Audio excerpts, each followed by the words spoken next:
welcome to your English Business Communication course. In this course, you will develop the skills and the language that you need in English to communicate in the workplace. Now, your workplace could be in an English-speaking country, perhaps you're working somewhere like Canada, or it could be all around the world. Many companies are working in English. And this course will help you communicate with your coworkers, with your bosses, as well as with your customers. So if you're somebody that needs to write emails to a supplier in China, or needs to speak with a customer in Brazil, or your boss maybe works in Texas, whatever it might be, and you're using English, this course will help you. So here are the 4 sections of the course: written communication, spoken communication, communicating for a purpose, and communicating with others. This introduction video will show you what each 4 sections include. So the first section is written communication, so that's reading and writing. The first module is reading. You'll build active reading skills that you need to be a better reader at work. So reading reports and reading emails, all of that will improve. Then we'll look at 2 business writing modules. So business writing, looking at overall some of the tips and the strategies you need to be a better business writer, how to be more direct and how to be more polite and things of that nature.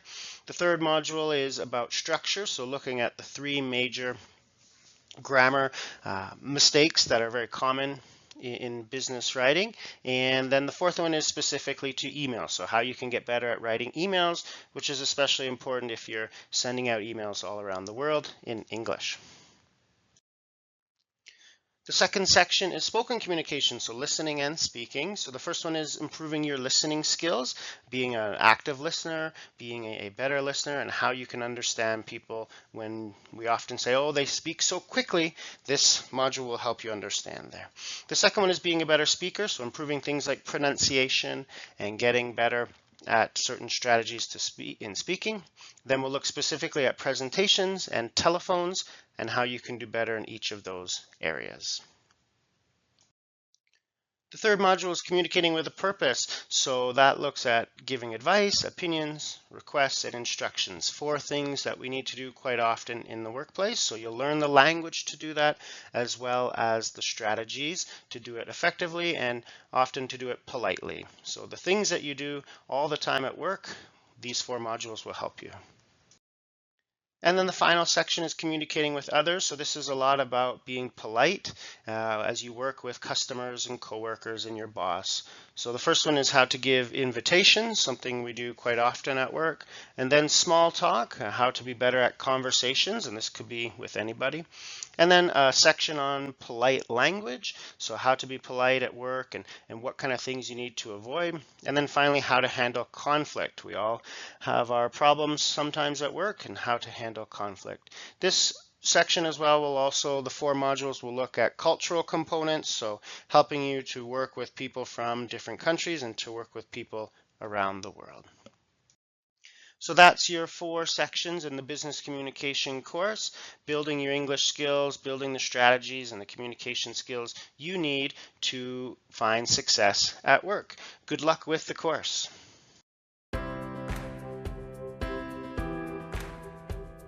Business communication requires a wide variety of language skills.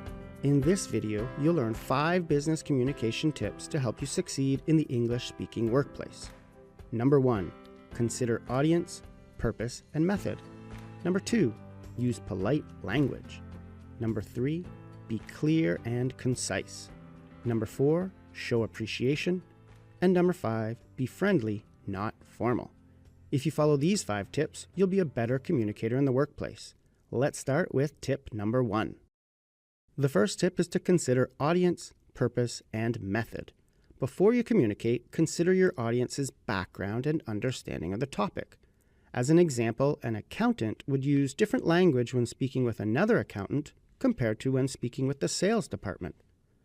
Once you've reflected on the background knowledge of your audience, think about your purpose for communicating. What do you need the people to know or do? Keep the purpose in mind so you don't lose track of your goal. When you know the audience and purpose, you can choose the best method. Examples include email, phone, instant messaging, or face-to-face meetings.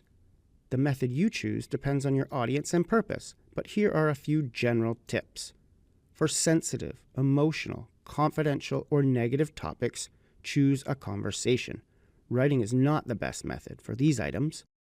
Always handle sensitive conversations in person, even if you're embarrassed or nervous. Never hide behind email. Email is a good option when you want a written record of the conversation.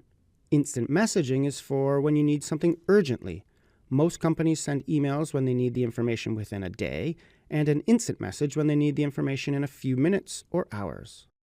Business tip number 2 is to use polite language. You should always try to use polite language in your communication. First, always say please and thank you. Here are a few more language tips to communicate politely. Could is more polite than can. Use could instead of can when making requests, like in these examples. Could you please is the best way to make a request at work. Would is more polite than want. Instead of saying do you want, ask would you like. You should also say I would like instead of I want. May is a polite word to ask permission, like in these examples. From these examples, you can see how to use could, would, and may to communicate more politely at work. Tip number 3 is to be concise, which means to be direct, short, or to the point. When speaking or writing, you have a limited time to convey your message. Don't fill the time with extra words or ideas. Here are a few tips for being concise in your business communication. Start with the main idea. Skip the introduction, background information, or anything that isn't the purpose of your communication. In email, this means the first line should be the purpose. In a training presentation, skip the 10-minute speech about why the training is important. Just start with step 1. Clear, simple language is always better than complex business jargon. When in doubt, choose the simplest word. This means choosing use instead of utilize, or buy instead of procure. It also means avoiding business jargon or cliches, phrases like think outside the box or get on the same page. When writing or speaking, it's your responsibility to ensure your listeners or readers understand you. Your goal is clarity, not complexity. To achieve this, choose simple language. The 4th business communication tip is to show appreciation. One of the best ways you can build stronger relationships with coworkers is to show appreciation for their work. You can do this in a variety of ways. First, say thanks. It's crucial to thank people anytime they complete a task for you. It could be a small thanks in an email or a detailed thank you for a larger task. Whatever the situation, say thank you as much as possible. It's also beneficial to give people credit. When someone does a good job, make sure they know it. Think about how these examples would strengthen your professional relationships. In a group meeting, you give credit to one of your coworkers for a good idea. You email a coworker from a different department to say what a great job they did on a mutual project. You include their manager so that they know about the great work. You send a random thank you email to one of your direct reports, thanking them for the work they do and the ways they help you. In all 3 examples, the other person feels proud you've highlighted their accomplishments, especially when you do it in front of their team or boss. At work, try to give credit, say thanks, give kudos, or show appreciation. It'll help you build the key relationships you need to succeed. The 5th business communication tip is to be friendly, not formal. One of the most common mistakes English learners make is communicating too formally at work. This often happens from learning old-fashioned business communication language and then using that in the modern workplace. Overly formal communication can show up everywhere. One example is the email greeting, Dear Sir, Madam. It's not a great first impression when the opening words of your email is a business greeting that hasn't been used in 30 years. Other examples include calling your boss by their last name, calling people sir or madam, or filling your emails with overused business jargon like to whom it may concern, as you may know, or as previously discussed. Look at this example from the end of an email. Which closing do you think is going to help Raj build a better relationship with his boss? The second one, of course. Don't miss opportunities to connect with coworkers because you're worried about using overly formal business language. You'll develop stronger working relationships if you focus on being polite, welcoming, inclusive, warm, and overall nice. Those are 5 tips you can follow to improve your business communication. Review them and apply them at work, and you'll communicate more politely and build the relationships you need for professional success.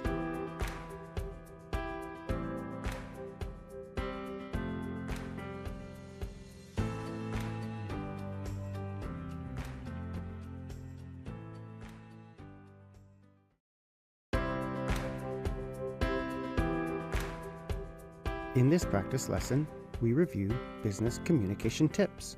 You'll have a chance to follow along the quiz questions and practice activities to check your understanding of business communication skills in the workplace. Let's get started. Let's start looking at the method of communication.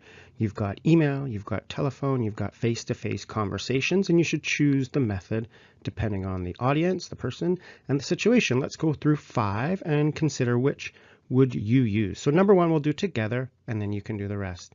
Number 1, you need to discuss new website designs with your team. Would you email them? Would you phone them? Or would you have a face-to-face meeting? In this example, you would have a face-to-face meeting. Email is not going to work because there's too much back and forth. You've got ideas, discussion, opinions, you're agreeing and disagreeing. There's a lot going on. Better a face-to-face meeting. Okay, so go through 2, 3, 4, and 5, pause the video, and think about how would you communicate in this situation. Would you use email? Would you have a phone call or a face-to-face meeting? Pause the video now. Ready to take a look at the answers. Number 2, you need a document from a coworker. This is a classic example of when you would use email.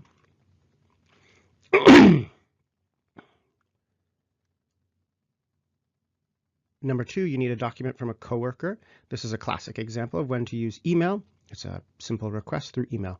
Number 3, you need to give feedback to your direct report. Anytime you're giving feedback, whether it's positive or negative, that's best to do it in person. So this would be a face-to-face meeting. You definitely wouldn't want to send negative feedback by email. Number 4, you need to choose the price for a new product with your sales manager. This is a discussion. There's back and forth. There's opinions. This would be a meeting. Maybe a phone call if it's one person, that would be fine too, no reason not, but a face-to-face meeting is great for this as well. And number 5, you need to give next week's schedule to your team. This is an email, you would send it out, perhaps it's an attachment or perhaps it's in the body of an email, but an email is perfect here. Now let's take a look at polite language. On the board, you've got 2 options, A and B. You need to choose which option is most polite. So if we take a look at the first one, can you email me the updated price list? Could you please email me the updated price list? The answer is B. We've got could, which is more polite than can. We've also got please. There's no please over an A. So that's the idea. You're choosing the one that is most polite. Go through the remaining questions and decide is A or B the most polite. Pause the video now, and then I'll give you the answers. Ready for the answers? Let's go through them together. Do you want to meet next week to discuss? Would you like to meet? That's this one. Would you like is more polite than do you want. That's a great phrase. Would you like? May I speak with Renata, please? Can I speak with Renata, please? May is wonderful. That's a great way to ask for somebody on the phone. May I speak with? May is a good way to ask for permission. Do you want something to drink? Would you like? We've already seen this above. We like, would you like? Much better than do you want. Could you please? And can you? So we know that could and please is much better than just the simple can. So could you please? We saw that up here in number 1. It's a great way to request something. Would you mind closing the door? Can you close the door? Same idea. Can is informal. It's for quick things. This isn't so bad. Can you close the door? A lot of people would say this at work. Hey, can you close the door? Thanks. But if you want the more polite version, it's would you mind? Would you mind? I'd like to review the numbers before Friday. I want to review the numbers before Friday. I'd like is I would like, which is more polite than I want. If you want to attend, if you would like to attend, same idea, same type of question, if you would like. So would like, more polite than want. There we can see a quick summary. Use could you please instead of can. Use would you like instead of do you want. Use may to ask for permission. If you do that, you'll be much more polite. Let's finish with a mix of questions to check your business communication. We've got A and B. You need to decide which is the best option. It's not just which is most polite, but which is the best. Let's go through them together. I'll do the first one. I would like to let you know that the office will close at 3 p.m. on Friday. The office will close at 3 p.m. on Friday, May 16th. This one is much better. The reason is that you've got all of this extra language that you don't need, so you can be more concise by getting straight to the point. What is this message about? It's about the office closing. Go straight there. Take a look at the rest, pause the video, go through them, and choose the best option. When you're done, I'll give you the answers. Ready to go? To whom it may concern, or hi everyone, this is an email greeting. To whom it may concern, we never use. So this one's much better. When you're writing a team, hi everyone is great. To whom it may concern is old-fashioned. It's a phrase we don't use. Here's the end of an email. Thanks, Megan, or sincerely, Megan.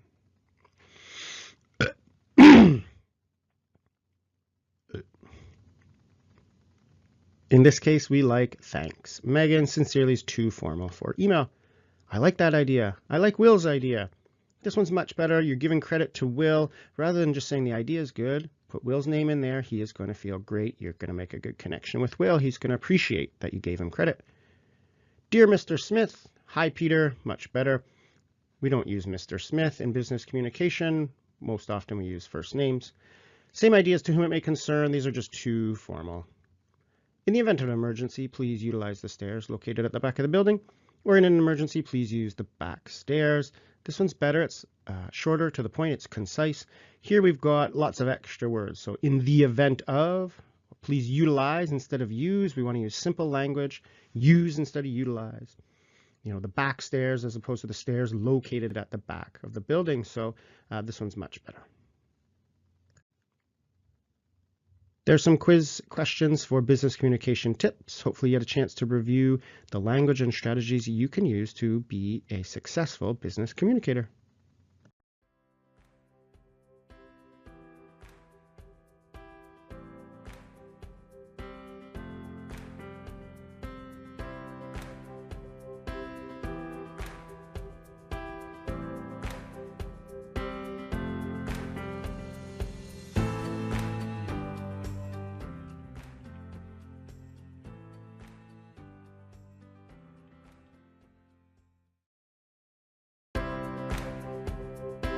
Polite communication is a crucial skill for workplace success. In this video, you'll learn 5 polite words you should use more often at work. The first polite phrase is "you're welcome." Everyone knows to use please and thank you at work, but sometimes we forget to say "you're welcome." It's important to acknowledge the thank you from the other person by saying "you're welcome" or "my pleasure." The one phrase to avoid is "no problem." This diminishes the thank you and makes it seem like what you did was easy.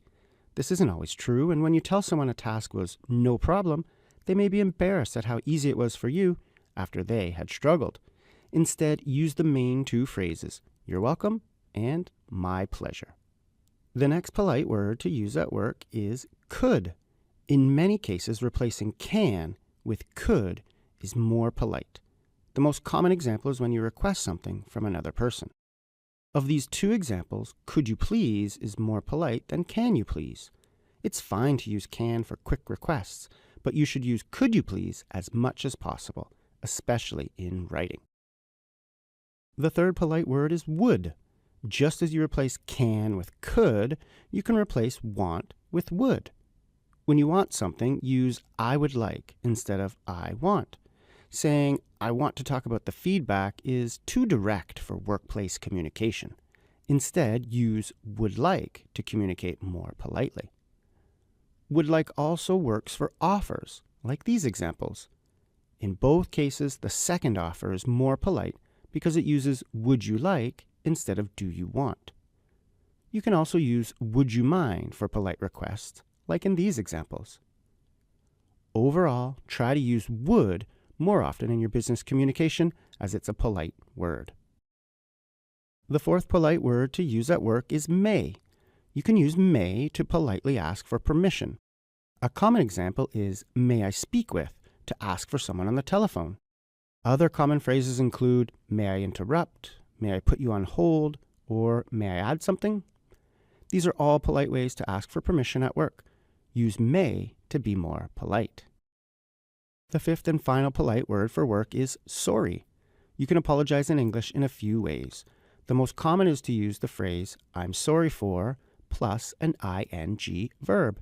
Here are some examples. Now that you see the structure to apologize, let's look at some tips. First, be specific. When you say things like, sorry for any inconvenience, it looks like you haven't considered how you inconvenience people. Vague apologies make you look rude, so be as specific as possible. Another tip is to avoid phrases like, I owe you an apology, or I would like to apologize, as these mean you haven't yet apologized. If you owe me $10, you haven't given me the money yet. It's the same if you owe me an apology. You still need to deliver it. Also, when saying sorry, don't blame others or make excuses. You never want to say something like, I'm sorry I sent you the wrong numbers, but Denise added the wrong data. Take responsibility for your errors by using I and not blaming other people. When apologizing, use the structure, I'm sorry for, and the specific action you did. If you use that language and take responsibilities for your mistakes, you'll be a more polite communicator. Those are the 5 polite words you should use more at work. Let's review them. Say, you're welcome to acknowledge a thank you. Use could instead of can, especially for polite requests. Use would instead of want, especially for offers and requests. Use may to ask for permission. And finally, don't hesitate to say sorry.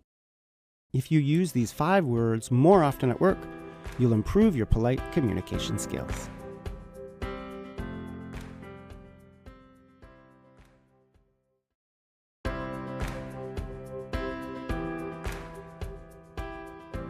Successful professional communication requires you to use polite language and avoid rude language. In this video, you'll see 5 rude phrases you should avoid at work. The 5 phrases are, do you understand, like I told you, it's easy, yeah, and you should have. You'll learn why these phrases are rude and better language you can use to communicate politely. Let's start with the first rude phrase, do you understand? The first phrase is asking the question, do you understand? When you ask someone, do you understand, they need to admit they don't understand if they want to ask a question. This is embarrassing, especially in front of a group. Too often, people won't ask questions when you ask them, do you understand? Another similar phrase is, does that make sense? Because it also forces the person to admit they don't understand. Instead of asking, do you understand, or does that make sense, ask if people have questions. You can ask things like, do you have any questions? Could I answer any questions? Or are there any questions? For complex ideas, assume people have questions and ask, what questions can I answer? This phrase is wonderful because it reassures the listener that it's okay to have questions. This way, people can ask questions without admitting they don't understand. Remember, your goal is to be open to questions. You won't get many questions when you ask people, do you understand? The second rude phrase is, like I told you. When you say, like I told you, you highlight that the person should know the information, which makes them feel foolish. Similar phrases include, as I mentioned, like I already said, or as I already said. They're rude because they highlight that the person didn't understand or forgot the original information. This doesn't feel very nice for that person. Many people use phrases like, as I told you, or like I said, naturally. These phrases just slip out, but this is a habit you need to break. Stop using those phrases in your communication. They never add value, and they focus on the negative. If someone asks you to repeat something, do it without saying you already talked about it. This is a much more polite option than saying, like I told you. The third rude phrase is, it's easy. Here are a few examples. It's easy is rude because something might be easy for you and difficult for others. Imagine how someone feels when you say something like this. Don't worry, it's easy. I'll show you how to fix it. The person is embarrassed because they made a mistake on something you think is easy. Avoid words like easy, simple, or even words like just or only, like in these examples. What if calculating the percentage isn't that simple for the other person? If you want to say something is easy, use concrete numbers. Say things like this. I can help you fix it. It should take us about 10 minutes. The changes won't take long. You have about 4 or 5 edits to make. Here's our example again. Notice this is much more polite than before. There's no need to use the phrase, "it's easy," as it will only embarrass other people. The fourth rude phrase to avoid at work is yeah, yeah. People sometimes say yeah, yeah to confirm they understood something, like in this example conversation. This is a rude way to confirm details, and you should never say yeah, yeah at work. It's rude because it sounds like you're saying, "I already know this information. Why are you telling me again?" It makes you sound impatient and rude. Instead, confirm details with positive phrases like these. Sounds good. Got it. Makes sense. Okay, will do. These phrases are all fine ways to confirm you understood someone. Whichever you choose, ensure you never say yeah, yeah, as it's too rude for workplace communication. The final rude phrase to avoid at work is "you should have." This phrase shows regrets or advice in the past, and it's seldom helpful. While it's important to learn from mistakes, it's seldom valuable to highlight your coworkers' errors. A phrase like "you should have attached the invoice to the email" is quite direct, and many people would find it rude. When mistakes are made, instead of saying things like "you should have," "I would have," "you could have," or "why didn't you," focus on the desired action in the future. In the example, you could say something like, "Next time, could you please attach the invoice to the email?" Avoid saying "you should have," and you'll escape offending people by talking about their past mistakes. Those are 5 phrases you should avoid at work to communicate more politely. Here they are again for review. "Do you understand?" embarrasses someone who has a question. Instead, ask for questions with phrases like, "What questions can I answer?" "Like I told you" is a rude phrase you can eliminate. It reminds the listener that they missed a detail from before, which is not helpful. "It's easy" embarrasses the other person by highlighting how something they find challenging is easy for you. "Yeah, yeah" is a rude way to confirm you understood someone. Instead, use phrases like "got it," "sounds good," or "makes sense." "You should have" is rude because it focuses too heavily on past mistakes, which can offend your coworkers. Instead, talk about how to improve in the future. If you avoid those 5 phrases at work, you'll become a more polite communicator.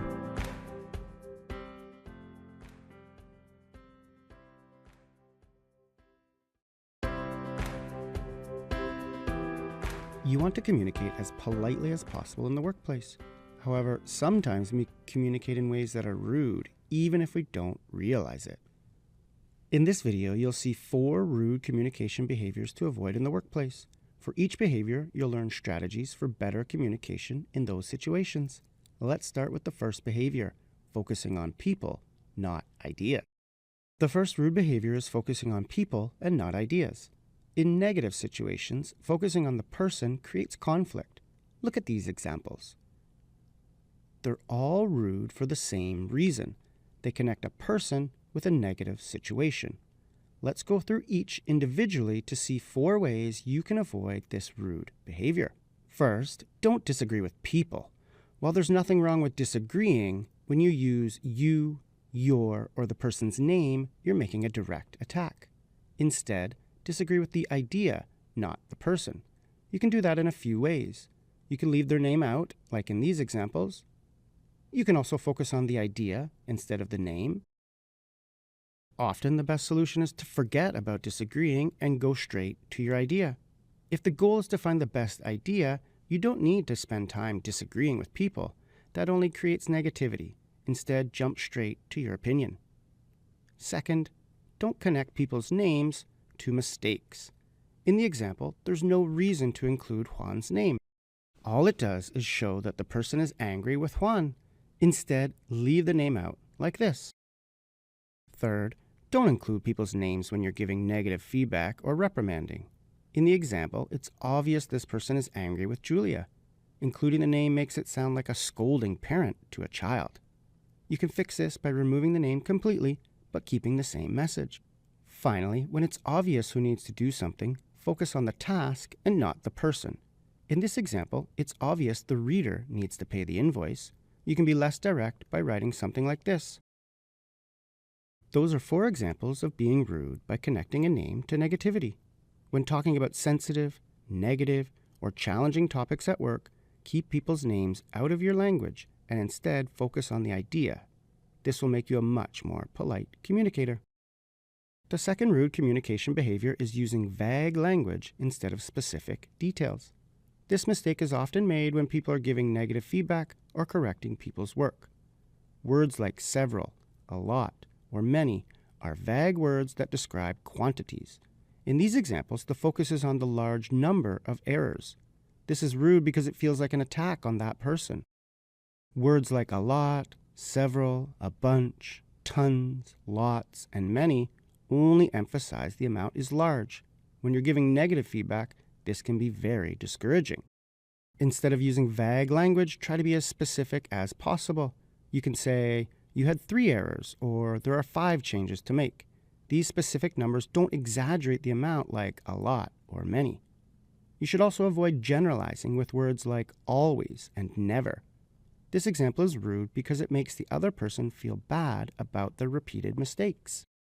Instead, be specific. In this example, you can list the specific instances and show the impact of the mistakes. Vague adjectives and adverbs are subjective, and they don't give enough specific information. More likely, they only highlight the problems with the work and embarrass the other person. When in doubt, avoid vague descriptions and use numbers instead. This will make you a more polite communicator. The third rude communication behavior is focusing too much on negativity. This behavior can happen in a variety of ways, so let's look at some examples that you can avoid. First, when giving feedback, don't focus too heavily on the negative. Feedback isn't only about finding errors, it helps to give people positive feedback so they know what they did well. When giving feedback, try to balance the positive and the negative. Also, when giving positive feedback, don't jump too quickly to the negative feedback. A common error people make is adding the word but after positive feedback. Anytime you do this, you're moving too quickly from the positive to the negative. The person doesn't have time to absorb the positive before you start criticizing. Instead, split the feedback into 2 sentences. In writing, take out the comma and the but. In speaking, stop and pause after the positive feedback. Another way to focus too much on negativity is to criticize before having all the information. Here's an example from an email. What do you notice is wrong with this email? Can you see how Devin is asking if Megan made the mistake and criticizing the mistake in the same email? What if Megan didn't submit the payroll yet? Devin would feel foolish as he's criticized her for an error she didn't commit. Instead, wait to criticize before having all the information. These are examples of focusing too heavily on negativity. This will make you appear rude to your coworkers, and using these phrases will hurt your communication. Instead, follow the tips to make your communication more positive. The fourth rude communication behavior is asking questions that are too direct. Anytime you need to ask questions about a negative or sensitive topic, don't use direct questions. Here's an example. In the first question, it's obvious the person is angry that their coworker used the wrong design. The use of a direct question allows the anger to slip through the communication. Instead, add polite language to soften the question. The message is still the same, but now it's not so direct. Here are a few more examples. You can change "when will the report be finished" to "could you let me know when the report will be finished?" You can change "why did the client cancel his contract" to "do you know why the client canceled the contract?" These softer questions are more polite than the direct options. However, keep in mind you're not avoiding the question. Let's imagine an example when your coworker is late sending your report. You can't soften the question too much so you miss the entire message, like this example. Instead, use specific details to ask when to expect the report from the coworker. As long as you maintain the message, you can soften your questions by making them more indirect. This is a good technique when communicating about negative or sensitive topics. Those are the 4 rude communication behaviors to avoid at work. Don't connect people's names to negative situations or disagree with people instead of ideas. Don't use vague adjectives or adverbs to give negative feedback or correct people's work. Instead, use specific numbers. Don't focus on negativity or jump too quickly to negative feedback. Instead, give as much positive feedback as negative. Finally, don't ask direct questions about sensitive or difficult situations. You can soften your questions by making them indirect. If you avoid these 4 behaviors and use the strategies and language in this video, you'll be a more polite and effective workplace communicator.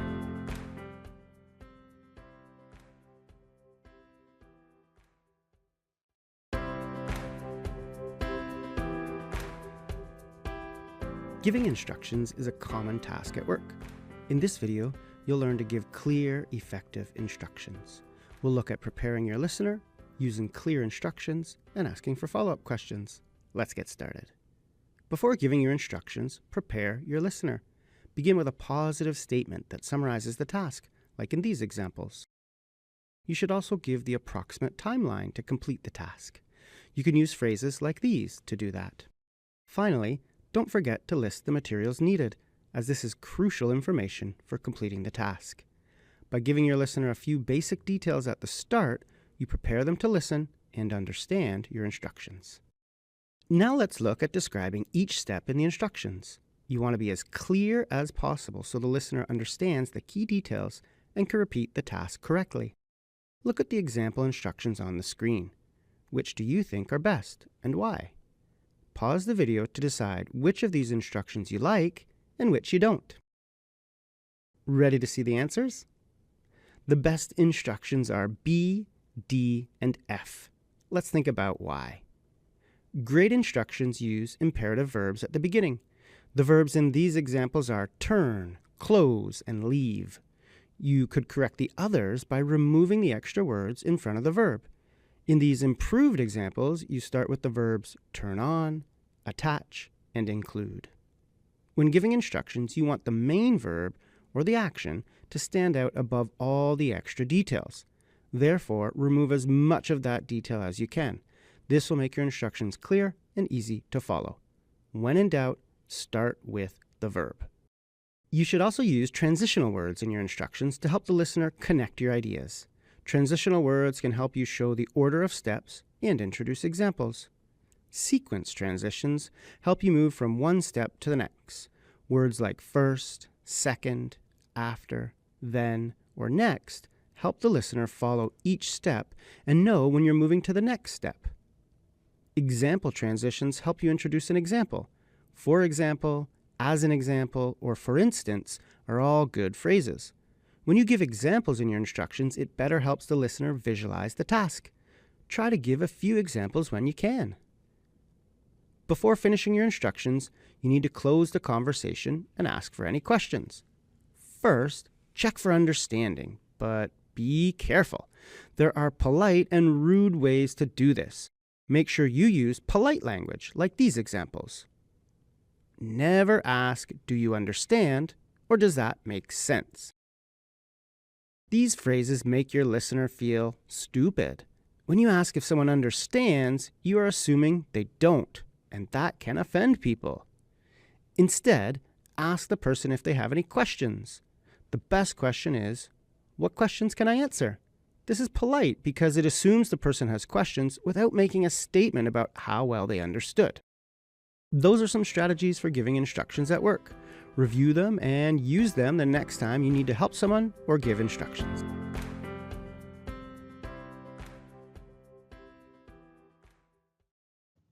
In this practice lesson, we take a look at giving instructions at work. Instructions are important when you're training or even just when you're helping a coworker with something small. In this video, we'll take a look at how you begin when giving instructions, how to give clear, detailed steps, and also how to conclude after helping someone or after giving someone instructions on how to do a task. You'll have a chance in this video to look at some practice exercises to check your skills. Let's get started. When you begin your instructions, you want to give a nice positive statement and let the person know that you're happy to help. We have 5 options on the board. They are not all perfect. Read through them and then decide, is this a good way to begin my instructions? Yes or no. It's either right or wrong. Pause the video now, and when you're done, we will go through the answers together. Hopefully you chose number 1, 3, and 4 as good ways to start your instructions. Let's look at what we like about them. Number 1, I'd be happy to show you how to increase the speed. It takes about 15 minutes. So the person's happy to do it. That's a nice positive statement. It's a good way to start off with a positive statement. It takes about 15 minutes. That's also nice because it's telling you about how long the task takes. So you're already giving kind of detailed information. Number 1, I can show you. You'll need a hammer, wrench, and Allen keys. So again, I can show you. You're just giving that positive statement that you can help.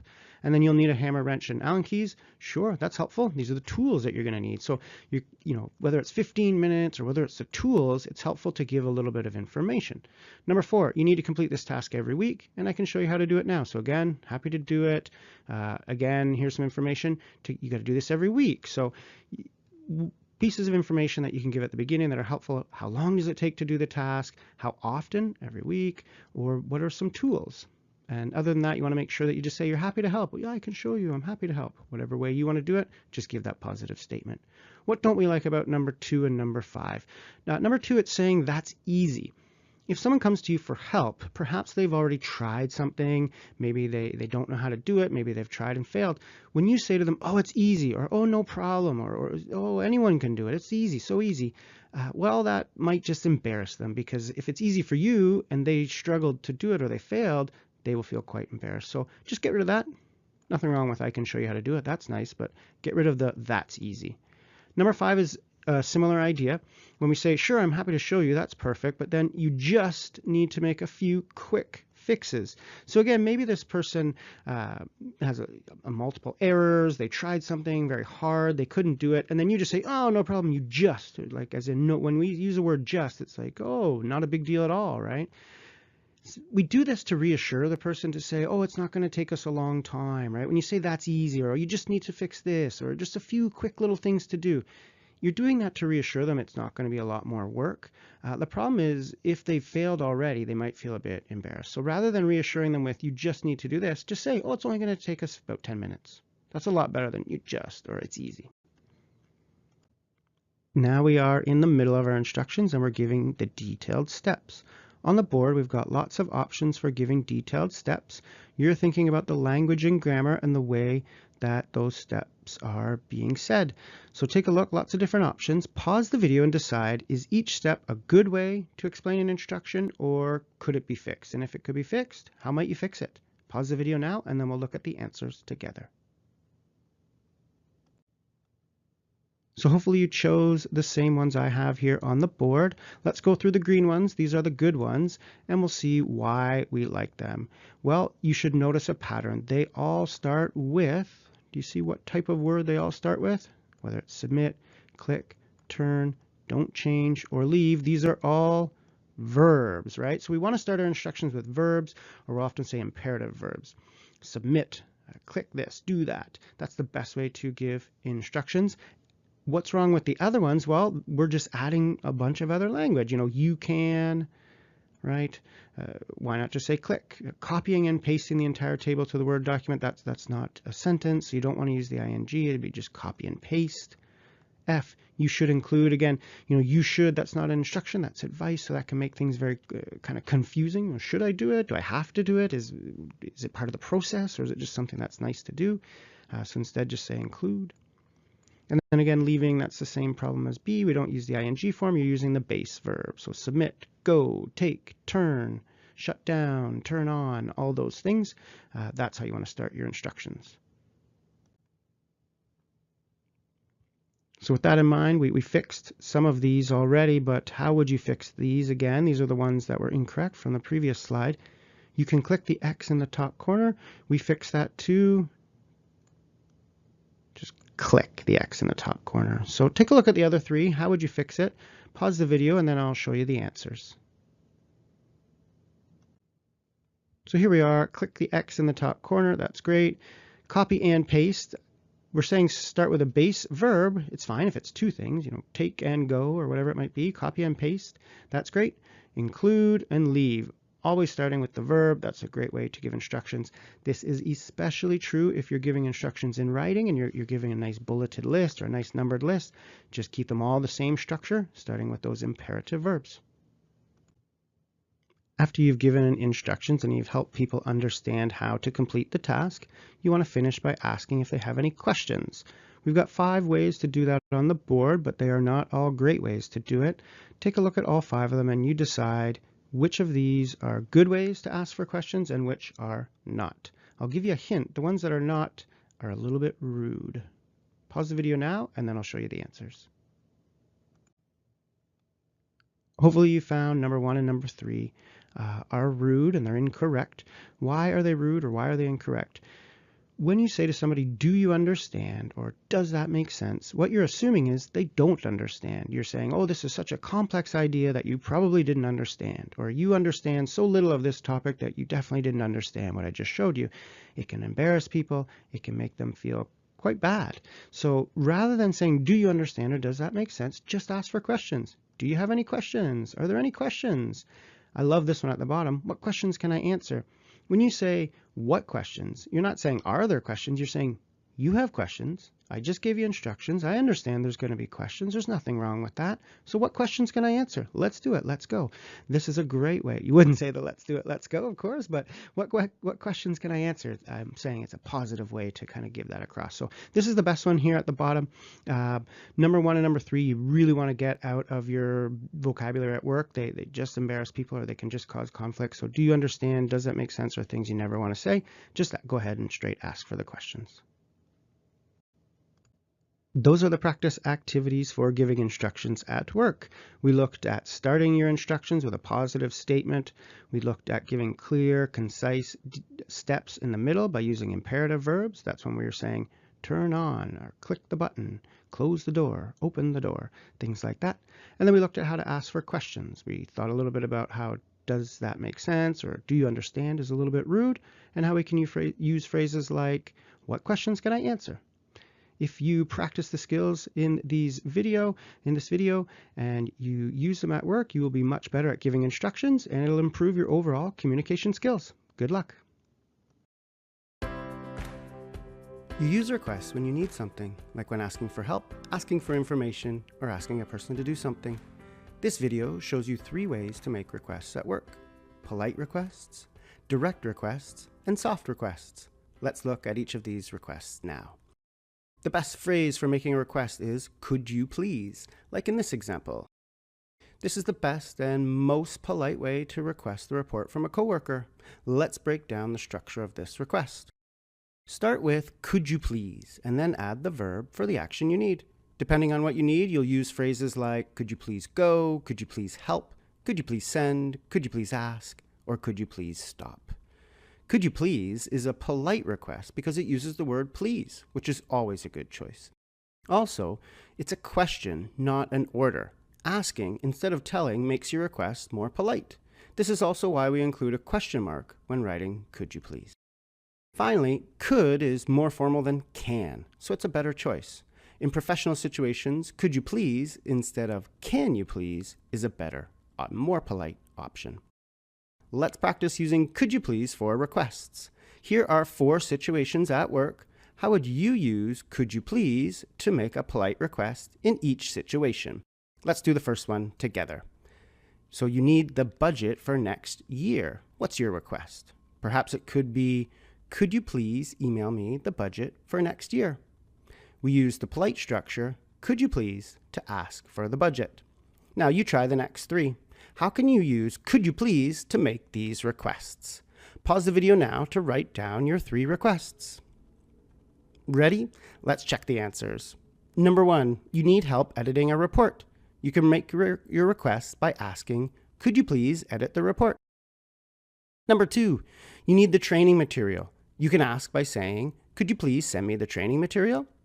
Finally, you need your coworker to ask your boss, Maria.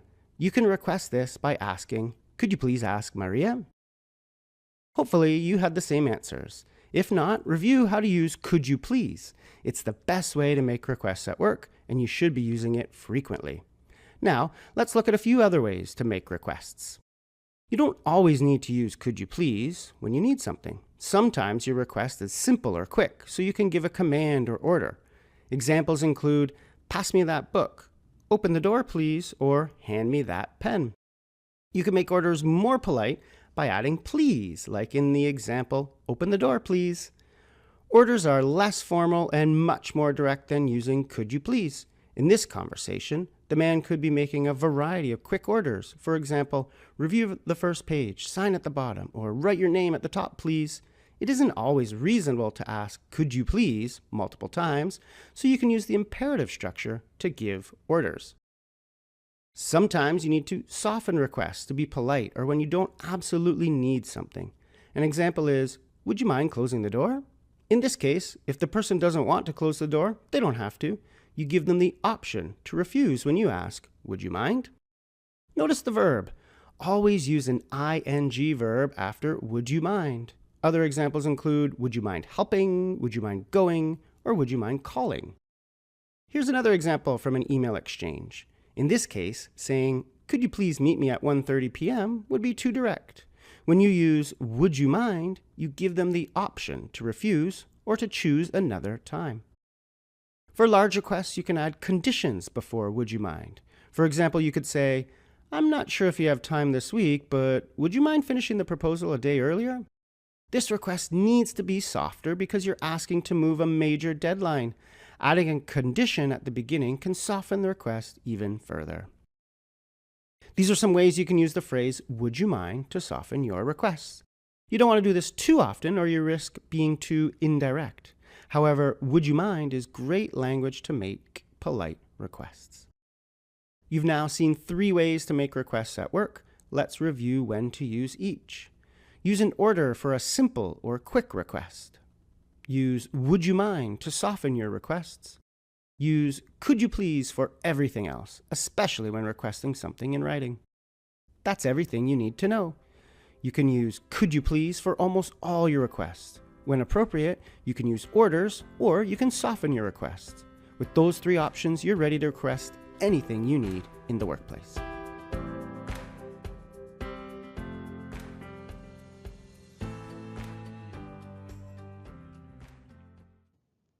In this practice lesson, we take a look at making requests in the workplace. Let's get started. We know that could you please is one of the most polite requests and one of the best requests to make, whether it's in writing or in speaking. So as we look at a few options here, let's make sure you understand the language. So is it number 1, number 2, or number 3? Which one is correct? Is it could you please send me the report? Could you please to send me the report? Or could you please to sending me the report? Which one do you think is correct? Hopefully you said number 1. Could you please send me the report? We're not going to use to, or we're not going to use the ing. It's always that base verb. So could you please, you can all think of that as one kind of thing together. Could you please, then your verb, send me the report. Could you please? Could you please send? Could you please go? Could you please talk? Or whatever the request is. All right, let's take a look at some practice here and we'll go through them. So number 1, we're looking just at the language and grammar here. Number 1, could you please to help me? Is that good? Is that correct? No, we want to take the to out there, right? Could you please help me? Number 2, what do you think? Could you please, or could please you call her? You can hear me making the mistake because that's not correct. The you always goes there. So it's could you please. You want to, again, think of that as one chunk of language. Could you please? Number 3, could you please bring the extra cable? That's perfect. Number 4, could you to please clean the desk? What do you think? Is that okay? Nope, we want to get rid of that. Number 5, could you show me please? Is that one okay? We talk a lot about could you please, but this one actually is correct. You can put the please at the end. That is okay. Could you show me please? Could you please discussing that topic tomorrow? How's this one? No, we got to get rid of that ing. Could you please to share? No, again, we don't want the to slipping in there. It is a common mistake. That's why we're practicing these, especially in speaking. A lot of people will accidentally put the to in there in different places. And again, that's why we practice these. And then that's why I keep saying as well, you want to think of it as a chunk of language. Could you please? Could you please? Could you please? Number 8, could you please put the papers on the other desk? That one's perfect. Number 9, could you take please the garbage downstairs? You can see here we're just mixing up the order. And again, think of it as could you please? And number 10, could you please bring in? Now we know there that that one's wrong. So there's some language and grammar practice. Of course, you want to keep the could you please, think of it as a chunk of language, and that will be the best way. The only real trick you saw there was number 5 is, yeah, you can put it at the end if you like. That's perfectly fine. Would you mind is a little bit more formal. It's for a little bit of a softer request, and the request might be a little bit larger. Let's first make sure you know how to use the language and grammar for it. So you can see some options on here. What do you think we say? Do you say, would you mind help me? Would you mind to help me? Would you mind helping me, or would you mind to helping me? Which one do you think is correct? Hopefully you've chose number 3, would you mind helping me?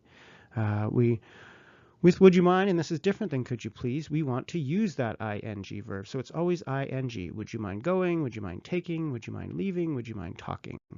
We're not going to use any of these other options. It's always ing. Here's one more practice. In these 5, do you see some that are correct and some that are wrong? We'll go through them. If you like, pause the video and decide which of these are correct and which are wrong. And for those that are wrong, how would you fix it? Pause the video now. Ready to go? Let's go through the answers.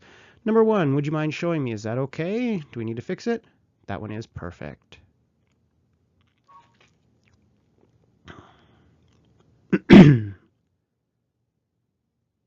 Number 2, would you mind to help me? That one is a mistake. This is the most common mistake, which is why it's here. We want to make sure we say, would you mind helping me? Would you mind helping me? Just like up here, showing, helping. Would you mind to pass me the remote? Again, same idea. We want that ing in there. Would you mind editing? There it is. Would you mind editing? Great. Would you mind to fixing? This is a common mistake too, where you use to and then the ing. The ing is good. We want to get rid of the to. Would you mind fixing? So there we go. Just make sure you're using the ing verb. Let's take a look finally here at thinking about the strengths of our requests. We've got some different types of requests. We see the would you mind, the could you please, and some other types of requests. Your activity is to think about which ones are soft and which ones are strong. We can make strong requests when we absolutely need somebody to do something, and we can make very kind of soft or almost weak requests when maybe if they have time or if they could, it would be very helpful, but it's okay if they can't. So there's kind of a spectrum of requests. So pause the video now and think a little bit about putting them in order. You've got 5 here. Putting them in order from soft to strong.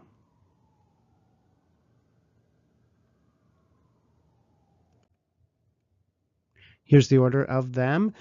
We can see the 5 of them in order. The first one, call her, that is an order. That's a demand. We very rarely say that unless it were something very, very small. Pass me that pen, or open the door quick. But other than that, you wouldn't put that in writing. Number 2, please call her. Again, that's an order. You put please in front of it, so that's always good, but it is still an order. So it's pretty strong. Number 3, could you please call her? That's the one we love. It's right in the middle. It's so polite. It's got please. It's got could. It's just perfect.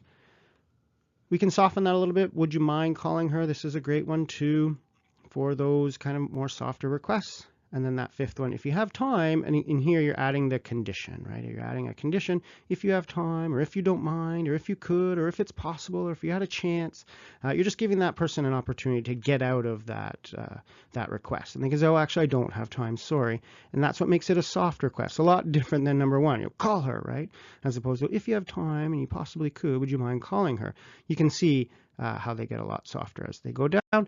You will use almost all of them, probably not number 1 very often, but you certainly want to use number 3 the most, and there's definitely a time for number 4 and number 5. That's some practice activities for requests. We took a look at could you please, the most popular and the best way to make a request, both in writing and speaking. We took a look at would you mind, a nice way to soften your requests. And we took a look at some different ways to think about soft and strong requests. Practice these skills in this video, and your requests and your communication will be much better.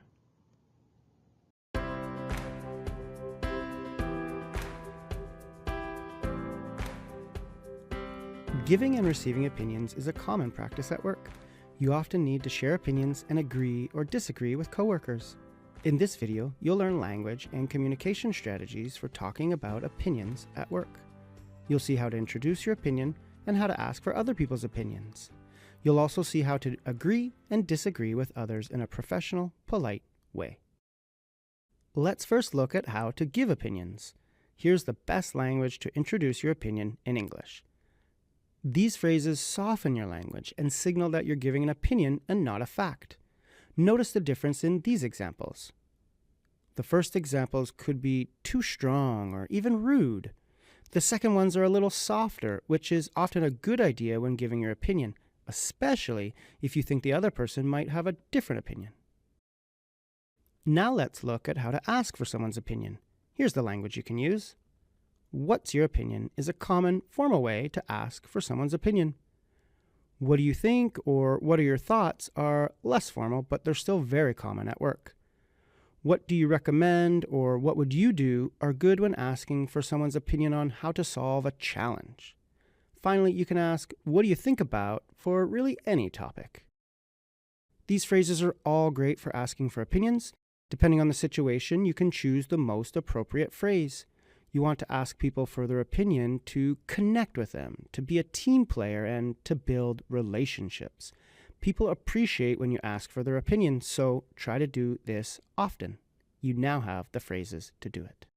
Now that you've seen how to give your opinion and how to ask for someone else's opinion, let's look at agreeing and disagreeing. Agreeing with people is not that challenging because it's a positive thing to do. Here are some phrases you can use. One strategy is to use people's names when agreeing, especially in groups. Imagine you're in a meeting and you want to agree with your coworker's idea. Which do you think would be best? I love the idea of adding the contact details to the form. Or, I love Mark's idea of adding the contact details to the form. The second example is best because when you give Mark credit, you're supporting him in front of the team and building a stronger working relationship with Mark. Try to use people's names when you agree with their ideas at work. Finally, let's look at how to disagree with people. This is the most challenging thing to do, so you need to be extra careful with your language when disagreeing with others. The first tip is to not disagree with people. You don't have to agree with everyone, but you should skip the disagreement whenever possible. Look at these two conversations.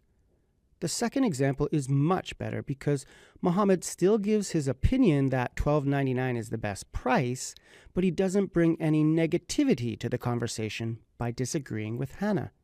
If you can give your opinion without disagreeing, go for it. Now, there are times when you need to disagree. When you need to do this, follow this rule.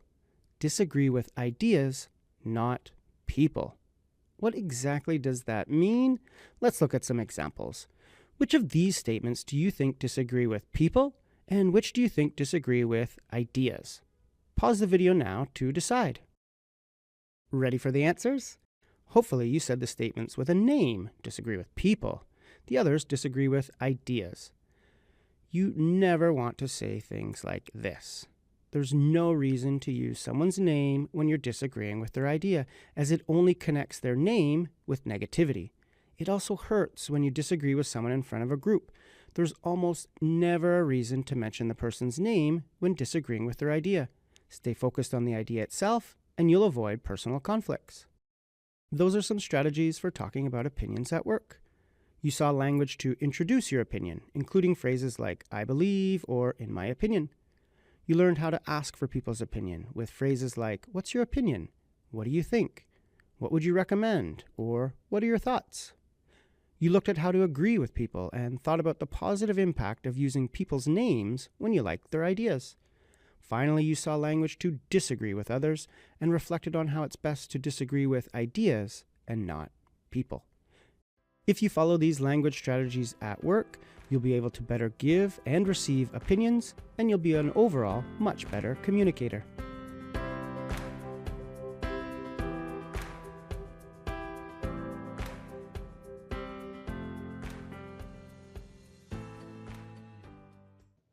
In this practice lesson, we are looking at opinions at work. We'll have a chance to practice 4 things: how to give opinions, how to ask for opinions, and how to agree and disagree. You'll have a chance to practice with some questions to check your understanding. Let's get started. First, let's think about how we give our opinions at work. We've got a couple examples on the board. Which do you think is more polite? Would we rather say, I believe the price is too high, or the price is too high? Would we say we should change the color, or I feel we should change the color? Well, the idea here is we like these. I believe and I feel. These are good. These ones are a little bit too direct, and we can use this language, I think, I feel, in my opinion, to soften our opinions and to show the person that it's an opinion, it's not a fact. When we say the price is too high, that may seem like a fact. So if you want to soften your opinion, use phrases like that. Now's your chance to practice softening your opinion or giving your opinion. You can pause the video now and practice with some of these sentence starters. You can do this in speaking. So as you're talking, give your opinion about a great new technology. What's a great cell phone? Or what do you like better, working at home or working at the office? Do you like Mac or PC better? Pause the video and take a chance to share your opinion in speaking. Make sure you're practicing some of that language. Now we're taking a look at asking for people's opinion. We've got 10 options on the board, but they are not all correct. Some of the language and grammar on here is wrong, so you need to find out which ones are correct and which ones are wrong. Pause the video now, go through all 10 and decide, is it correct or incorrect?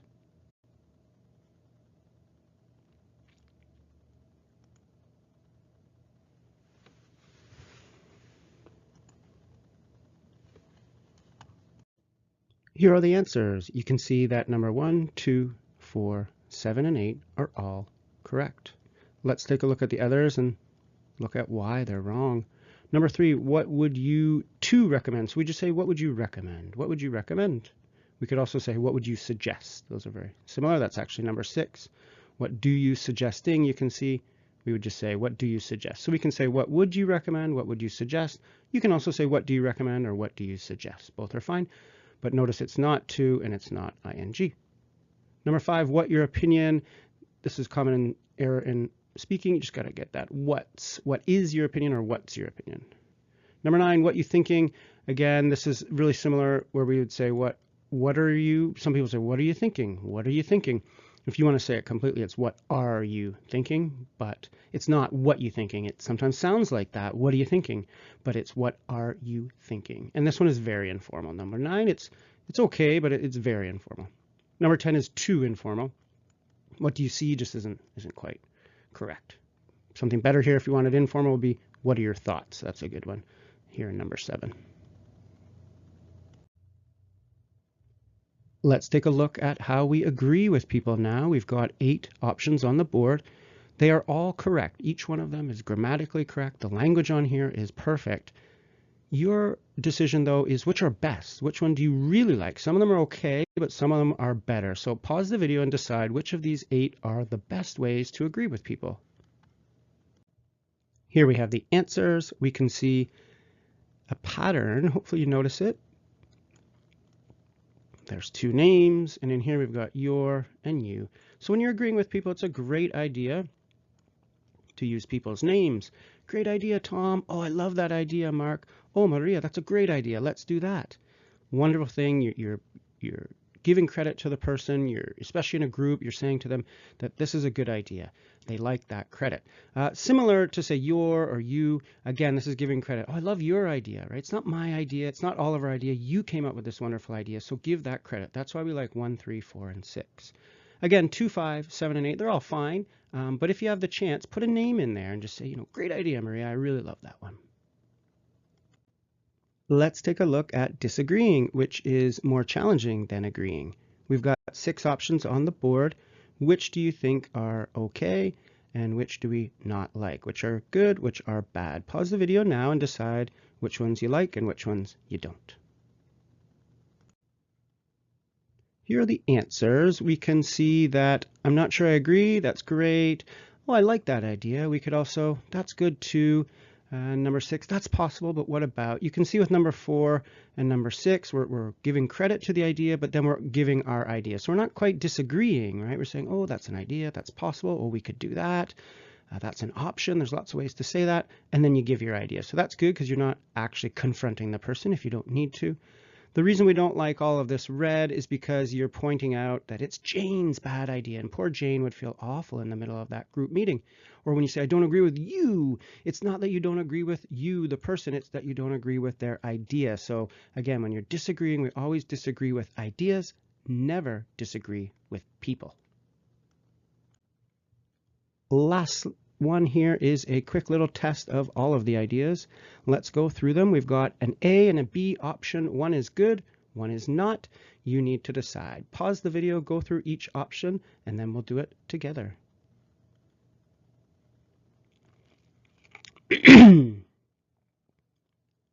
Let's look at the first one. Do we like I don't agree with Iman or I don't agree with that? We just saw this one. We know we don't want to disagree with a person. Instead, we want to disagree with the idea. Next one, great idea, Karen. Great idea. When it's a positive idea, then we put the name in. We can see how these are opposite rules. When I'm disagreeing, I don't put the name in. But when I'm giving credit on a great idea, I do put the name in. We connect people's names with positive, and we don't connect their names with negative. How do you think? What do you think? How do you think is a common grammatical error? It's just grammatically wrong. We say, what do you think? Or what are your thoughts? I believe we could use the 2014 form. I believe we must use the 2014 form. What do we think? This one's a bit trickier. We know we like I believe, but it's in both. The difference is here. So would we say we must or we could? Well, if you're saying I believe, then you wouldn't say we must, because must is 100% has to happen, absolutely. But if it's only your opinion, then it's not a must, right? So when you're giving your opinion, use the word could. Could is an option, right? So I believe we could do this, we could do that. Oh, what about this? What about that? You're just kind of talking about options. Must is a lot stronger. Last one, what are your thoughts? What are your thoughts? Again, this is a common kind of speaking error. People hear it really quickly. What are your thoughts? And they think it's what your thoughts, but it's not. We have to have the R in there. So there we go. A couple of common grammatical errors in speaking when people say, how do you think, or what are your thoughts? And then a couple at the start, this kind of matching names with positivity idea. Other than that, you can see some of the key ideas here. That's opinions at work. We looked at how to agree and disagree. We also looked at how to ask for opinions and how to give your own opinions. If you practice the language and strategies in this video, you'll be much better at giving your opinions at work, which makes you a much better professional communicator. Giving advice is a challenging part of workplace communication. It can be difficult to tell someone what to do, so you need to use polite, clear language. And since giving advice is such a common part of workplace communication, it's crucial you learn how to do it effectively. In this video, you'll see 5 ways to give advice at work. But wait! Before giving advice, you always need to ask yourself a question. Does this person want advice? Too often, we give advice when our coworkers don't want it. Instead, consider if your coworker would prefer you listen to them and empathize. That's often better than giving advice. When in doubt, you can use language to check if the person wants advice. These phrases all work well. Would you like some advice? Are you looking for solutions? Do you need to solve this? Could I help in some way? When you check if the person wants advice, you avoid being that coworker who tells everyone what to do. Once you know the person wants advice, you can use 4 different methods depending on the situation. Let's look at all 4 now. Often the most polite and effective way to give advice is to present options. This is best done by using the word could, like in these examples. Another way to present options is with how about or what about. These phrases are less certain than could, so use them when you're not as sure about your advice. Presenting an option is often the best way to give advice in the workplace.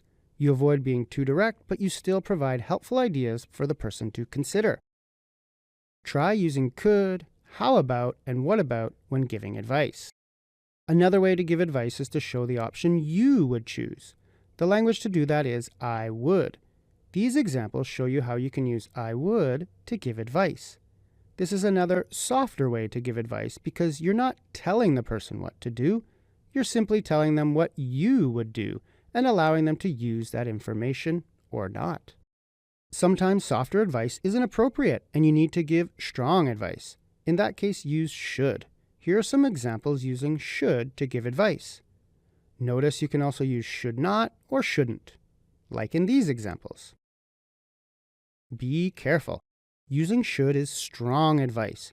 Many people would never tell their boss what they should do. However, with coworkers, it's often fine to give advice using should. This is especially true in a few situations. When giving positive or motivational advice, should is fine. Notice in these examples how the positive advice avoids any worry of being too direct. It's okay to be direct when you're positive. Should is also fine when the advice is small or not critical. Consider how these examples show times when being direct isn't a worry. Overall, you can use should to give stronger advice at work. The next method is when you need to give formal advice. In those situations, use recommend or suggest. Here are a few examples. You can use recommend or suggest plus an ing verb, like these examples. You can also use recommend or suggest plus the person plus a base verb. Here are some examples using that structure. There's no difference between saying, I recommend you buy a new laptop and I recommend buying a new laptop, so you don't need to worry about using one or the other. Those are the 4 best ways to give advice at work. Let's review them before we finish. Number 1, you can give soft advice using could, why don't you, or what about. Number 2, you can show what you would do in the situation by using if I were you, I would. Number 3, you can give strong advice using should.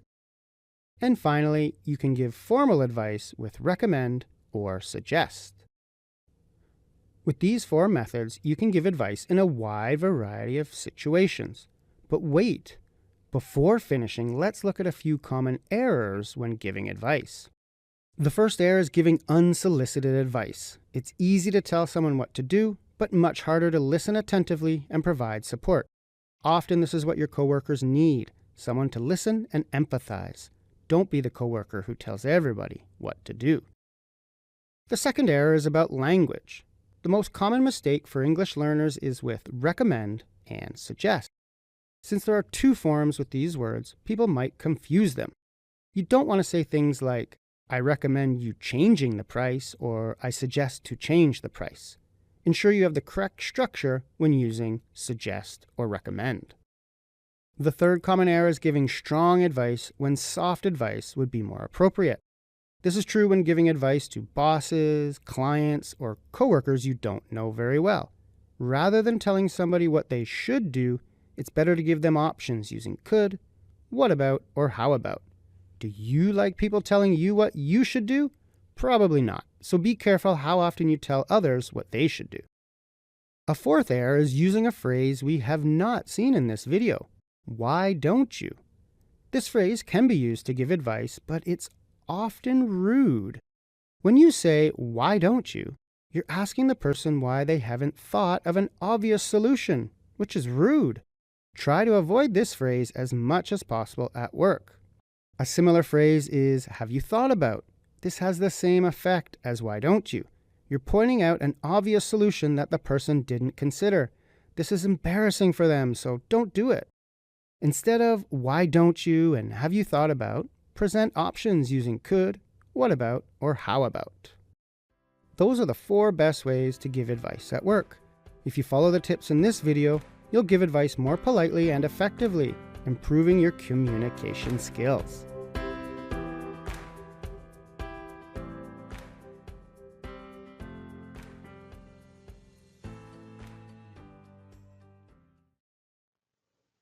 In this video, we're taking a look at invitations, something we need to do at work quite frequently. Could be for a social event, but it also could be for something like a meeting or an invitation to work on a project together. So we'll take a look at how we can invite people and as well as accepting and declining invitations. We'll see some language and some strategies. Let's get started. I'll start with a question. How do you invite somebody? If you want to invite them for lunch, for example, what would you say? Well, there's 2 ways we invite people in English. Do you want to and would you like to? And looking at both of them here, let's see some examples. So you can see the 2 examples. Do you want to go out for dinner? Would you like to go out for dinner? Do you want to meet next week? Would you like to meet next week? You'll notice some similarities. The infinitive verb to go or to meet is used in both examples, but other than that, they're a little bit different. Now, my next question for you is, which one do you think is more polite? Do you want to, or would you like to? Hopefully you guessed that it's would you like to. That is a polite way to make an invitation in English. It's also polite language in many other situations. For example, an offer, would you like some coffee, is much more polite than do you want some coffee.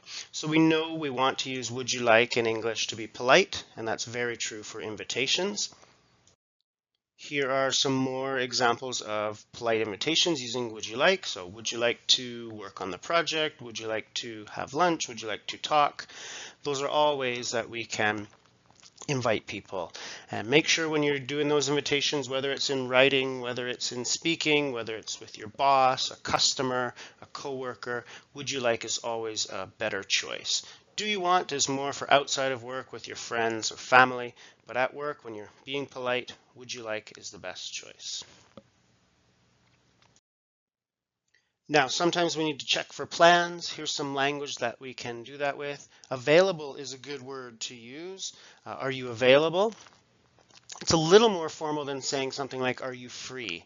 So, for example, if I was going to write an email asking about availability, I would use the word available. If I was maybe chatting with a coworker I'm close with, I might say, hey, are you free next week? So, two good questions you can use to check for plans. Just remember that are you available is a little bit more formal. Accepting an invitation or saying yes to an invitation should be pretty easy.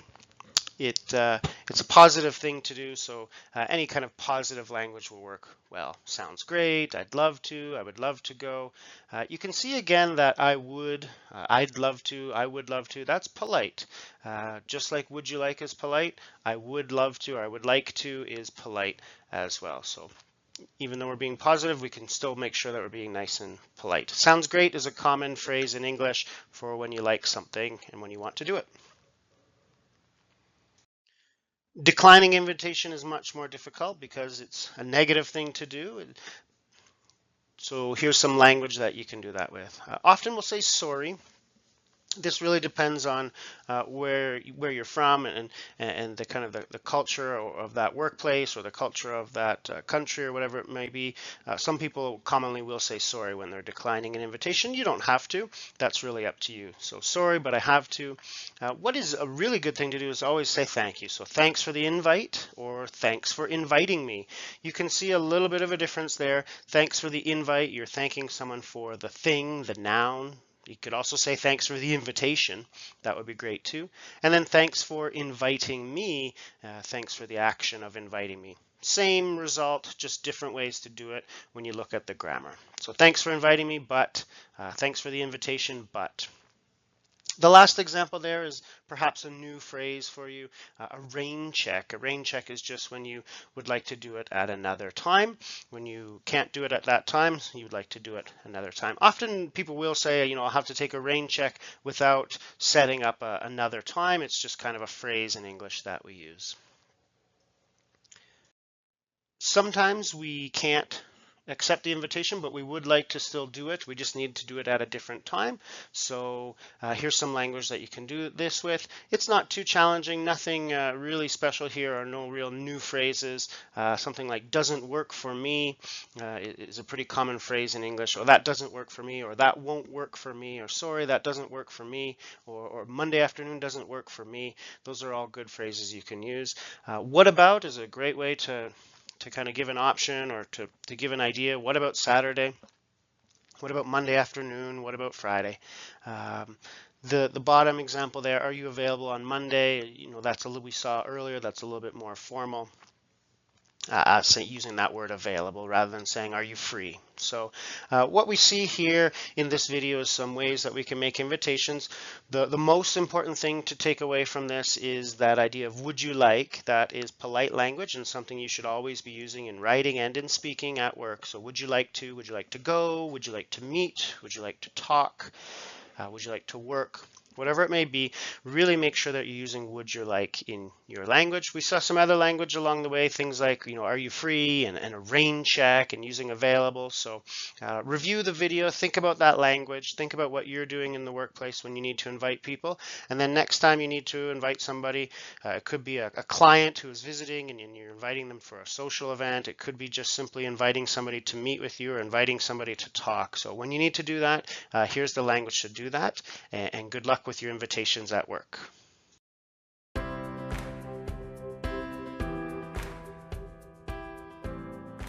Large numbers are difficult to say in English, and it can be nerve-wracking to have to say them at work. Have you ever struggled to say a large number correctly? That's okay, they're tough. In this video, you'll learn to say large numbers in English and the secrets you can use to say them perfectly every time. When you're done watching, you'll be able to say numbers like this. Do you know how to say this number in English? It's 894,873,275. Are you ready to say numbers with that much confidence? Let's do it. We'll start with a single number and build toward the big ones. So how do you say this number? That's right, 3.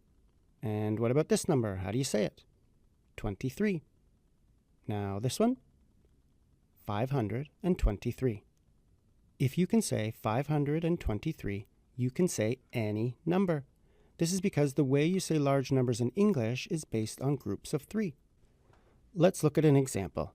Here's a large number. Let's see how you can use groups of 3 to say it. We know how to say the first part. It's 523. Let's see how we say the rest.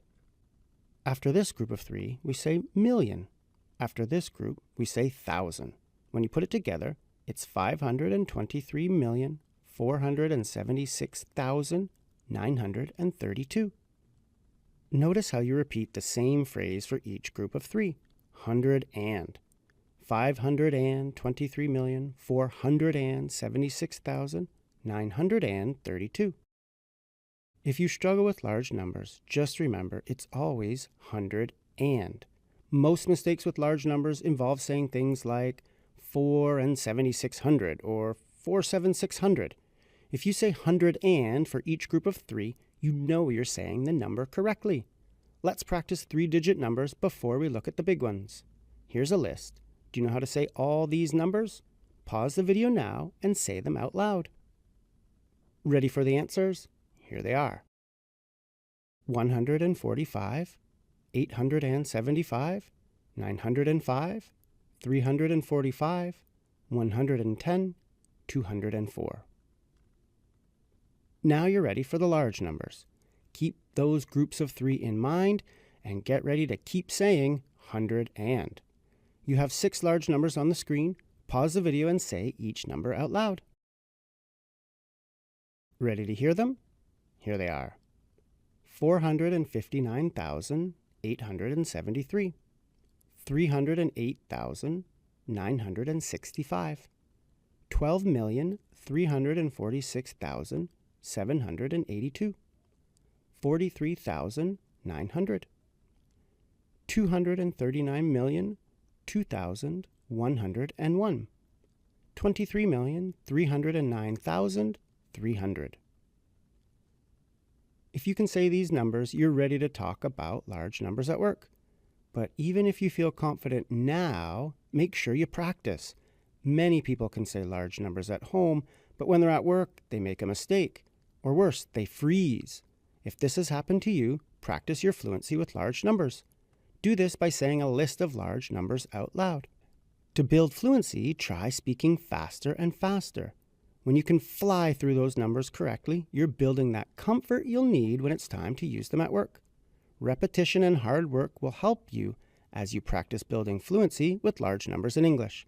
Keep practicing, and soon you'll use large numbers confidently in the workplace.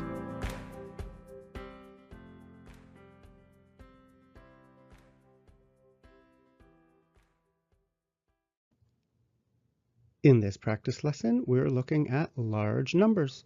We'll review how to say large numbers in English, and you'll have a chance to practice saying large numbers on your own. Let's get started. We start with 3-digit numbers because in English, large numbers are broken into groups of 3. So if you can say a 3-digit number, you can say anything. So let's start here. I'll say a few for you, and then you'll have a chance to practice on your own. The first one is 234. Remember, we have that phrase 100 and. So you can hear 234. It's the same with the second one, 475. So 234, 475. Pause the video now and say the other numbers out loud. Make sure you say them out loud. That's the best way to get practice. Pause the video and then I'll say them when you're ready. All right, let's go through the rest. I'll start at number 3 and go down. 809, 562, 173, 890, 764, 372, 336, 884. Let's remind ourselves of how large numbers are broken into groups of 3. You can see the numbers on the left. We just practiced the 3-digit numbers. You know how to say these: 348, 267, 295. So if you can say those numbers on the left, when you put them together into one big number, you should be able to say it all. 348,267,295. Let's look in a little more detail. Here you can see the language we use, and all the words you need are on the board to say this number perfectly. So it's 348,267,295. Again, that's 348,267,295. Here's one more. You can see the language above. Pause the video, try it on your own. How would you say this number? Ready to hear it? It would be 489,983,567.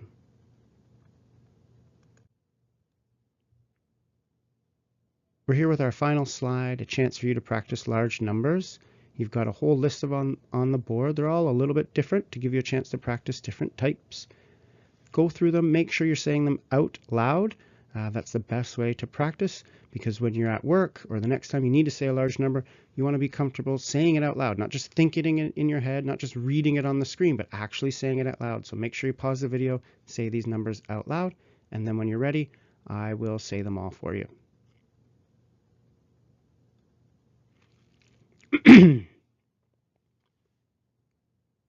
Here we go. Let's read these numbers. Number 1, and then I'll go right down the list. 3,987,825. 100,200,962. 1,204.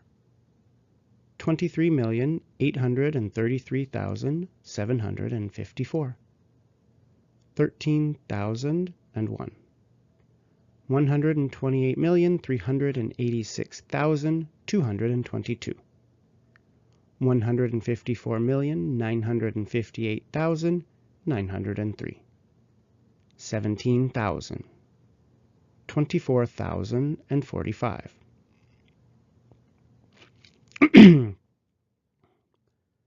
209,900.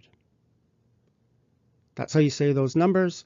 If you had any corrections, make sure you pause the video and practice them again until you get them perfect. You want to be able to say these out loud perfectly. Once you can do that, just keep practicing. Write your own list. You can write all the numbers you want and just keep practicing. I've got 10 numbers. You could write 50, 100 numbers. You want to do this until you feel absolutely confident you can say large numbers in English, especially when you get in that situation at work. There we go. We practiced large numbers in this video. We started with the 3-digit numbers and reminded ourselves that if you can say a 3-digit number in English, you can say any number because large numbers are broken into groups of 3. And then we had a chance to practice those 3-digit numbers. Keep practicing the numbers so that you can use them successfully at work.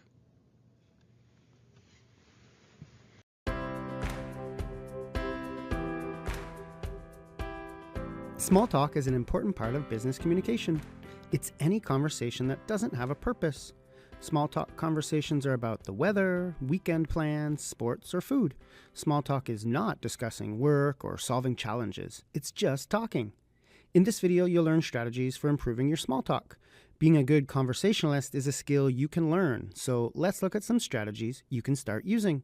Tip number 1, be prepared. Although small talk doesn't require the same preparation as a work conversation, it still benefits you to prepare. For example, you could review your company's staff list before meeting a department from a different office. You could read about the city you're visiting before a conference. Maybe your boss loves rock climbing, so you learn about it for your next conversation. A little preparation can help you have those spontaneous conversations that happen in small talk.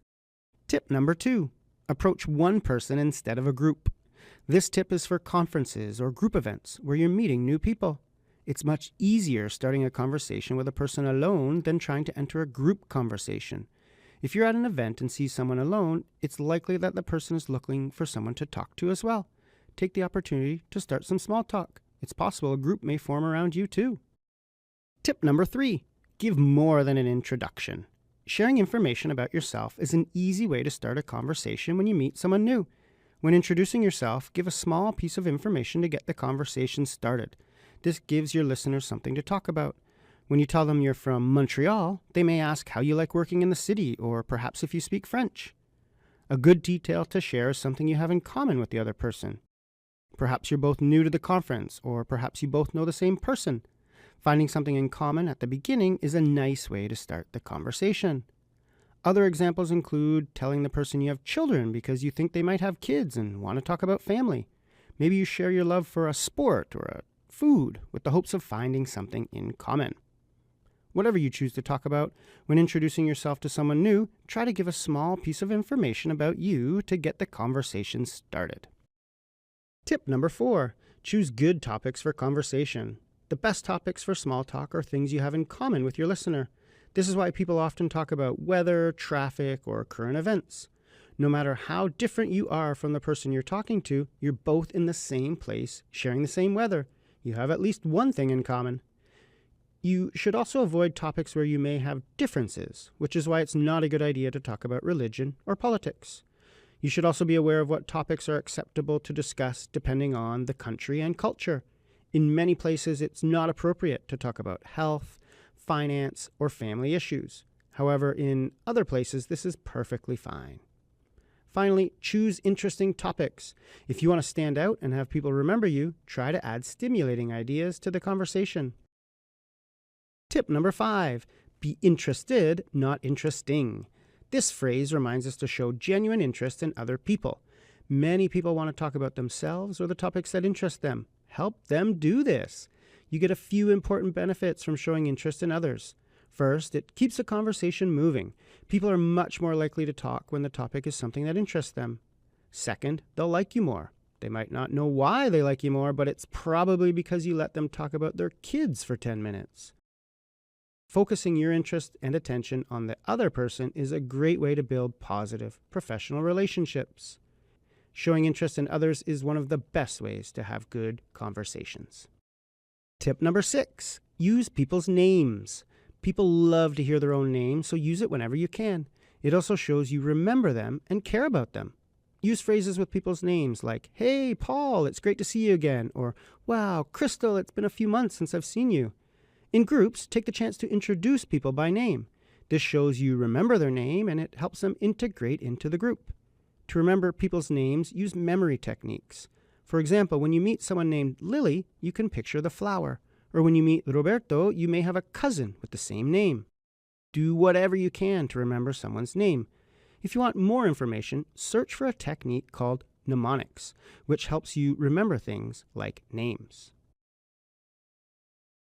Tip number 7, ask questions.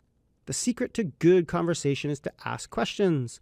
By asking questions, you show interest in the other person, and it allows them to talk about topics they like. However, not all questions are created equal. Look at these 2 examples. Which do you think is best? The second question is best because it's open-ended. Open-ended questions require more than a yes or no answer. You can see the difference in these 2 examples. In the first example, the person could easily say something like, "Oh, it was fine," and the conversation might end. However, in the second question, the person has the opportunity to share their feelings and opinions. The best types of open-ended questions use how or why.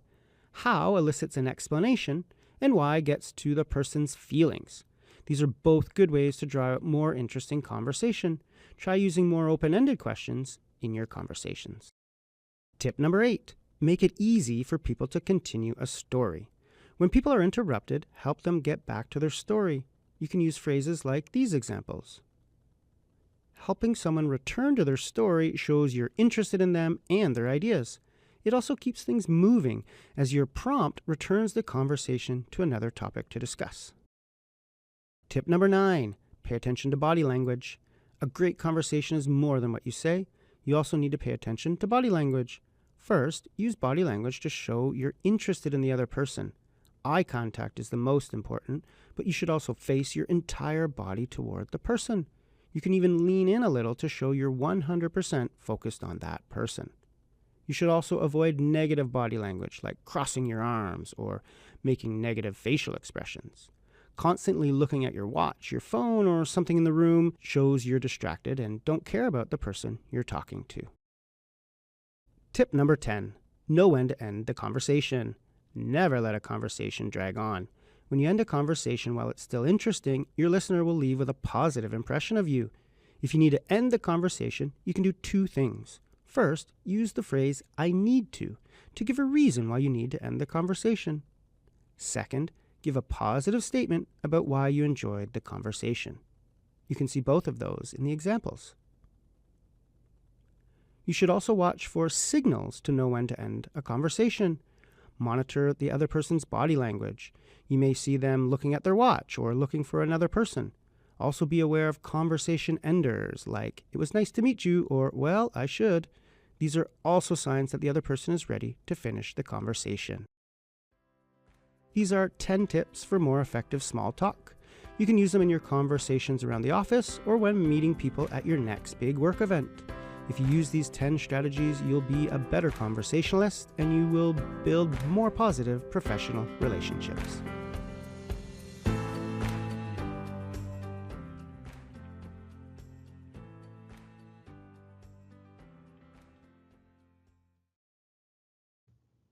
In this practice lesson, we will review small talk. We'll take a look at some activities and some questions so you can review your skills. As a review, small talk is any conversation about a topic. The key to small talk, it is not about a work topic. It's not solving a problem or talking about work. It's just talking. It's talking with coworkers or clients or new people that we've met about things like the weather or food or sports.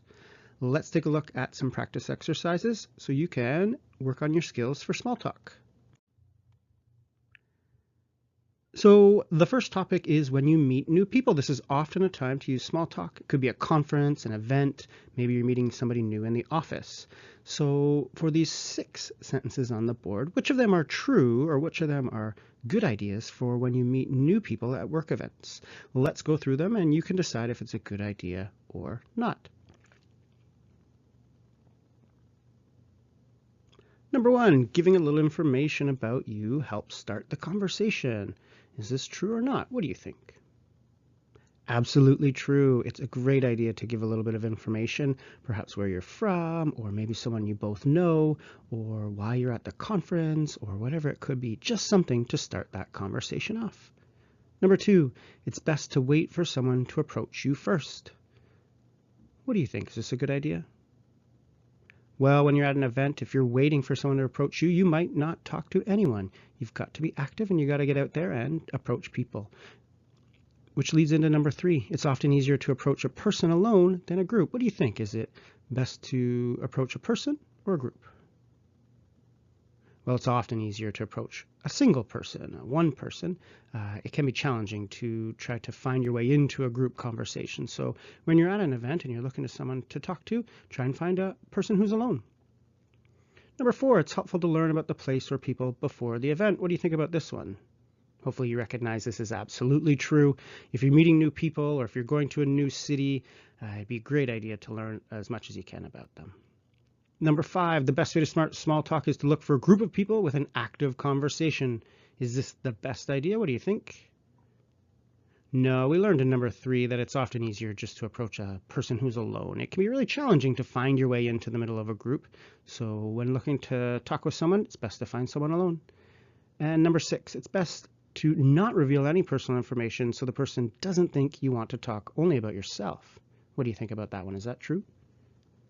I would say no, it's a good idea to reveal some information so you have topics to talk about.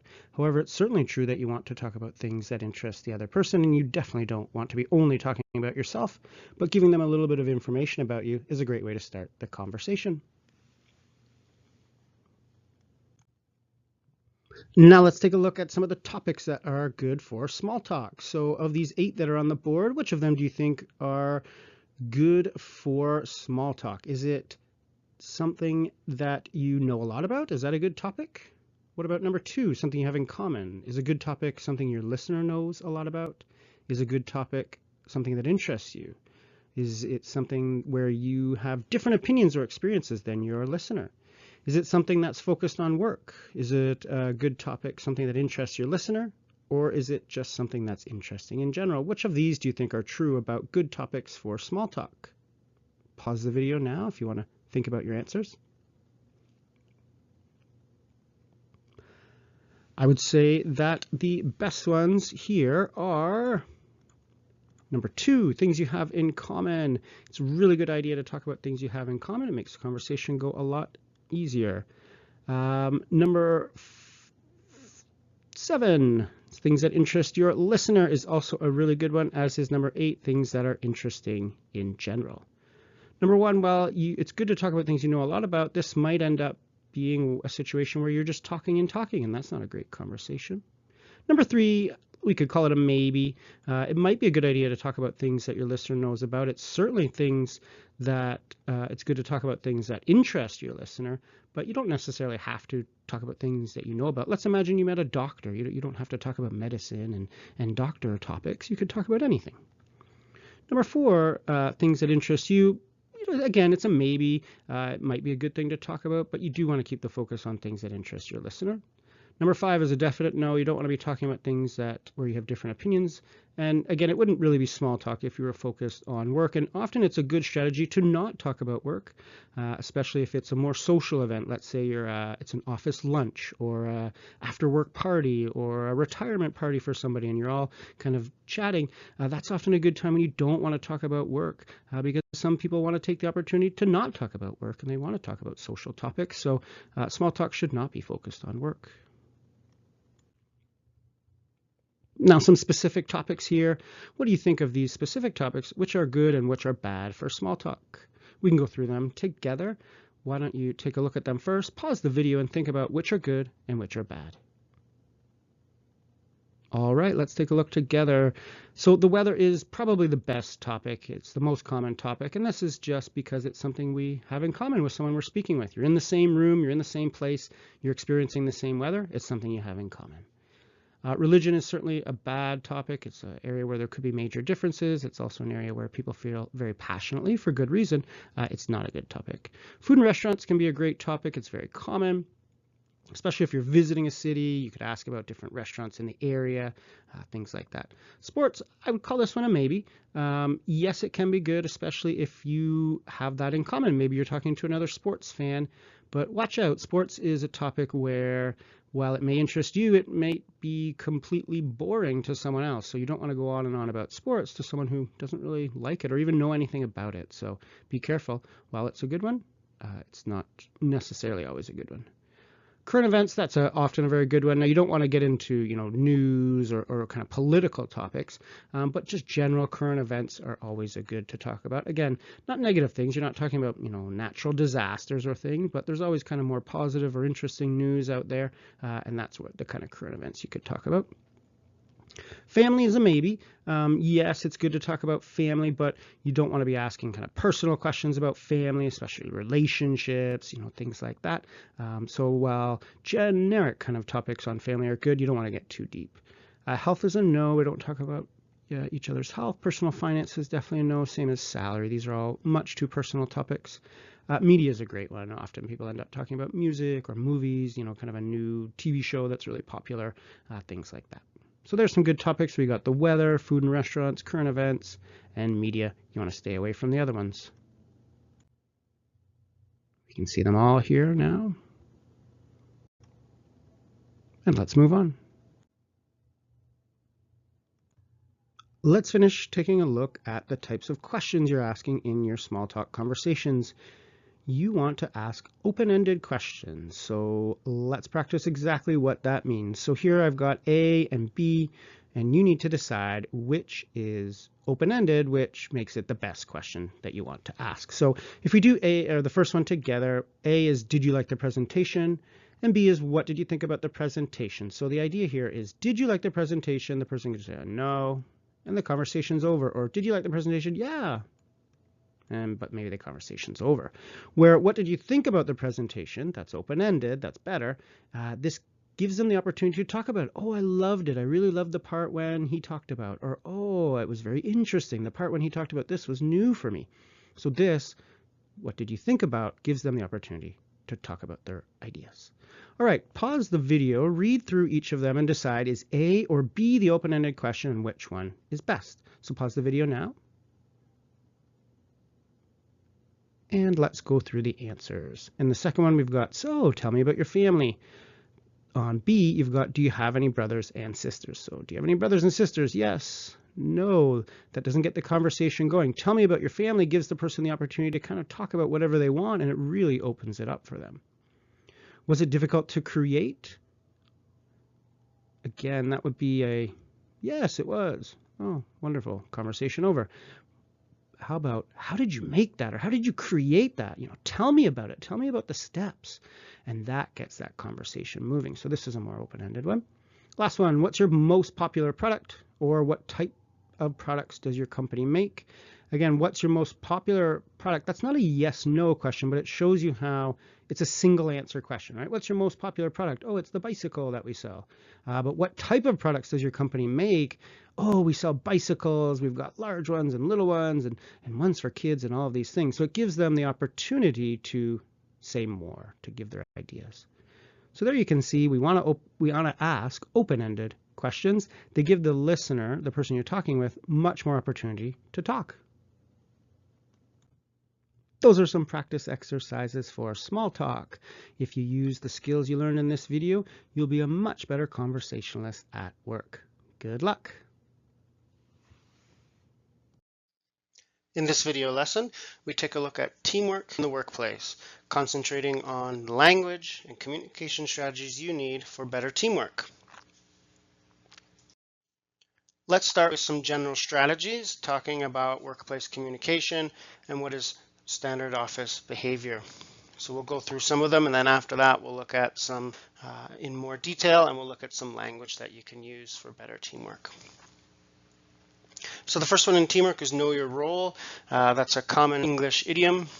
You may also hear it as stay in your lane. That's a more modern one, but essentially it just means you need to do your job and not everyone else's job. So keep that in mind and stick to what you're doing. If you're in accounting, you don't need to be trying to sell things, and vice versa. You don't need to be trying to fix software if you're not in IT. So know your role, as we say in English, and that will allow everybody to work together. Respect differences. If you're working in an international company or if you're working in kind of a multicultural company, that's pretty common nowadays. So you need to respect differences, gender differences, racial, cultural, backgrounds, religions, everything. That's how teams can work together.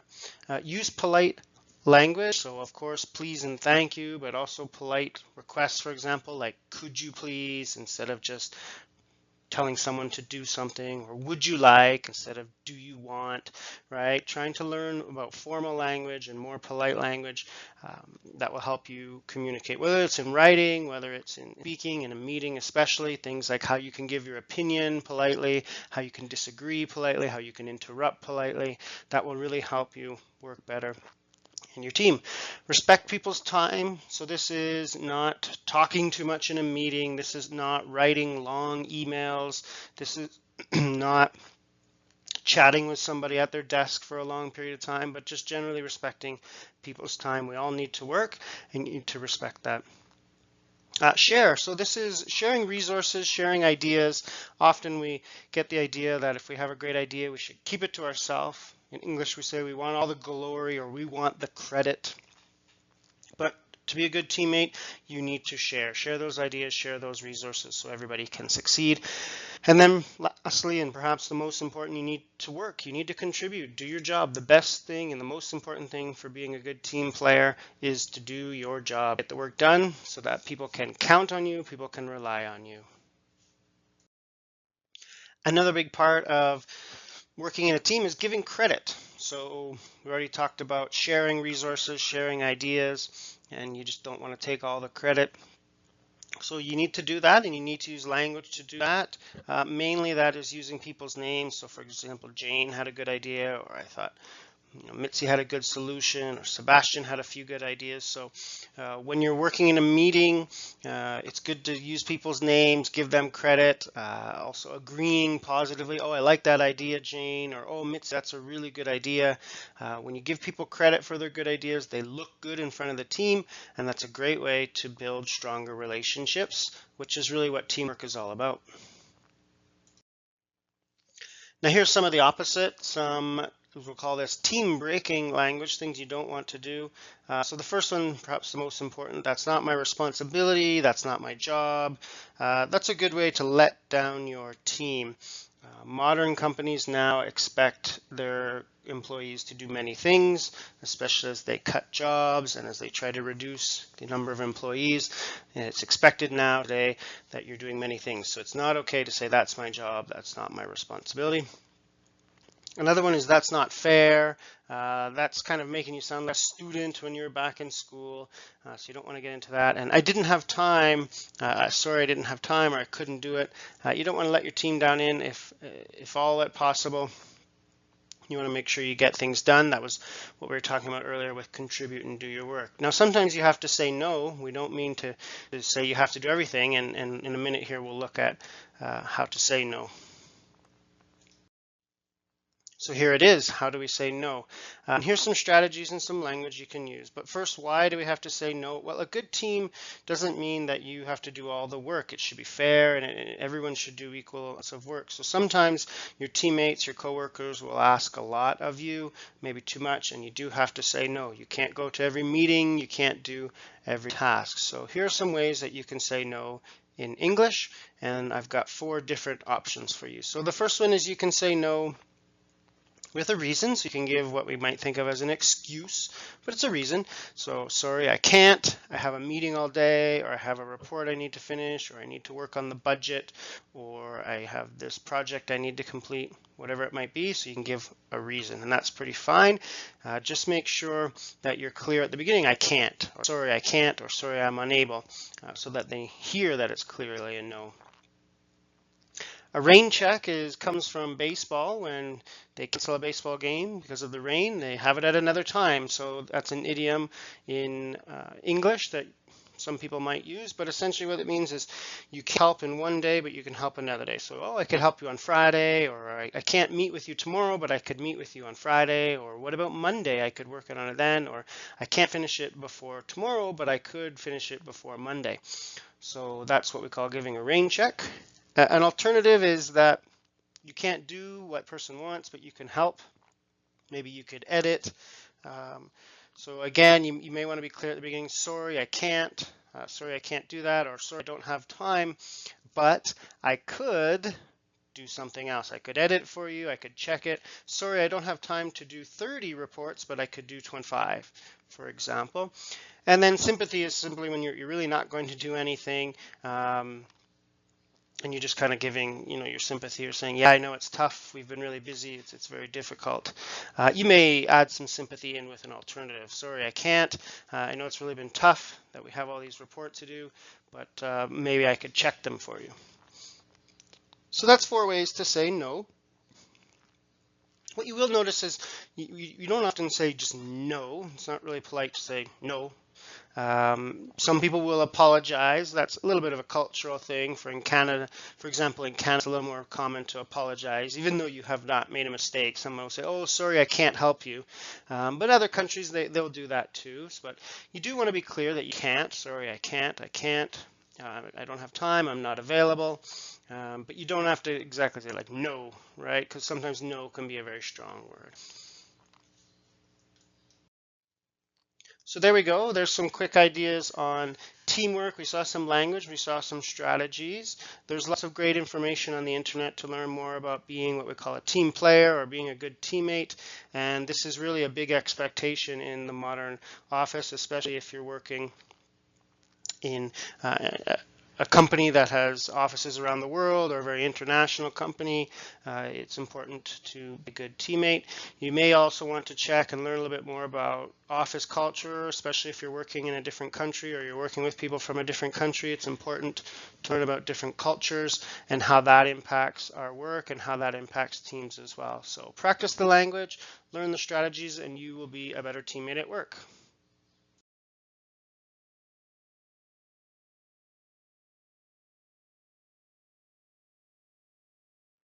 This video lesson is about giving and receiving feedback in the workplace. So when we make a mistake, or when we do work that needs to be improved, or when we're having an annual review or a performance review, those are often times when we give feedback. It could be formal feedback like a performance review, or it could be very small informal feedback, a quick change, something you need to fix. We're going to take a look at the language as well as some strategies to both give and receive feedback. So here we go. We'll get started. And again, we're at giving feedback and receiving feedback. So let's start with receiving feedback. It's a little bit easier. Well, it can be difficult when you've made a mistake and you have to receive that negative feedback, but we'll start with receiving feedback. So here's some strategies. First is know your feedback structure, and this is a real business communication idea, and this changes around the world. So depending where you're working and the kind of the culture of the business communication in that country, this can really change. So some people are much more direct. They will tell you exactly what you did wrong right away. Some people are the opposite. They're very indirect, and they might say things like, well, maybe, or what about, and you could, and they will give you a lot of really positive feedback and then a little bit of negative feedback. So there's kind of two opposite ends of the spectrum giving feedback. What you may want to research more about or learn more about is something called the criticism sandwich, or you might see the feedback sandwich. And it just basically means it's a sandwich, so it's kind of like the top and the bottom is the bread and the middle is the sandwich, the negative. So what happens is you'll get positive feedback, negative feedback, positive feedback. That's pretty common in many countries. But again, depending on where you're working and your boss or the person who's giving you feedback, the style will be different. So just be aware. The main reason to be aware of how you're getting that feedback is because many people will hear only the positive and they won't realize that the boss really wants a change, but because it's a more indirect culture or a more indirect person, they weren't necessarily so clear. So take a look more about that. Take a look at direct and indirect communication styles. Take a look at feedback sandwiches, criticism sandwiches.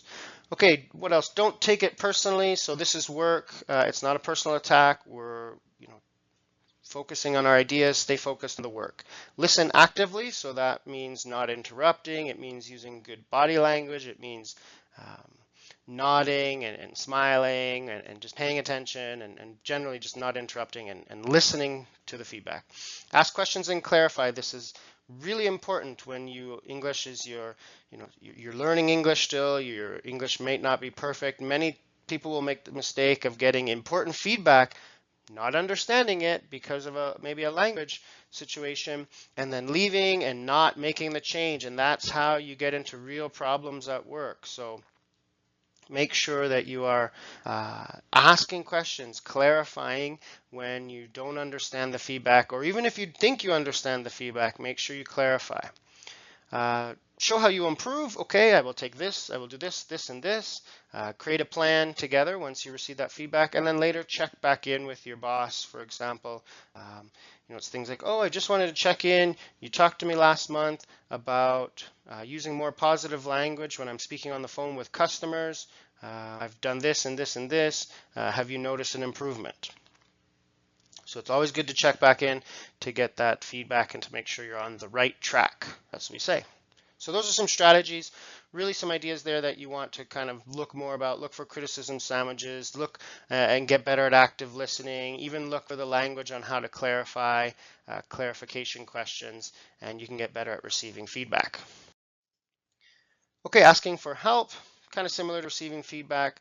The main thing you want to do here is be specific and try and kind of solve as much of the problem as you can, especially if it's your boss. Your boss doesn't want these kind of big questions like, how do I format the spreadsheet? What you're saying there is, I have no idea what I'm doing. But if you've tried some things and you have an idea, say it, and then your boss will be able to more easily give you that feedback. So I tried using columns, I tried using different formulas. Should I try macro? Would you suggest that, or does that seem like the best idea?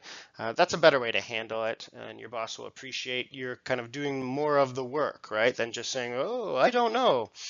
So make sure you're specific when you're asking for help. All right, let's start giving feedback. This is especially true if you're working as a manager or a boss, but even with our teammates, our coworkers, we have to give feedback, especially if you're working across departments. So if you're, say, a technical professional and you're helping HR do some kind of IT thing, then you may need to give feedback to someone even though you're not the boss. So we'll look at 4 things. Don't bury positive language, don't add unnecessary negatives, don't generalize, and the last one is don't make people feel stupid. We definitely don't want to do that. Let's go through all 4 of them. So burying positive language, often it comes with the word but, and what happens here is people give positive feedback very quickly and then just go straight to the negative. It's okay to be direct and to give clear feedback on a mistake or an error, that's no problem. But if you are going to give positive feedback, let it stand alone. Don't just quickly say, oh, it was very good, but, oh, I liked it, but, it looks nice, but, because often that feedback might not be true. Maybe the report doesn't look nice, or maybe the presentation wasn't good if you have negative feedback to give. And if it was good, then you're not spending enough time on the positive, right? So find a way to separate that positive and negative language, and that way the positive can come through. Again, it's okay to be direct with the negative, but don't just kind of quickly jump through positive. Don't add unnecessary negatives. Often the best thing to do is just give instructions. There's no reason to go on and on about a mistake or how bad it was. That's not helping, right? So let's look at the examples to think about them. I don't like the way you removed the logo. Okay, it's very negative. I don't like. Better just say the logo needs to be included. If it's just kind of a fact or a necessity or an obligation or something that has to happen, just say it. Don't worry about, oh, it's bad like this, or it looks awful like this, or it doesn't work like this. Just say it. The logo needs to be included. You know, this image doesn't look very good.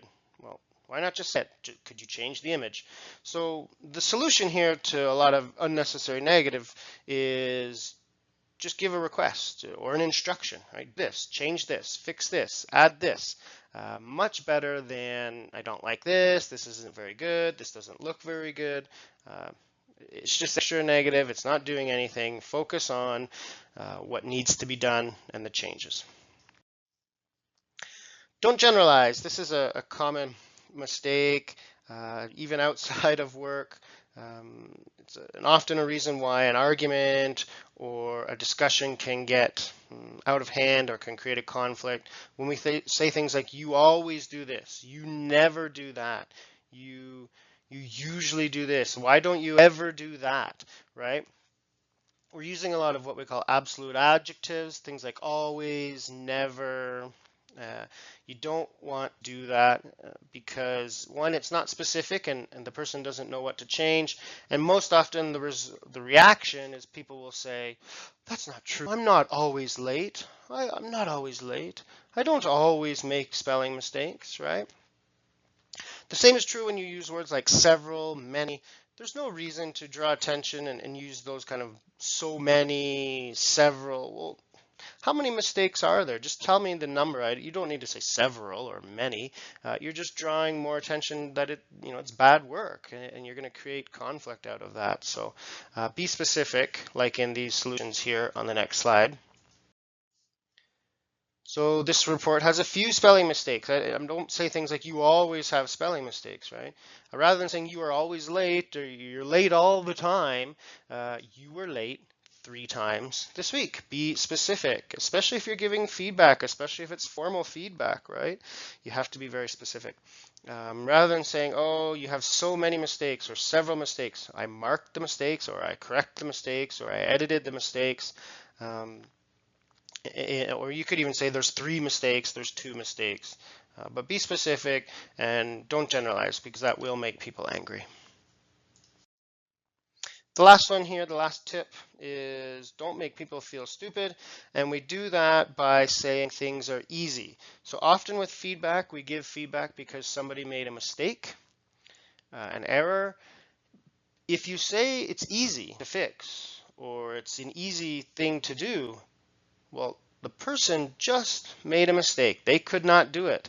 So now what you're doing is basically saying the person is stupid because they made a mistake on something easy. So when you say, oh, I can show you how to do it, it's easy. It seems like very simple language, but it really hurts people's feelings. Even saying, oh, it's really simple. Oh, no, don't worry about the mistake. It's simple. I'll show you how to do it. Yeah, you're thinking maybe, oh, I'll do this so they don't worry about how difficult it will be, but no, they're going to feel the opposite. They're going to feel stupid because the mistake is something you think is really easy. Always remember what is easy for you is not easy necessarily for others. And the opposite is true there as well. So by using words like easy and simple, when someone makes a mistake, you're going to make them feel very stupid. So there's our ideas on giving feedback. Don't bury the positive language. Separate the positive and the negative as much as possible so that you don't go too quickly through the positive. No unnecessary negatives. So just kind of be specific as well. Same idea, don't generalize. So staying away from always, you never, and being specific with numbers. And then the last one was don't make people feel stupid by saying it's easy, it's simple. So those are some tips on giving feedback. That's feedback, both receiving and giving feedback. We saw some language ideas and we saw a lot of kind of communication strategies. So review the video.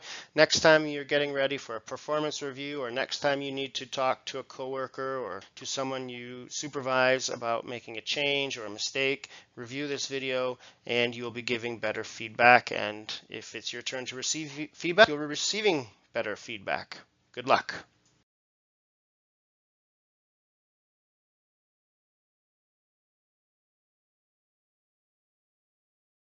In this video lesson, we take a look at conflict in the workplace, specifically some language that you can use to avoid conflict or how to handle conflict, as well as some strategies to keep you out of conflict or to manage certain conflicts. Let's get started. So we'll take a look at 3 different ideas. We're going to look at how to focus on ideas and the language you can use to do that. We'll look at making apologies, both language and strategies, and then overall we'll quickly look at some strategies for conflict. So a big idea to avoid conflict or really just to not seem rude in the workplace or to not offend your coworkers or customers is to focus on ideas and not on names or on people. And this is especially true when you're in a conflict or really any time that you don't agree with somebody or that you have any kind of negative situation. Perhaps you're giving feedback on a mistake. So we can see some examples here. The difference between Juan didn't use the correct angle or the correct angle wasn't used. So yes, it's important maybe to say who made a mistake sometimes, but we often, very often, We know who made the mistake, who was doing the measurement in this example. So I don't need to say that it was Juan's fault. I just need to say that the correct angle wasn't used. Juan will know he made the mistake. I don't have to use his name, especially in a meeting in front of many people. Same idea with the second example. Sarah didn't check the machine on time. The machine wasn't checked on time. Again, we know who did it, so there's no reason to make extra note that it was Sarah's fault, because Sarah will feel very bad. Again, this is especially when you're in a meeting or in a conversation in a group of people. So the same is true with using you. That can often make you seem impolite, or it can offend your coworkers. And again, it's the same idea of keeping focused on ideas and not on people. So if we look at these examples, we can see why you can be a little bit offensive. When I say, for example, you need to pay this week. Well, again, the customer in this example knows that he or she needs to pay. Nobody else is going to pay for them. So making the extra point of saying you need to pay, it can seem a little bit rude, especially when you're not agreeing with people, like your coworkers. I don't agree with you. Again, this could be names like we saw before. I don't agree with Sarah. But that extra you're focusing on the idea. So in this case, you're disagreeing with the person when it would be better to disagree with the idea. Your report was late is the same idea. So here's how we can fix that. Instead of saying you need to pay, the invoice needs to be paid this week. Speaking of language there, what we've done is we've gone from active to passive voice. Passive voice is a grammar topic you may want to learn more about, and it's a good way to soften your language when you need to do that. Instead of saying I disagree with you or I disagree with Sarah, I'm not sure I agree with that. Again, that being the idea. So we're focused on the idea, not on the people. And the report was late. Again, you made the report. You know you handed it in late. I don't need to do the extra part of saying you. So the main idea there is when you are in a negative situation, giving feedback, disagreeing, handling a payment, you want to stay away from you and names and focus on ideas. That's a good language trick to be more polite and to avoid conflict in the workplace. All right, let's take a look at apology, something that often happens with conflict. We need to apologize, and we'll look both at how to apologize, how not to apologize, and also some tips and how to receive an apology. So it's not just us that apologizes, but what happens when somebody apologizes to us. So we'll look at the language here first with how to apologize. Look at a few different ways that you can form sentences to apologize. So you can see the structure, sorry for, and then an ing verb. So I'm sorry for being late. Again, it's not I'm sorry to be late or anything like that. That would be a mistake. So it's I'm sorry for being late. I'm sorry for using the wrong file. I'm sorry for taking. I'm sorry for making. I'm sorry for doing. Again, it's that for ing. So that's the most common way to apologize in English. A second way is to use the word apologize. So you can say, I apologize for being late, or I apologize for using the wrong file. So a little bit different. Before you said, I am sorry for being late, and now you say, I apologize. Be careful there. That's a common mistake I hear. Some people say, I sorry for instead of I am sorry. Some people say I am apologize for instead of I apologize for. So I am sorry, I apologize. And in both examples, it's for ing, for being, for doing, for taking. So those are the two common ways to apologize. And here's one more. This is when we're talking in the past. I am sorry. Again, you can see that. I am sorry. I am sorry I was late. I'm sorry I used the wrong file. Something happened in the past, you're apologizing for it, so that's why we're using the past tense. And that, I would say, are the three main ways that you can apologize. Here's some tips on how not to apologize. These are common mistakes that people make. Often it's just a not apology. So an almost apology is when you say, I would like to apologize, or an owe you an apology. Those are fine to say, but then you actually have to apologize. Saying I owe you an apology does not mean you have apologized. It's like if you say I owe you $10, well, give me the $10. You have not apologized. Non-apologies are I'm sorry you feel that way, or I'm sorry my comments offended you. Again, you're putting the focus on them and their feelings when you're avoiding the mistake that you made. And unspecific apologies, things like "I'm sorry for any inconvenience." This is a common thing you'll see in emails, and it's really not that great, especially when you say "this may have caused." Because if you made a mistake, it did cause inconvenience. So saying it may have caused, you're avoiding your mistake. And when you say "I'm sorry for any inconvenience," you're not being specific. So be specific with your apologies. Say, instead of saying "for any inconvenience," say "I'm sorry for sending you the file late," or "I'm sorry for the error in the data or in the calculation," or whatever the mistake was. You never want to blame in your apologies. You must take responsibility for the mistake you made. And if it's your company, for example, if you're talking to a customer, then you want to take responsibility for your company. With the language, we often give blame by using "but." "I'm sorry, but Paul gave me the report late," or "I'm sorry, but Mary didn't format it correctly." Don't do that. Take responsibility for your apologies and don't add in that "but" to make a quick change, to make a quick blame. So we also need to accept apologies when someone makes a mistake and is apologizing to us. And I've got two sections here for you. So when we are not very angry, or it's not a big deal or not a major problem, then we can say things like "that's okay, don't worry about it, no problem." Sometimes, however, it's a serious problem. We still need to accept the apology. That's the polite thing to do. We don't want more conflict.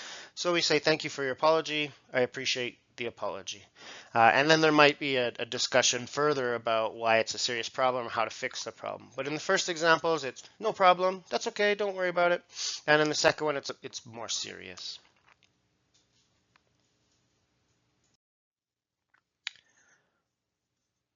Okay, we'll end with some conflict strategies. Just a few quick ideas on how to handle conflict. So the first one says decide if you should address the conflict.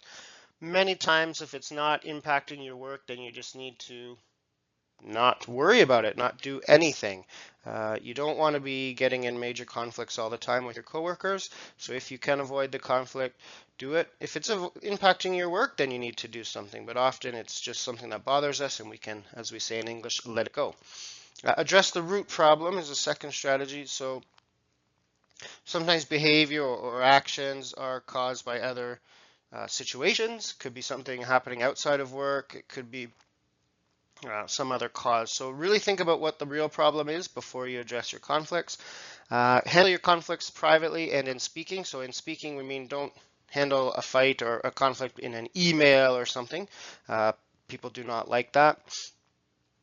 And certainly in privately, not in front of your coworkers. And then finally, don't involve the boss unless necessary. Now, a lot of these strategies are very kind of cultural, and it depends where you're working in the world. It depends on the office culture and the company that you're working for. So that could depend. In some countries, it might be common to, when there's a conflict, to involve the boss. In many, I would say, English-speaking countries, especially if you're in Canada and the United States, it's not so common to involve the boss, and it's better to handle your conflicts between the people that are involved. Managers do not like to get involved in many conflicts, especially if they're more kind of personal. So that's some strategies for conflict. So there we have it. A lesson on conflict, some ideas, some language. You would probably especially want to review the language on how to apologize, especially the grammar, the for, being, for, using, and that ing verbs and all of that. That's important. Also, take a look at some of that language and strategies on how to keep the focus on ideas and not on people. So avoiding saying you made a mistake, you did this, you need to pay. That's a quick way to create more conflict. So take that in mind too. Review the language, review the strategies. This should reduce the amount of conflict you have at work. And if you do have conflict, it should help you in those situations. Good luck.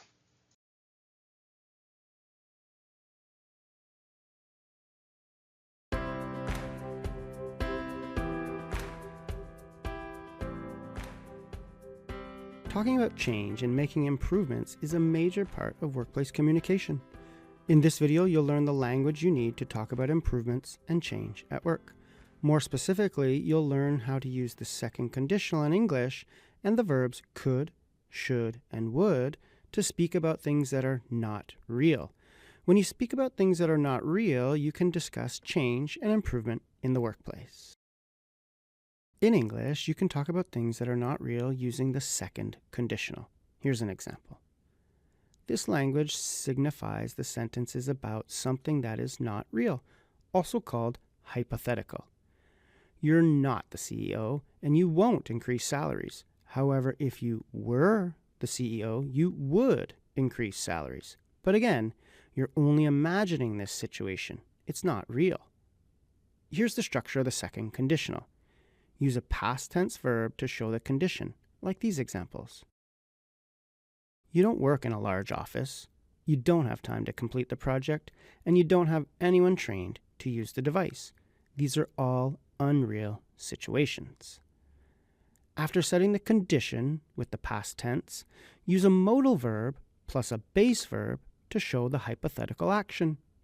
When speaking about the unreal, you'll often use 3 modal verbs: would, could, and should. Could shows hypothetical options. These examples are all possibilities if you were the CEO. While none of these examples seem realistic, they show how could shows options. Here's another example. Notice how could shows the 2 options to solve this situation: raise prices or increase sales. Which leads to our next modal verb, should. Should is to show which is the correct or ethical option. Here are some examples. Would is the most common modal verb, and it shows the person's opinion. It's most used to answer the question, what would you do? Here are some examples where you can see how would acts like will for unreal situations. It's what you would do if you had the opportunity. Let's look at an example to see how it all works together. Here's a situation. You work in a factory that manufactures automobiles. In the past 6 months, accidents have increased by 54%. This is an unacceptable level of safety, and you need to improve the situation. What would you do? Here are some options. Which would you choose? If it were me and I had to improve safety, I would add more warning signs. If that didn't fix the problem, I would deliver a safety training workshop. Now, notice the grammar in my answer. I used the past tense to show the condition, if I had to improve safety, and I used the modal verb would to show my opinion. Thinking a little further about safety, let's look at some more hypothetical situations. In the first example, what would you do if your company had too many vehicle accidents in the factory? Think about what you could do, what you should do, and what you would do. Pause the video to write or say your 3 sentences now. Let's look at some possible answers. If the company had too many vehicle accidents, you could remove all the vehicles from the factory. That would eliminate all vehicle accidents. However, you should not remove the vehicles because you need them for production. You should do something to improve employee safety. You could train the drivers to be safer, or you could add more lights to the vehicles so people could see them better. I would choose that option because it's the fastest, cheapest, and most impactful. Here are more hypothetical questions. What would you do in each situation? Pause the video to say or write your second conditional sentences. Try to think of 3 sentences for each, using could, should, and would. Ready to look at some sample answers? Did you pause the video and write or say your own answers first? If so, let's look at the answers.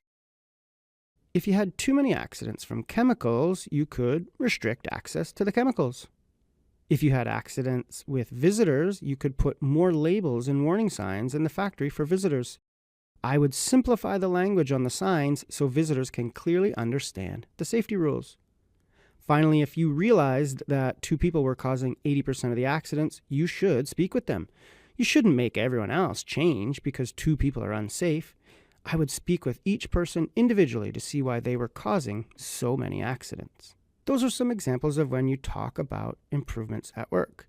You learn to use the second conditional, and more specifically, the modal verbs could, should, and would. If the second conditional is new for you, take time for extra grammar practice. Once you have the basics, you can start using it at work. If the second conditional is something you're comfortable with, you'll likely need to build more consistency. Often people stop using the correct grammar as the hypothetical conversation continues. Do you see the error in the sample conversation on the board? It's right here, where would has changed to will. Be careful that you consistently use the correct grammar through the entire conversation. If you follow the language and strategies in this video, you'll be able to talk about unreal things at work.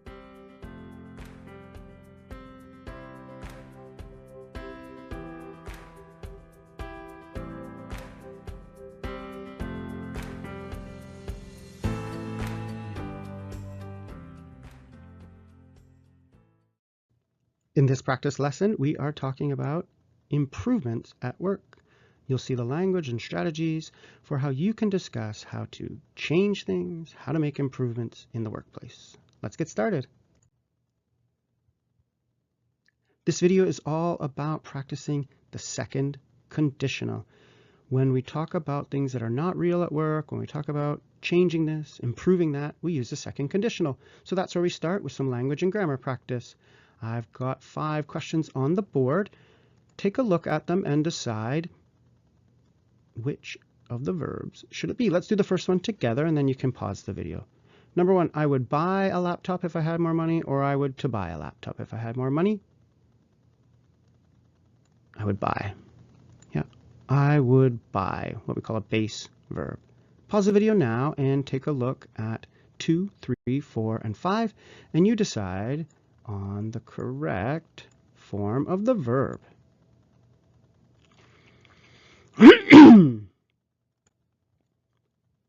We can see the correct answers here. Number 1, I would buy a laptop. That was the base verb we did together. Number 2, where would you work? Again, would plus base verb, work.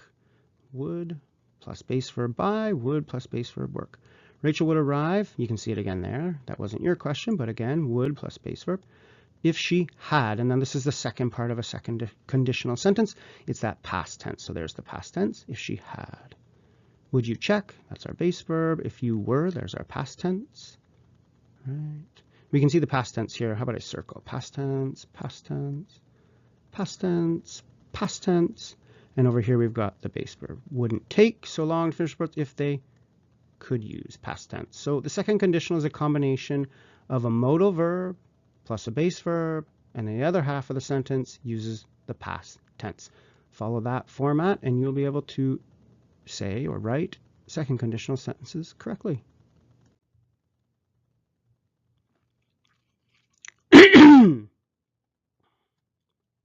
With second conditional sentences, we often use 3 modal verbs, could, should, and would. Think about could as your options. We could hire new employees. That is a possibility. Think about should as the right thing to do, often the ethical thing to do, right? So we should train the employees we have, as in, oh, we've got great employees, let's train them. That's what we should do. We owe it to them. And then would is like your decision. It's often like will, but hypothetical. So I would create, that's like saying I will, this is what I will do, but again, it's not real. So it's I would create a training workshop. This is my decision. So quickly again, could is the options, should is for the right thing to do, and would is the decision, the hypothetical decision. We can see a few more examples here using would and could and should. Again, notice that would is the decision, could is a possibility or option, and should is the right thing to do. Also notice here at the bottom, I'd, that's a contraction of I would. It's pretty common in speaking. Here's some speaking practice if you want to continue talking about safety and how to improve it. The prompt says, should we? And then, for example, add more warning signs or send out safety manuals. So if you want to pause the video now, you can practice. You can say things like, oh, I think we should add more warning signs because this would. Maybe you have a reason for why you choose that. So make a choice. This is some good speaking practice. Let's take a look now at some language and grammar. We've got 5 options on the board. They're not all correct. Go through them, pause the video, and decide, is it correct or incorrect? And then I'll show you the answers.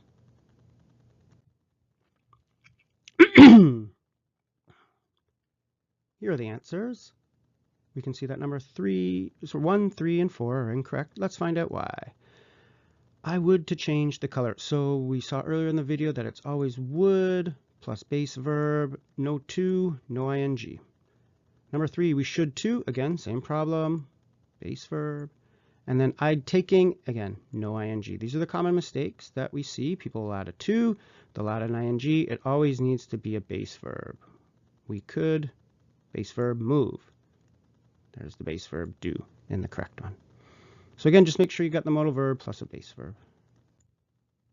Here's a sample conversation you can go through on your own. It shows you great examples of using the past tense, using the would and the could and should, the modal verbs. And it also just gives you an idea of what a conversation looks like when people are speaking hypothetically or speaking about something that's not real. Notice in this conversation, and this is a common mistake, in this conversation, they remain consistent. They're using the modal verbs till the very end, right? Often, when people make errors, they start perfectly. So they give a couple of good sentences that are hypothetical, that are not real. But then as the conversation continues, it drops into, oh, we'll do this, and we will do that, and we will do that. You're not talking about the future. You're talking about hypothetical. So probably the most difficult thing to do with the second conditional is to stay consistent as you speak and have a longer conversation. Just keep that in mind. As you go through your entire conversation, you always want to be using that correct grammar. That's some language and strategies for talking about improvements at work. We looked at the grammar for the second conditional. If the second conditional is new for you or some of this was challenging, practice some grammar. There's lots that you can do, exercises, practice, all of that, and then start using it at work. You need the second conditional to talk about things that are not real, which is really, really common when we talk about change, when we talk about improvements. So we need to do that, and if you can do that better, you'll be a great communicator. Communicating about safety is crucial in all workplaces, from the factory to the office. This video will show you language for talking about safety. You'll learn to communicate about things you must do and the things you can't do. Let's start with the things you must do, known as obligation. This means something is necessary. Take a look at these examples.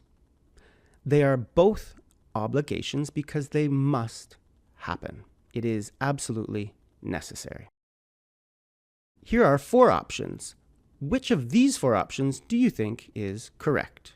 You must wear boots, you must to wear boots, you must wearing boots, or you must to wearing boots. The correct answer is A, you must wear boots. When using must, always use the base verb. Other examples include must wear, must go, or must take. Here are a few more examples of using must to show obligation. You can also use have to instead of must. This is less formal, so it's not common in writing, but many people use have to when speaking. First, let's make sure you know how to use have to. Which of these 4 is correct? You have wear boots, you have to wear boots, you have wearing boots, or you have to wearing boots. The correct answer is B. The structure is have plus to plus a base verb. Examples include have to go, have to walk, or have to work. Here are a few more example sentences where you can see how have to shows obligation or necessity. Let's try a few more practice questions before we move on. For these 4 sentences, which is correct? You have register with security before you enter. You must to register with security before you enter. You have to register with security before you enter.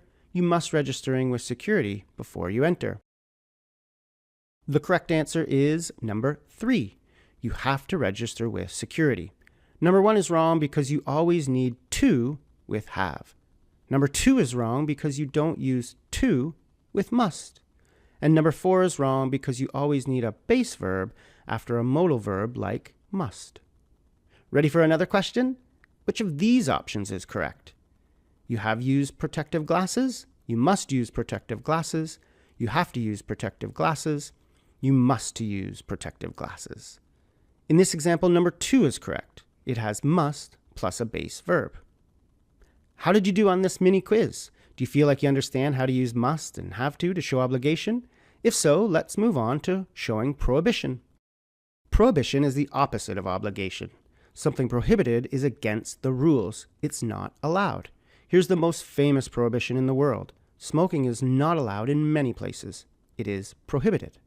Let's look at the language to prohibit smoking. How do you think we say this? Do you see the correct way using can't? What about with must not? Which are correct? You can't smoke, you can't to smoke, or you can't smoking. What about these three? You must not smoke, you must not to smoke, you must not smoking. Let's see the correct answers. To show something is prohibited, you can use the modal verbs can't and must not. Both are followed by base verbs. Here's a few more examples. You must not touch the panel. You must not wear jewelry. You must not use perfume in the office. Using can't is less formal than must not, and it is common to use in speaking. Here are a few more examples. You can't wear shorts. You can't eat in the factory. Let's look at one quick tip before we finish this video. The tip is to know when something is prohibited and when something is not obligated. Look at this example. You must not smoke. This is prohibited. You can't do it. Look at this example. You don't have to work on Saturday. This means you are not obligated to work on Saturday. However, it does not mean you are prohibited from working. You can work if you want. You don't have to work, but you can. Here's another example. Which do you think is correct? Number 2 is correct because it's prohibiting loud music in the office. The first example says loud music is not required, which doesn't really make sense. There's no need to tell people playing music is not mandatory. This is obvious already. Using must not and don't have to can be tricky sometimes, so review these two phrases to ensure you're using them properly. Finally, here's a quick review of how to talk about safety rules in the workplace. Use must to show something is obligated or necessary. You can use have to in less formal situations to show obligation. Use don't have to show something is not obligated. And use must not to show something is prohibited. You can use can't in less formal situations to show prohibition. With this language, you can talk about what is not allowed at work and what is necessary at work. This allows you to talk about safety rules and policies, ensuring you're using the correct language and grammar.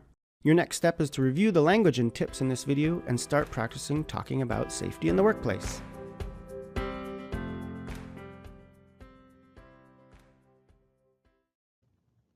In this practice lesson, we will look at safety rules. We'll look at two main things. The first is how to show obligation, things you have to do at work, and the other is how to show prohibition, or things you cannot do at work. You'll have a chance to take a look at some quizzes, some practice questions, and check your understanding of how to talk about safety rules at work. Let's get started. First one to take a look at here is obligation. So again, these are things you must do or you have to do. So how do we say that? With must, do we say you must to wear boots? Or do we say you must wear boots? Which one is correct? The correct answer is going to be this one. You must wear boots. We do not like that to there with must. We always want to use a base verb. Must plus a base verb. So must wear, must go, must take, must walk. In the next one, you have to wear boots or you have to wearing boots. Which one is correct? Think about it. And the correct one is this first one. We do not like the ing. Again, same idea as the first one. It's going to be wear, a base verb, have to, and then our base verb. So have to wear, have to go, have to talk. So there we go. We're using base verbs after must and after have to. Let's take a look at some more practice.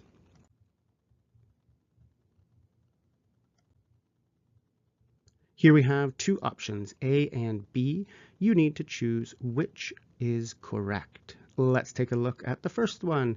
You have to register with security before you enter, or you have registered with security before you enter. Which one is correct?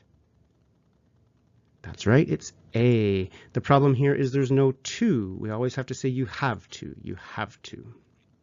Next one, you must to wear a helmet in the factory, or you must wear a helmet in the factory. Which one is correct? That's right, it's this one. We said we like those base verbs. This one we do not use. So we say you must wear. Third one, you have to wearing safety boots, or you have to wear safety boots. Again, you should be getting the hang of it now. You should be recognizing that we don't use the ing verb. We use that base to wear. You must use protective glasses, or you must using protective glasses. Again, we're going to use that base verb use, not using. So this one is correct. You have to register, you must wear, you have to wear, and you must use. There we go. Great work. Let's take a look at prohibition. These are things you can't or must not do. First, which ones are correct? For can't, do we say you can't smoke, you can't to smoke, or you can't smoking? Which one do you like? Same idea here as we saw before. We're going to use that base verb. So you can't smoke, you can't go, you can't talk, you can't walk, you can't leave. We don't use to smoke, and we don't use the ing form. So it's you can't smoke. Next one with must. You must not smoke. You must not to smoke, or you must not smoking. Again, you're probably getting the pattern now. It's not the base, or it's not the infinitive with to. It's not the ing. It's the base here. You must not smoke. So you can't smoke, or you must not smoke. Let's look at more practice. There's our correct answers. And now some practice. Same idea. Choose the one that is correct between A and B. So you can't wear shorts, or you can't to wear shorts. Well, you should be picking up that nice base verb that we're using. Of course, we don't want that to in there. You can't eating in the factory. You can't eat in the factory. Same idea. We don't want the ing, just like we didn't want the to up here. We don't want the ing. We want that base verb. You can't eat. You must not wear jewelry. You must not to wear jewelry. Again, we don't like this extra. We want that base. You must not wear. And you may not running. You may not run. This one's a little bit different. We hadn't seen may. Sometimes we use it, not often. But again, it's here just to show you that it's the exact same structure as must. So we're going to say you may not run. Again, we wouldn't want that ing. One last practice here. This is the difference between must not and don't have to, and it's probably the most difficult thing to solve. So when we say must not, that is something that is prohibited. You can't do it. So when we say you must not smoke in the office, it's absolutely prohibited. You can't do it. This is different than something that you don't have to do. This is something that's not obligated, it is not necessary. So when we say you don't have to work on Saturday, that means it's not obligated, it's not necessary. You can work if you wanted to. It's not prohibited. Come on in and work on Saturday. We have no problem with that, but you don't have to. It's not obligated. That's the difference between must not and don't have to. Here's a little bit of practice. Which one makes the most sense between A and B? You must not smoke in the office. You don't have to smoke in the office. This one we know is you must not smoke. It's prohibited, right? It's not that we're saying, oh, you don't have to do it, but go ahead and smoke if you want to. That's not it at all. It's that you must not smoke. You must not work on Saturday. You don't have to work on Saturday. This is the other one we just saw. Again, the idea there is that it's not necessary. It's not required to work on Saturday. If you want to, you're welcome to.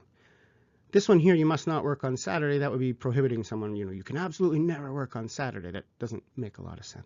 You must not wear a helmet in the office. You don't have to wear a helmet in the office. So in this case, it doesn't make sense to prohibit helmets in an office, right? To say you must not wear one, people aren't showing up to an office wearing a helmet. It's not needed, just the same reason we wouldn't say you must not bring a lion to the office, or you must not wear roller skates. So that one doesn't really make sense, where this one, you don't have to wear a helmet. Maybe there's a factory beside the office, and we're saying, well, you have to wear a helmet in the factory, but you don't have to wear a helmet in the office. It's not required. So that one's a perfect sentence. Last one, you must not allow people to enter without registering. You don't have to allow people to registering without registering. So this one again, you must not allow. This is something that's prohibited. They're saying stop. Don't let people in who are not registered. So that makes this one correct because you're prohibiting it. You don't have to allow people. This one doesn't quite make sense. Again, so that's the difference between you must not and you don't have to. Again, you must not is something that's prohibited, and you don't have to is something that is just not required. That's some practice for safety rules. We saw obligation and prohibition. We saw how to use some modal verbs, how to use have to and must not and can't. If you use all of those correctly, you'll be able to talk about safety rules at your workplace.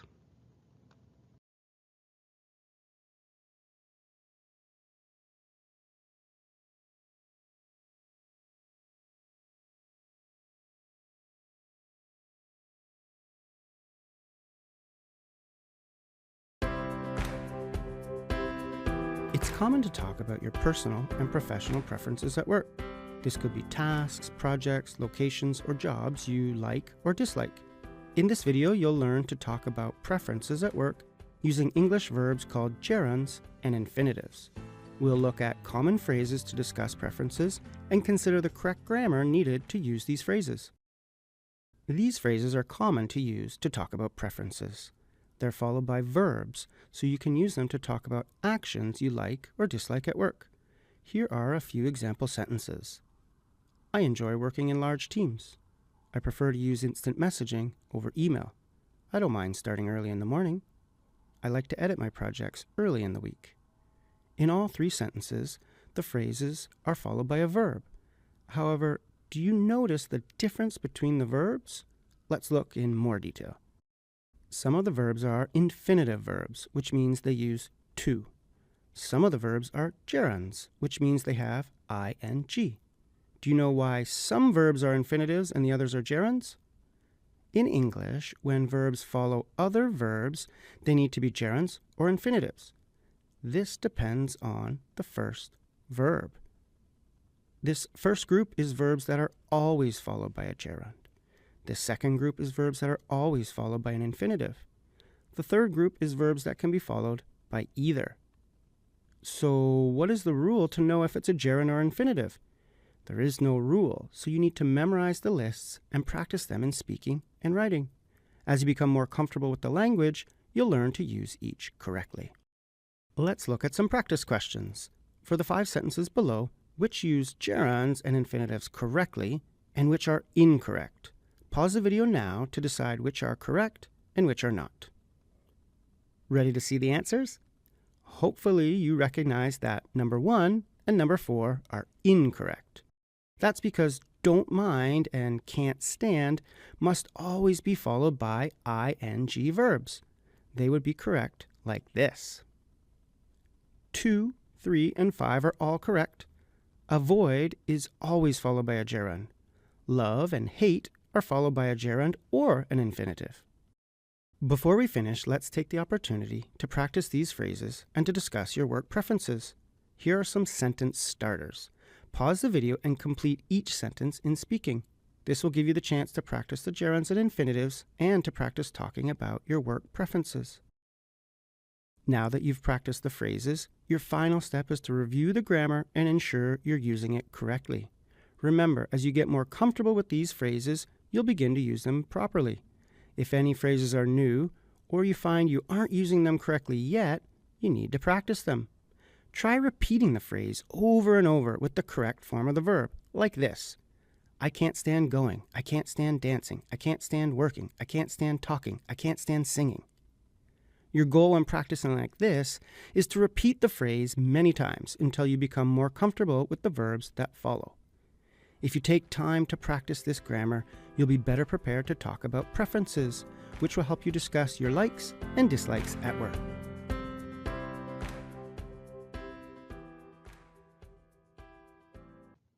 In this practice lesson, we're looking at preferences at work.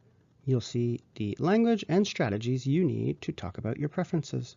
More specifically, we'll practice gerunds and infinitives and how you can use them to talk about the things you like and don't like. Let's get started. We've got 8 phrases on the board. They're all talking about preferences at work, but be careful, they are not all correct. There are some grammar errors in here. Can you find them? Go through each 8 and decide, is it correct or is it incorrect? Again, you're looking for language and grammar errors. Pause the video now. After that, I'll show you the answers.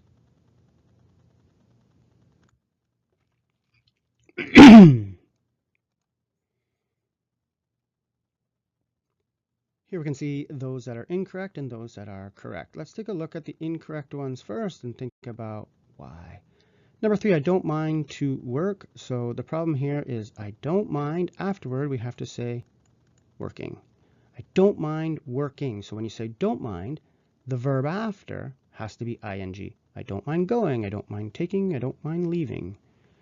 Number 4 is the same problem. I avoid being late. So again, I avoid taking, I avoid working, I avoid being late. Same idea. After avoid, you need to follow it with a gerund or an ing verb. Number 6, same problem. ing. These are all fine. I prefer to work. I don't like to train. These are great. I like learning. Yeah. Some of these, as we'll find out soon, we can, with like, it could be I like to learn or I like learning. Some verbs in English, you can follow with both. Let's take a look at another set of practice questions. Same idea. Pause the video and decide which ones are correct and which ones are incorrect. Here we can see the errors. Let's take a look at why they are wrong. I enjoy to have. This is ing. After enjoy, it's going to be having. I enjoy going. I enjoy taking. I enjoy leaving. I can't stand talking. I don't mind working. Make sure you got those ing ones. I avoid working. That's great. I like to review. Again, like can be both. I like reviewing. I like to review. I don't like to work. I don't like working. Both are fine. Hate can also be both. I hate to speak. I hate speaking. Both are fine. Last set here. Go through them and decide, are they correct or not?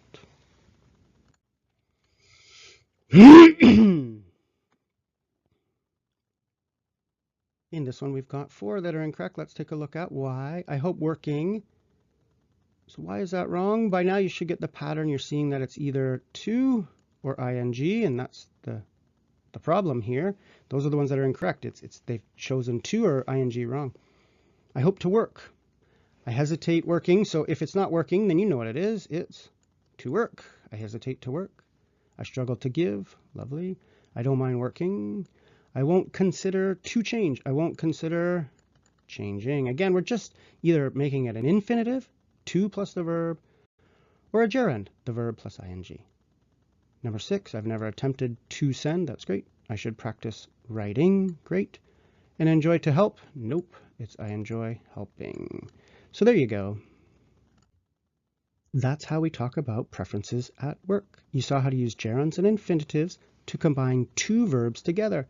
That gives you the ability to talk about an action you like or don't like doing. Practice the language and grammar in this video, and you'll be able to talk about your preferences at work.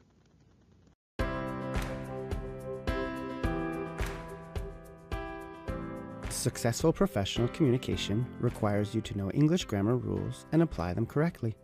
This video introduces you to 5 common grammar challenges for professionals. Although this video can't teach you all the grammar rules, you can see which rules you should learn to succeed at work. Here are the 5 grammar areas we'll cover. Articles are the, a, and an. We'll see how to choose the correct one. English conditionals help you discuss hypothetical situations, something that's quite common in the workplace. Prepositions are the tiny words that show time and place. The English verb tenses help you talk about the past, present, and future. Finally, we'll look at how to use gerunds and infinitives correctly so you can avoid common grammar errors. Let's start with the first grammar challenge, articles. Perhaps the most difficult English grammar topic is articles. Articles are the, a, and an. They're challenging because English uses articles differently than many other languages. Here are 3 rules to use articles properly. Number 1, don't forget the article. Number 2, don't add an extra article. And number 3, don't use the wrong article. Let's look at an example for each. Number 1, don't forget the article. Most English nouns need an article. In this example, you need to add a or the. Here are a few more examples where you need to ensure the noun has an article. Number 2, don't add an extra article. The first rule said that nouns need articles, but some nouns in English don't need articles. This is often true for proper nouns like names of people or places. This is a common error in English because many languages use an article for all nouns, where some nouns in English don't require an article. The third rule is don't confuse a and the. This is perhaps the most common article mistake, as sometimes it can be unclear which article to choose. As a rule, use the for specific things and a for general things. For example, if you say you're a computer programmer, you're one of many. If you're the computer programmer, you're the one specific programmer. The common error is using the to say things like, I'm the sales representative at Google. Are you the only sales representative in the company? No, you're a sales representative at Google. You're one of many. Keep in mind, the is for specific nouns and a is for general nouns. Study the difference between a and the on your own to build your grammar skills in English. Using articles correctly is a crucial skill for effective workplace communication. In English grammar, conditionals are situations that are not real. They use if or when, and they're commonly used to talk about things that are not real at work. You should learn the 4 types of conditionals. The zero conditional is for real actions in the present. This is often for things that are always true.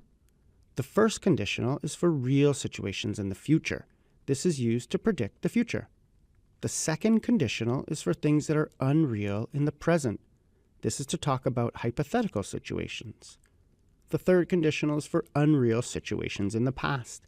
This is to talk about regrets or hypothetical changes to the past. Learn the structure of the English conditionals, as you'll need to use them at work. You also want to practice them in speaking. It's common to be able to use conditionals on a grammar quiz, but fail to use the correct structure at work. Practice building your consistency using English conditionals, as it's not enough to know the structure. You need to be ready to use this grammar in conversations at work. A third major grammar challenge for professionals is prepositions. These are the little words that show direction or place. First, you want to learn how to use in, on, and at correctly. Many other languages use only one word for these 3 prepositions, so they're tricky to use in English. In, on, and at show time and place, like this example. Do you know which words go in the blanks? You can use in, on, and at to show time, like these examples. You can also use them to show place, like in these sentences. Apart from using in, on, and at, prepositional phrases create several grammar challenges for professionals. Look at these examples. We looked at the report. We are not pleased with the report. We discussed the report. There's no rule that tells you why we use at after look, with after pleased, or no preposition after discussed. Keep practicing and you'll become comfortable with these phrases over time. Soon enough, you'll use phrases like looked at, talked about, discussed, or contributed to. When in doubt, the internet can help you. Don't be embarrassed to Google pleased with or pleased about. Learn English prepositions to ensure your language is more accurate. The 4th grammar challenge is verb tenses. English has 12 main verb tenses, but you only need to master the ones you use consistently. Here are a few verb tense tips. First, learn the past tense and past participle for irregular verbs. If you're in a meeting and you need to think of it's drove or drived, you won't be able to focus on your ideas. Practice the list of irregular verbs so you can use them naturally. When speaking, ensure you're using past tense verbs when talking about the past. Many people understand the grammar, but they forget to use past tense verbs consistently when speaking. If you want a practice activity, record yourself speaking about everything you did yesterday. How many past tense verbs did you miss? Once you can do this perfectly every day, you can feel more confident using past tense verbs in speaking. Another tip is to know the difference between the present perfect and the simple past. This will help you talk about completed tasks and professional experiences. Finally, know when to use continuous tenses and when to use simple tenses. Learn about verbs that can continue and those that can't. For example, we can say he is walking, but we can't say he is liking pizza. Do you know when you can use an ing verb and when you can't? If you learn these major verb tense concepts, your grammar will improve tremendously. The final grammar area is gerunds and infinitives. When two verbs go together in English, the second verb needs to be a gerund or an infinitive. Choosing the correct form of the verb is a common error for English learners. Let's look at some examples, specifically the second verbs. Some of the verbs are infinitive verbs, which means they use to. Some of the verbs are gerunds, which means they have ing. Some verbs are always followed by a gerund, other verbs are always followed by an infinitive, and some verbs can be followed by either. So what is the rule to know if it's a gerund or infinitive? There is no rule, so you need to memorize the verbs and practice them in speaking and writing. As you become more comfortable with the language, you'll learn to use gerunds and infinitives correctly. Those are the 5 grammar areas you should improve if you want to be a more professional communicator at work. Let's review them once more. Study English articles to know when to use the, a, and an. English articles are used differently than most other languages, so learn their rules. Learn the 4 conditional structures so you can talk about unreal situations at work. You should also learn prepositions, especially how to use in, on, and at correctly. English has many verb tenses, and it can often be challenging to choose the correct tense. Learn how to use the common tenses in English. Finally, learn to use gerunds and infinitives correctly. If you master these 5 grammar areas, your professional communication will improve dramatically.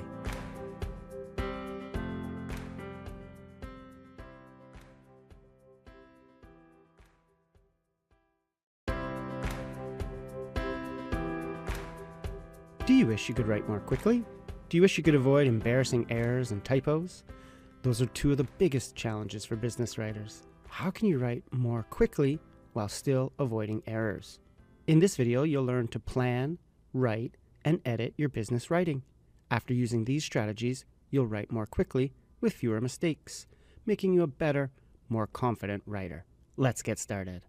You need a plan before you write. It's natural to want to start writing, but planning will save you time later. First, think about your audience, purpose, and method. What does the audience know about the topic? What's their purpose for reading? After considering these questions, you can choose the best format, such as an email or a report. Here are a couple of considerations when choosing the format for your business writing. Use email when you need to reply within 24 to 48 hours. Use instant messaging like Teams or Slack when you need a reply within a few hours. Write a larger document like a tutorial or a report when you need to use the information again. After thinking about audience, purpose, and method, you can consider the content. With all business writing, and especially email, you should be as concise as possible. Only include the necessary details. For planning larger writing pieces, you can use brainstorming, mind mapping, or outlining. You may remember these techniques from school, and they're great for business writing too. Whichever strategies you choose, you need to plan before you write. This will save you time later and ensure you include all your best ideas. Now that you've planned, you're ready to write. This is the part of the video where you learn the secret to writing more quickly. Don't edit. When it's time to write, write. That's it. Don't edit, revise, fix, or change anything. You'll worry about the problems later in the editing stage. For now, just write. Let's think about this in more detail. Imagine you start your email like this, with spelling errors and typos. What would you do next? Would you fix the errors immediately? Would you fix them later? Or would you do nothing? The best answer is fix the errors after you're done writing. This will help you write your rough draft quickly without slowing down to worry about language, grammar, or spelling. If you're someone who edits while writing, hopefully you're seeing how much time this is wasting you. Correcting errors as you go is the slowest possible way to write. If you take too long to write, that's likely the reason. You're wasting time fixing your errors. Of course, you won't ignore the errors forever, but you ignore them during the writing stage. When you get to the final editing stage, you can fix everything. For now, just write. In the final stage, it's time to fix all your errors. When editing, you can revise or proofread. Revising is editing the ideas or organization. Proofreading is editing the language and grammar. If revising is editing ideas and proofreading is editing language, which do you think you should do first? Should you first change your ideas and organization, or should you first edit your language and grammar? What do you think? You should certainly revise first. Worry about your ideas, then edit details later. You don't want to fix grammar errors in a paragraph that you later decide to remove completely. Always edit the large ideas first before worrying about small details like typos or spelling. Here are a few more tips for editing your business writing. Reading out loud helps you better recognize your own errors. When you read in your head, you read what you think is on the page, not what is written. When you read aloud, you use your eyes, ears, and mouth, giving you 3 ways to catch your mistakes. You also want to edit for your common errors. This requires you to reflect on your weaknesses as a writer and look for them when editing. Be aware of the mistakes you often make when writing. Some examples include subject-verb agreement, article usage, or verb tense shifts. When editing, you also want to get help. First, use the digital tools you have, including spell checkers in your email or Microsoft Office. You may also use more advanced tools like Grammarly or another paid software. Whatever you use, don't rely too much on spell checker. You have to manually edit your writing before sending. Word processors do not pick up all grammatical errors and do not find misplaced words that are spelled correctly. For example, a spell checker won't help you with these errors. For more important writing pieces, you should also ask for help from coworkers, friends, or family. It's a common practice for coworkers to edit important writing going out to clients. Use the support you have around you when editing. Those are the 3 stages of the writing process: planning, writing, and editing. As you reflect on the skills you learned in this video, consider where you are in your development. How can you improve your ability to use the writing process at work? Do you need to start taking a few minutes to plan your important emails? This will save you time later and ensure you include all your best ideas. Do you need to stop editing your work while writing? This is the #1 tip for writing more quickly. Stop correcting errors while you write. What about after writing? Do you need to take time to edit your work? You'll avoid errors if you spend the extra time revising and proofreading. Hopefully you learned a few strategies you can implement. However, the writing process is about more than strategies. It's about discipline. Planning and editing your writing are extra steps that take time, but they're worth it. When you plan your writing, you have better ideas. When you edit your writing, you avoid mistakes, making you look more professional, which is important for developing strong working relationships. Your next step is to review the 3 stages in this video and start using the writing process at work. It'll make you a better and more confident writer.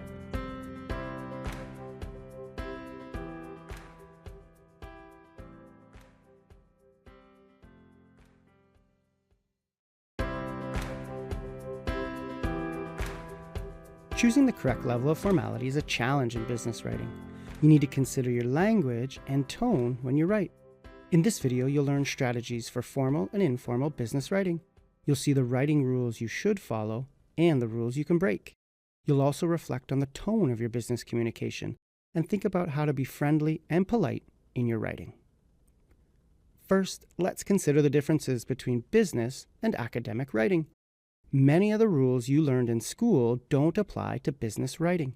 Here are 4 academic rules you can break at work. Number 1, you can use the first person. Although academic writing often avoids using the pronoun I or the first person, you can do this in business writing. In fact, business writing should be in the first person. Look at the difference between these 2 examples. The first is unclear because it does not include the person who will act. The second uses the pronoun I to show who will purchase the supplies. In business writing, use the first person to make your writing clearer. Number 2, you don't have to worry about writing numbers. In academic writing, you write out the numbers from 1 to 10. In business, you're welcome to use numbers for everything, and it's often preferred. The only mistake you can make is something like this example. As long as you consistently write numbers or words, you'll be fine. Both of these examples are perfect. Number 3, you can use contractions.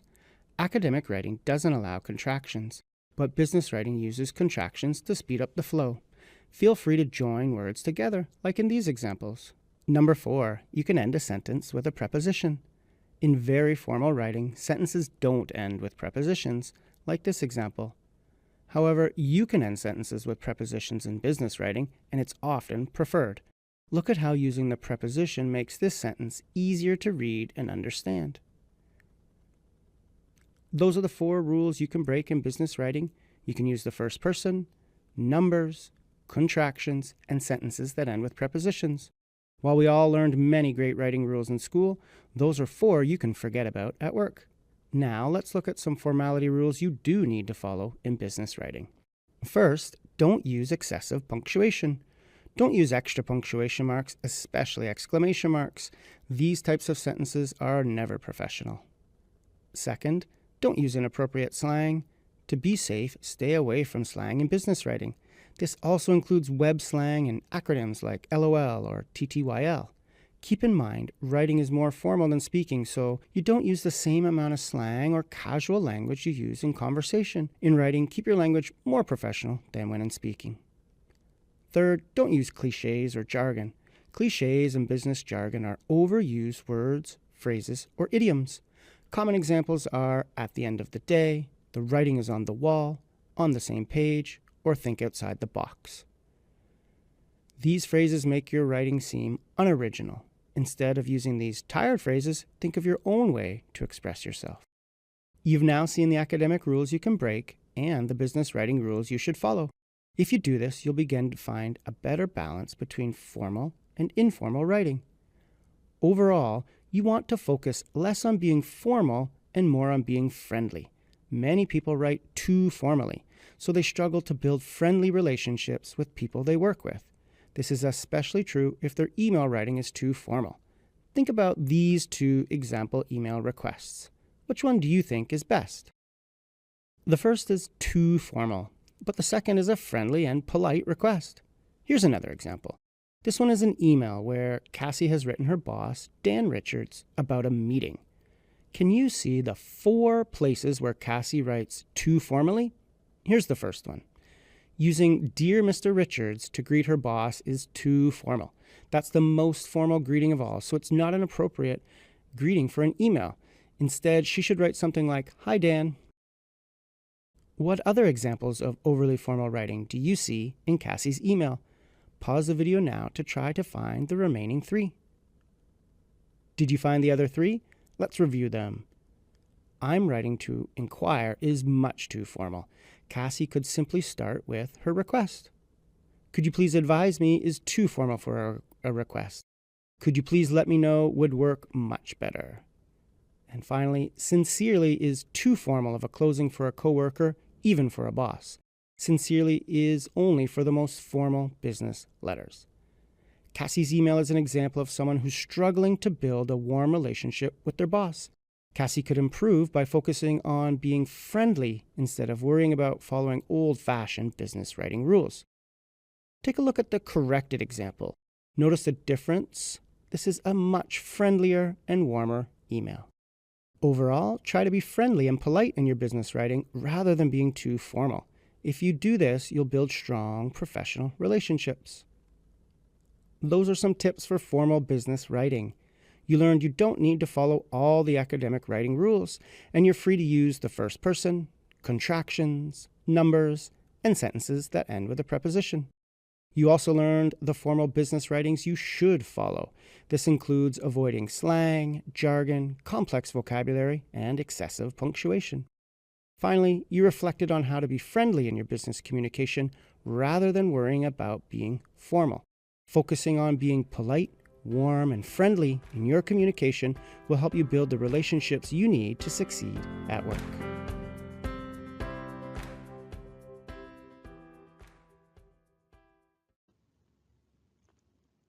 In this practice lesson, we'll look at the formal and informal business writing rules, and we'll think a little bit about the rules you need to follow and the rules you can ignore.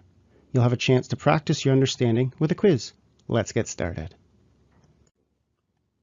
We start with an email sample that is much too formal. Can you see in here some examples of language that is too formal? Mehmet has written an email to his boss trying to set up a meeting, but there are many examples of formal language. Can you find them all? Pause the video now, see if you can find them, and then I'll show you the answers. Ready to see the answers? Let's go through it together.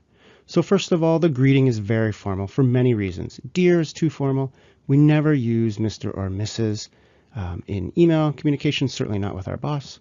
And the colon as well, we wouldn't use. Much better would just be hi, first name, and then a comma. Let's see what else we have here in the text. I'm writing to notify you I am unable. Extra language like this, you can just get rid of it. I'm writing to notify you, we wouldn't use that for a boss. I'm unable to meet on Friday to discuss our client, Kendra Molson. Could you kindly inform me of your availability next week so we could discuss? Could you kindly is a little formal. It's not awful. It's just a bit too formal for a boss or a coworker. Could you please is much better. Inform me of your availability. Again, you would probably use something much less formal, like let me know when you are available. Thank you very much. Kind regards is too formal for a boss. Just a simple thanks. You could get rid of this and this. This isn't a huge request where you have to say, thank you very much. I'm so thankful. We're just having a meeting. So simple thanks would be fine here. So we can see the greeting very formal. This extra language at the front is much too formal. And then some of the language in here and certainly the closings are too formal. Let's look at a corrected sample. Here we can see a much better email. We've got hi in the first name. I can't meet on Friday. That's just a simple statement. Could you please let me know? That's an excellent, excellent request. Not that formal one that we had before. And then that simple thanks, what we were talking about. So this is a great email, simple email to ask for a meeting. You don't have to be so formal with your boss. When writing, you want to follow the rule of be friendly, not formal. We saw in the email example, it was a much better idea to be friendly in the email to the boss. When in doubt, choose friendly, polite language as opposed to worrying about formal business writing rules. Let's look in more detail. Here's some do's and don'ts for business writing. The do's are things it's okay to do. Don't worry about following these rules. Many of these rules are academic rules that we don't have to worry about in business writing. So you can use the first person. This is things like, I want this, I will do that. In academic writing, we often don't do that. You can certainly use contractions. Don't, can't, won't, I'm, your. All of that is great. It makes things go much faster in business writing. You can write numbers. You can write 8 or 7 or whatever you like. In very formal writing, you have to write that out. 8, and that's just too slow in business writing. And you can certainly end sentences with prepositions. This is a very formal English writing rule to not end a sentence with a preposition. You don't have to worry about that at all. Go ahead and do that. We'll see some examples of this here in a minute. Things you don't do. So this is saying, hey, now wait a minute. There are still some rules you have to follow. So don't use slang. This is stuff like stuff is a word. This is awesome, wicked, cool. All of that kind of very informal language has no place in business writing. We stay away from jargons or cliche. This is things like think outside the box or get on the same page. Be very careful that you're not using that repetitive business jargon or business cliches. And avoid extra punctuation in your emails or in your business writing. We don't have 3 exclamation marks or 2 question marks. That's for informal text messaging, not for business writing. Let's finish the video with a quiz. This will give you a chance to practice your understanding. We've got 10 sentences on the board. Let's imagine these are all from emails to a coworker, to a boss, to a client. It should be the same. And we're going to go through all 10 of them and decide, is this okay? Or is it too formal or too informal? And if so, how would we change it? Let's do the first one together, and then you can pause the video to practice the rest. Number 1 says, I just need to complete the final page today. So this is great. The only thing we would change is just, because just is informal. We could say only. That's a little bit more formal, a better word. I only need to. To be honest, we'd probably just get rid of it. I need to complete the final page today, and that would be fine. But we don't like just. It's an informal word. So take a look at 2 to 10 and decide how would you fix it. It might be okay, but if it's too formal, you need to fix it. If it's too informal, you need to fix it too. Pause the video and try them now. Let's go through the answers together. Number 2, the new company video is so effective. This is kind of similar to number 1, just same idea. So here we could say very effective. Much better than so. So is very informal. It's so hot today. Oh, it's so cool. Oh, that was so great. That's too informal for business speaking, to be honest, but definitely business writing. Number 3, would you so kindly let me know your availability? This is an example of a request that's just too complex, too formal. This person's worrying about being formal and not just giving a simple request. We want to just go with, could you please? Could you please let me know your availability? Or could you please let me know when you're available? Number 4, I don't believe we have another copy. Yeah, this one's fine. The idea here is getting you to recognize it's okay to say I don't. Nothing wrong with there. We don't have to always say do not. You're fine to write contractions in business writing. It's actually much quicker. Number 5, the meeting included 3 accountants and 4 lawyers. So this one's incorrect. The problem is that you've got 3 in number and 4 in writing. In business writing, it's fine to write numbers. It's fine to write words. Both are fine. Just don't mix them up. Stay consistent. So if you're going to write the number 3, then you write the number 4. If you're going to write out 4, then over here you would write 3. So it just has to be the same. We call that being parallel or being consistent. Number 6, if we plan to deliver a creative design, we need to think outside the box. Hopefully you recognize this phrase as a cliche. This is an overly used phrase in business communication. We just don't want to say this stuff. Think of your own phrases. Don't lean on those cliches. Number 7, have you seen the new design? Really excited about the new design, but that's too excited for our business communication. We don't include all of that punctuation. Just a single question mark would be great. Do you know whom she should address the letter? This is okay. I mean, it's perfect, but it's not necessary. We don't have to write like this. It's okay to end a sentence with a preposition. We could say, do you know, let me take this out, who she should address the letter to? That's kind of more commonly how we speak. So we'd end here with to. Again, in very formal academic writing or very formal English writing, you won't write sentences like that. You won't end a sentence with a preposition, but in business writing, it's totally fine. Don't worry about it. Number 9, I'm writing to inform you of the change in my schedule. Hopefully you recognize this extra language that is not necessary. To be honest, if this were an email, the whole sentence could go. I'm writing to inform you of the change in my schedule. You just take that out and something like, my schedule's changed to this, or I'm not available Fridays, or whatever the key detail is. You wouldn't have this whole sentence. Last one, number 10, could you please send it to me? We love that. Could you please is a perfect request. Much better than, kind of these really formal ones up here in number 3. We love number 10. Could you please? So there we go. We saw a few quiz questions for you to practice. We saw some that were too formal and some that were informal and some that were just right. That is the balance of business writing, choosing between informal and formal. Those are some strategies and some practice questions for formal business writing. Hopefully you feel more confident with the business writing rules you need to follow and those business writing rules you can ignore. If you reflect on this video, practice your skills, you'll be a much better business writer. So here's an example email that uses complicated business language. A combination of what we call jargon, which is kind of technical language or business language that many people don't know, and cliches, which are phrases that have become kind of used over and over and they lose their meaning. So one thing in your business writing, you want to remove your jargon, and the other is definitely remove your cliches. Let's look at an example.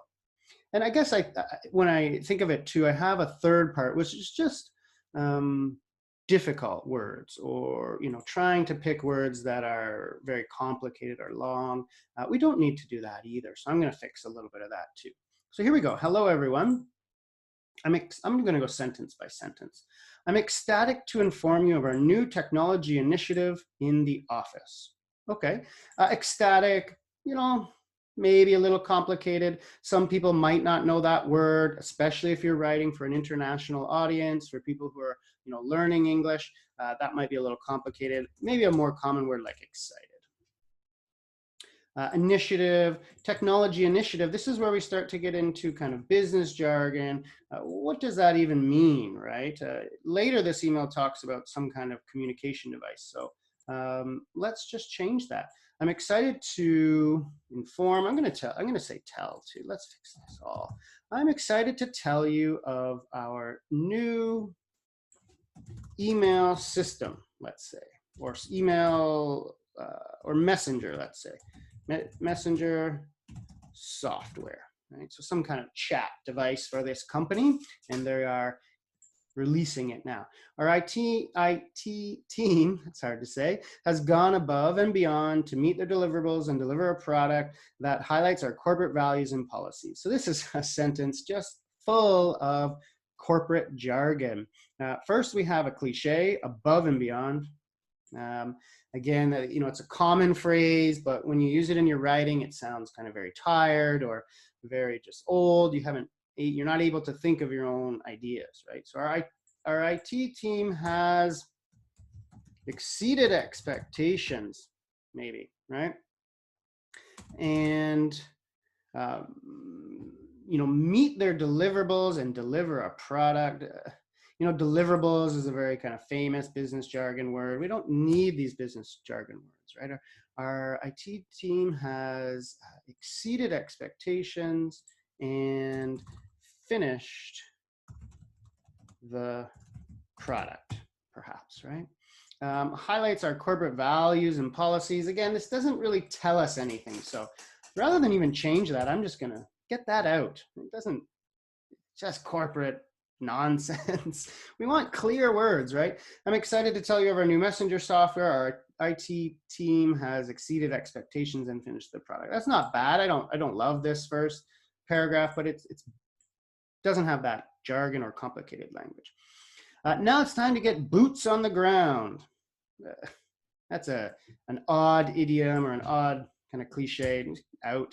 We're talking about training. Training for this new communication tool commences Monday, April 14th. Okay, so commence. This is a really good example of, I believe there's a phrase that says never choose a big word when a small word will do, or never choose a complicated word when a simple word. We're talking about start, right? So let's get here. Training starts Monday, April 14th. Good. We will take a deep dive. What is that, right? Another business jargon. We will look, maybe you're going to look into the conceptuality. Oh, no. Conceptuality, effectiveness, modality. No. Training starts Monday, April 14th. We don't like any of that. We will look at all features of the product. Something like that. Again, those business words we just get out. Please inform me of any questions or conundrums. That's just an odd, difficult word that people don't know. Remember, you don't look smarter because you use fancy words like conundrums. You just confuse your reader. Smart people and good writers don't confuse their readers. So don't go for big words. So let's just say, something we would always write in email. Please let me know of any questions. And that's enough right there. Kind regards is also kind of a little bit too formal, so I'll just say something like thanks. Now we have something better. Hello everyone, I'm excited to tell you of our new messenger software. Our IT team has exceeded expectations and finished the product. Training starts Monday, April 14th. We will look at all features, I already said, of the product. Please let me know of any questions. Again, maybe not a great email, it's an example, but we've got all that jargon, all those cliches, all that difficult language out. Now my readers understand what's happening. We have a new messenger software. We're having training on April 14th. That's it, right? Everything else was just nonsense. This is what you need to do with your writing, whether it's an email like this sample or any of your writing. Get all of that jargon, difficult language, and phrases and cliches and idioms out of your writing. You'll be much better for it, and your readers will really be a lot happier. Email is the most common form of business communication, and it has its own set of rules and etiquette to follow. In this video, let's look at 10 email etiquette tips. Tip number 1, don't send too many emails. Everyone has too many emails, yourself included. Don't contribute to this overflow of information by sending unnecessary emails. Every time you send an email, evaluate whether each person on the list needs that information. Try not to send too many group emails or overuse the reply all function. Tip number 2, manage urgency. It's challenging at work to manage priorities. Something that's urgent for you might be unimportant for someone else. Keep this in mind when sending emails. Here are a few tips for not sending urgent emails. Avoid using the read receipt option unless absolutely necessary. This is an extra step for your reader and it can be annoying. Avoid the high priority flag that announces to your reader that the email is urgent. If something's that urgent, use the telephone. Avoid urgent subject lines, like in these examples. Instead of using urgent language, be specific about your deadlines. You can even have the deadline in the subject line, like in these examples.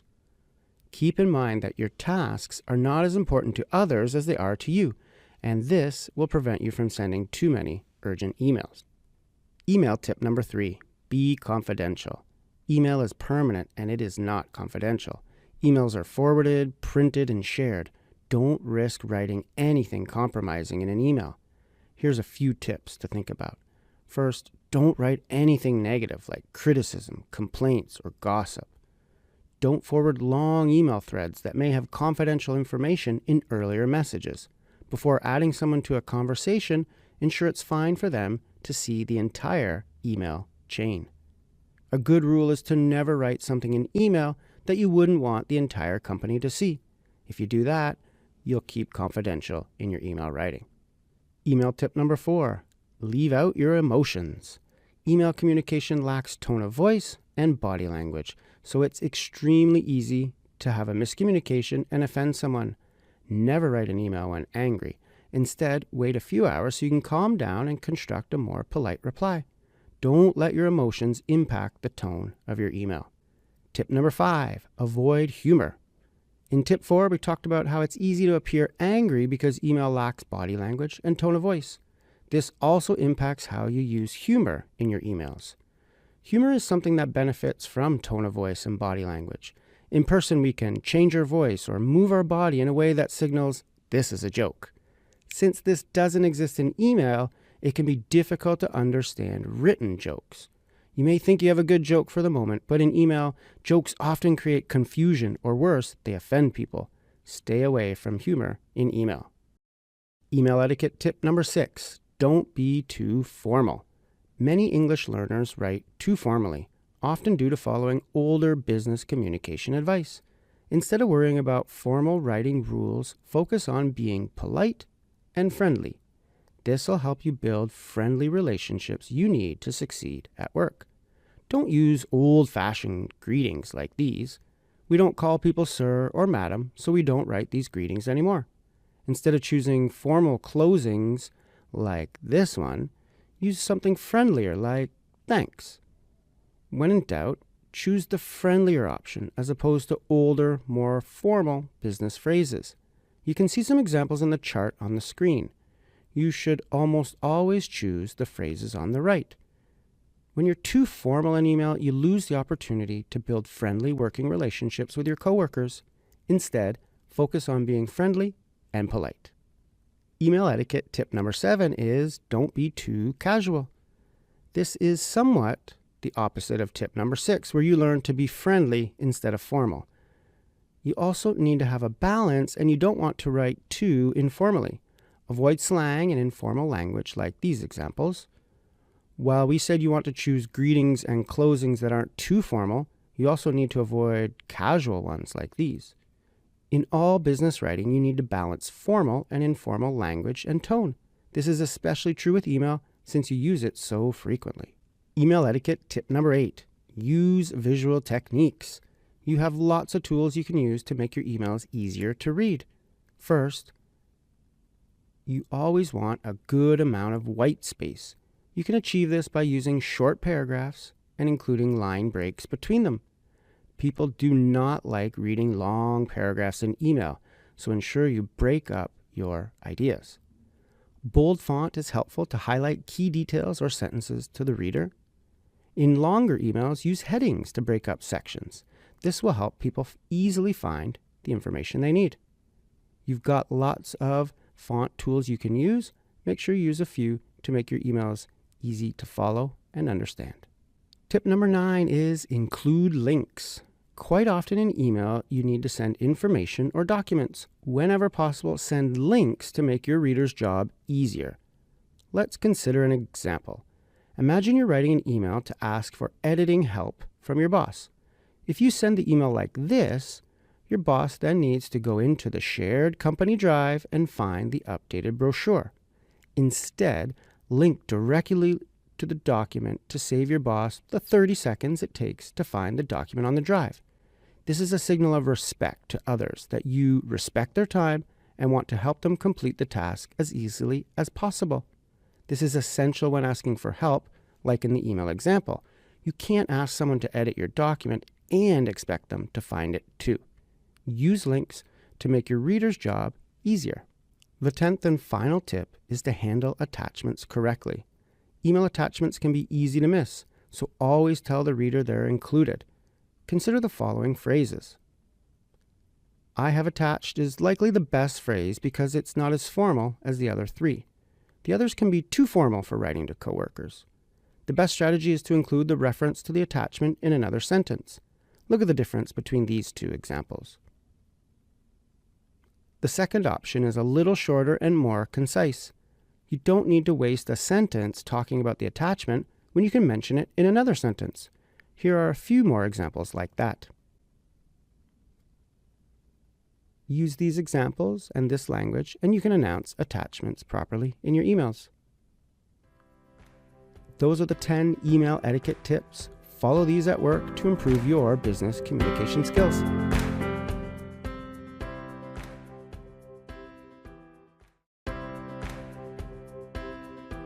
Email is the most common form of business communication for good reason.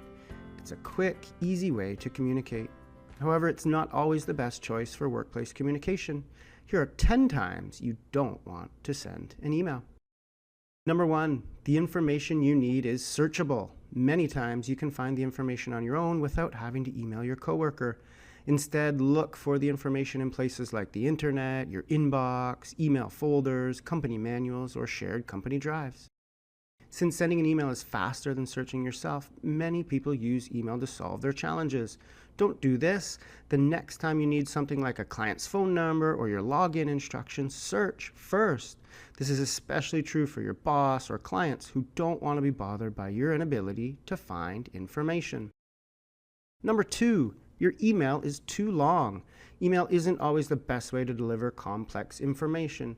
Plus, many people avoid reading long emails and even delete them completely. Instead, choose a different form of communication. You could have a meeting, create a training manual, or make a tutorial video. There are many ways to convey complex and detailed information, and email is often not the best choice. Number 3, you're avoiding a conversation.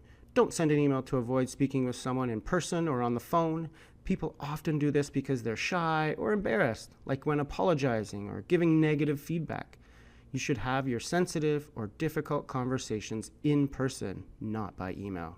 Number 4, your message is time sensitive.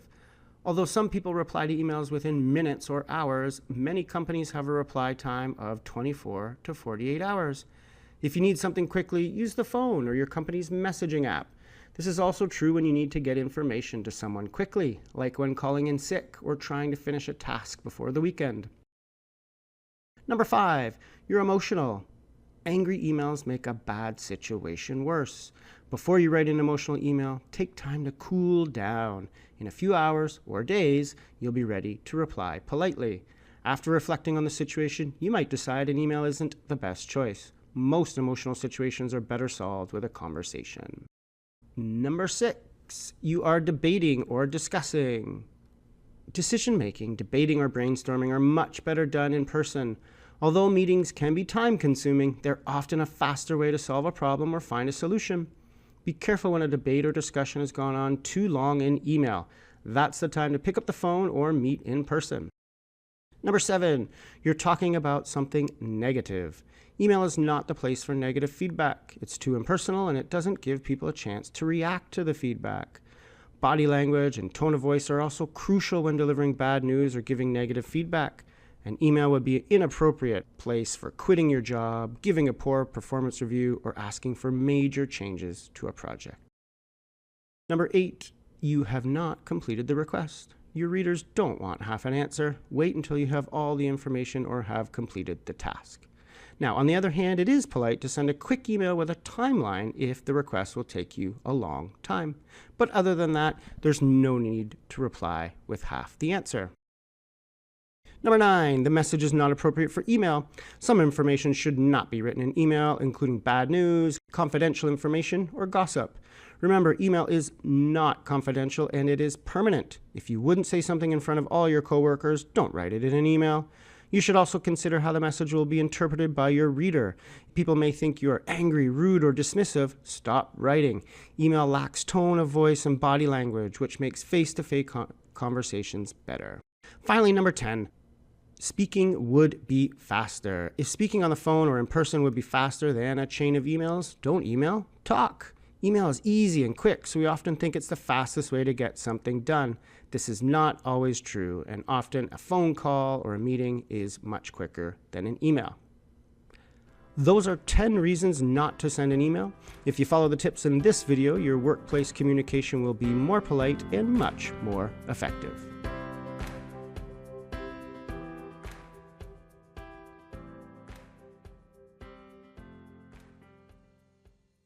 In this practice lesson, we'll take a look at times when you don't want to send an email. We'll look at some examples and you get to decide, should you send an email or not? And then we'll look at a few emails and you get to decide, would you send this email or not? This will give you a chance to practice your email etiquette and really give you that opportunity to reflect on when to send an email and when not. Let's get started. Here are the 8 examples we're going to go through. You can see the question on the top of the board. Would you send an email? That's what you need to be thinking about as we go through each one. Let's do that. Number 1, I'll read them all and you get to decide. Pause the video as you're thinking. If you want more time, I'll go through them one by one. Number 1, you need a coworker's phone number. Would you send an email for this? You need a coworker's phone number. Would you send an email? Possibly, but hopefully not. Ideally, you have a staff list somewhere, some kind of list that has everyone's name and email and phone numbers, and you would go to that list. Of course, it's easier just to send the email to your coworker, but go to that list. No reason to bug them. Number 2, you would like to schedule a meeting with your boss. Would you send an email for this? I would say for sure. At times, some people use certain software, so it wouldn't be an email. You would schedule a meeting. But if we're not thinking about that, email is often a common way that we schedule meetings, and that's a good reason to use emails to schedule meetings. Number 3, you want to contact potential clients for a new product you are selling. Would you use an email for this? Yeah, I think so. We've all probably received sales emails in the past. Maybe you buy something and you sign up for the newsletter, different things like that. So email is pretty common to send out to potential clients. Social media might be another way to do that, but email is pretty common. Number 4, you need to give your direct report feedback on their sales presentation. What do you think? Would you use email to give feedback on a presentation? No, email is not a good spot for feedback. I mean, if it was a small presentation and you wanted to say, oh, great job, it was really well done. But to be honest, even an email like that, you're going to miss all that opportunity to sit down with your direct report, with the person who works for you, and to really give them all that feedback. If it's negative, you would definitely not send an email. But even if it was positive, don't just send a quick email to say, great job, I loved it. Sit them down, tell them specifically what you like. Positive feedback is a really good opportunity. Don't waste it by sending off a quick email. Number 5, you'd like to ask your coworker to turn their music down in the office because it distracts you. Would you send an email for this? No. Any kind of conflict, any personal situation, anything negative, you do this face to face. You get up, you walk over, you talk to your coworker. To be honest, if you're sending emails about music, this is really not a good idea, and it would probably anger your coworker. They would think, well, why wouldn't you just come and talk to me? Number 6, you would like to send a marketing proposal to multiple people on your team. So you've got kind of a document, you want to send it out. Is email the best way to do that? Yeah, absolutely. That's a very common way to send it. Email's better here. You don't just put this in like Teams or Slack or an instant messaging thing. Email will have that record. So send that proposal officially by email. Number 7, you need to explain how to use the new printer to your team. Should you send out an email with the instructions? Maybe. I mean, if it's simple or if there's written instructions, you might attach it. Hi team, here's I've attached the instructions for the new printer. Please let me know of any questions. That makes a lot of sense. If it's a bit more complex, number 7 is really getting at the idea of, if you need to teach something, if you need to train people, if you need to explain something, it's better just to have a meeting, do it face to face. And email, you're just going to get a lot of back and forth. Why not sit down, explain the printer to them, and then you're done. Last one, number 8, you want to ask how your boss's weekend went. Is this a good spot for email? No, likely not. I mean, maybe your first email on a Monday, it would be about a different topic, and you might have a greeting that says, "Hi, how are you? I hope your weekend went well." But you're not going to write an email just to say, "How was your weekend?" This is something you would chat about, or maybe you would use an instant messaging. "Hey, good to see, hope your weekend was well. Did you get up to anything?" But not in an email. That's not appropriate. All right, let's take a look at a few different emails. Here's the first one. You need to decide, would you send this email?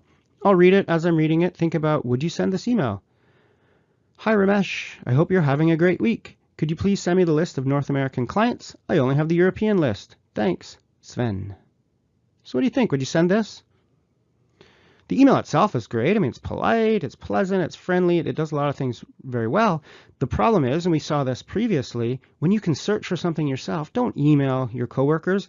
This North American client list is probably in the same place where the European list is. Go into the shared drive, find that file before you ask Ramesh. It's not Ramesh's job to find lists for you.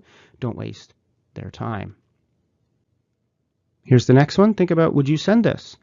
Hello, Lucy. Thank you for your interest in working with ABC. While we are not currently hiring, I would be happy to hire you in January when we will be looking for cashiers. Could you please email me closer to January? Thank you, Devin. What do you think? Would you send this email? This one's a bit tricky. The email is pleasant and all that. It's a fine email. Devin has done something wrong here. What's wrong here? I would be happy to hire you in January. This is essentially a written commitment to hire this person. What Devin probably wanted to say would be something like, I'd be happy to chat with you and set up an interview in January. He said, I'd be happy to hire you. This is a written kind of almost a promise, and this could get Devin into a lot of trouble actually, because Lucy might say in January, oh, I was promised a job, where is it? So the idea of this example is email is permanent. Anything you write down could come back. Don't write things down that are untrue or promises you can't keep, or anything kind of confidential that you wouldn't want sent to everyone in the company. Email is very confidential, so be very careful. Hi Gina, I hope you're having a great week. Would you have time tomorrow to review the report you submitted? I have some edits and possible changes to discuss. Thanks, Owen. Do we like this email? What do you think? Would you send this email to Gina? Absolutely send it. The point of this exercise or this example is to show you that we don't give feedback, certainly don't give, edit. We wouldn't write a list of all the things to change in the report, especially if this is negative, especially if Gina's not going to take all that feedback well. We want to sit down and have a meeting, and that's what Owen is doing, right? We're going to have a meeting tomorrow, perfect, and that's a chance for Owen to give that feedback. And email is not a great place for feedback, so Owen has done a wonderful job about setting up a meeting to do feedback. Last one here is to Sarah. Would you send this one? Hi Sarah, thanks for the feedback, but I'm not sure the schedule is the problem. If your team could complete the delivery by Thursday morning, we wouldn't have this problem. Should we discuss a better procedure? We can't have these delays moving forward. Thanks, Henry. What do you think about this idea, or this email? Something seems a little off, doesn't it? And I don't know that it's a specific word, but this is a bit too negative. Clearly, Henry is upset with some kind of scheduling problem of deliveries. But when you're saying if your team could complete, what he's saying is your team is not completing. We wouldn't have this problem. He's saying the problem is Sarah's team's fault. So that's not something I would put in writing. Should we discuss a better procedure? That again is too direct. Maybe something like, what this email should be is, hi Sarah, looks like we've had a few challenges with the delivery schedule. I would love to meet to discuss, some procedural changes.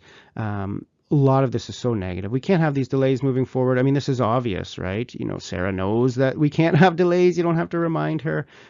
So this email is just so negative. And really the purpose of this example is to show you, just watch your tone in email. It's permanent. This is an email that would upset Sarah. It's not going to help the situation. So just really watch your tone and remember, anything negative, anything sensitive, email is not a good spot for that. There we go. That's a little bit of practice for when and when not to send an email. Hopefully some of these ideas you've had a chance to reflect on. You can start using them in your workplace communication, and you can have a better idea of when to choose. Should you send that email or not?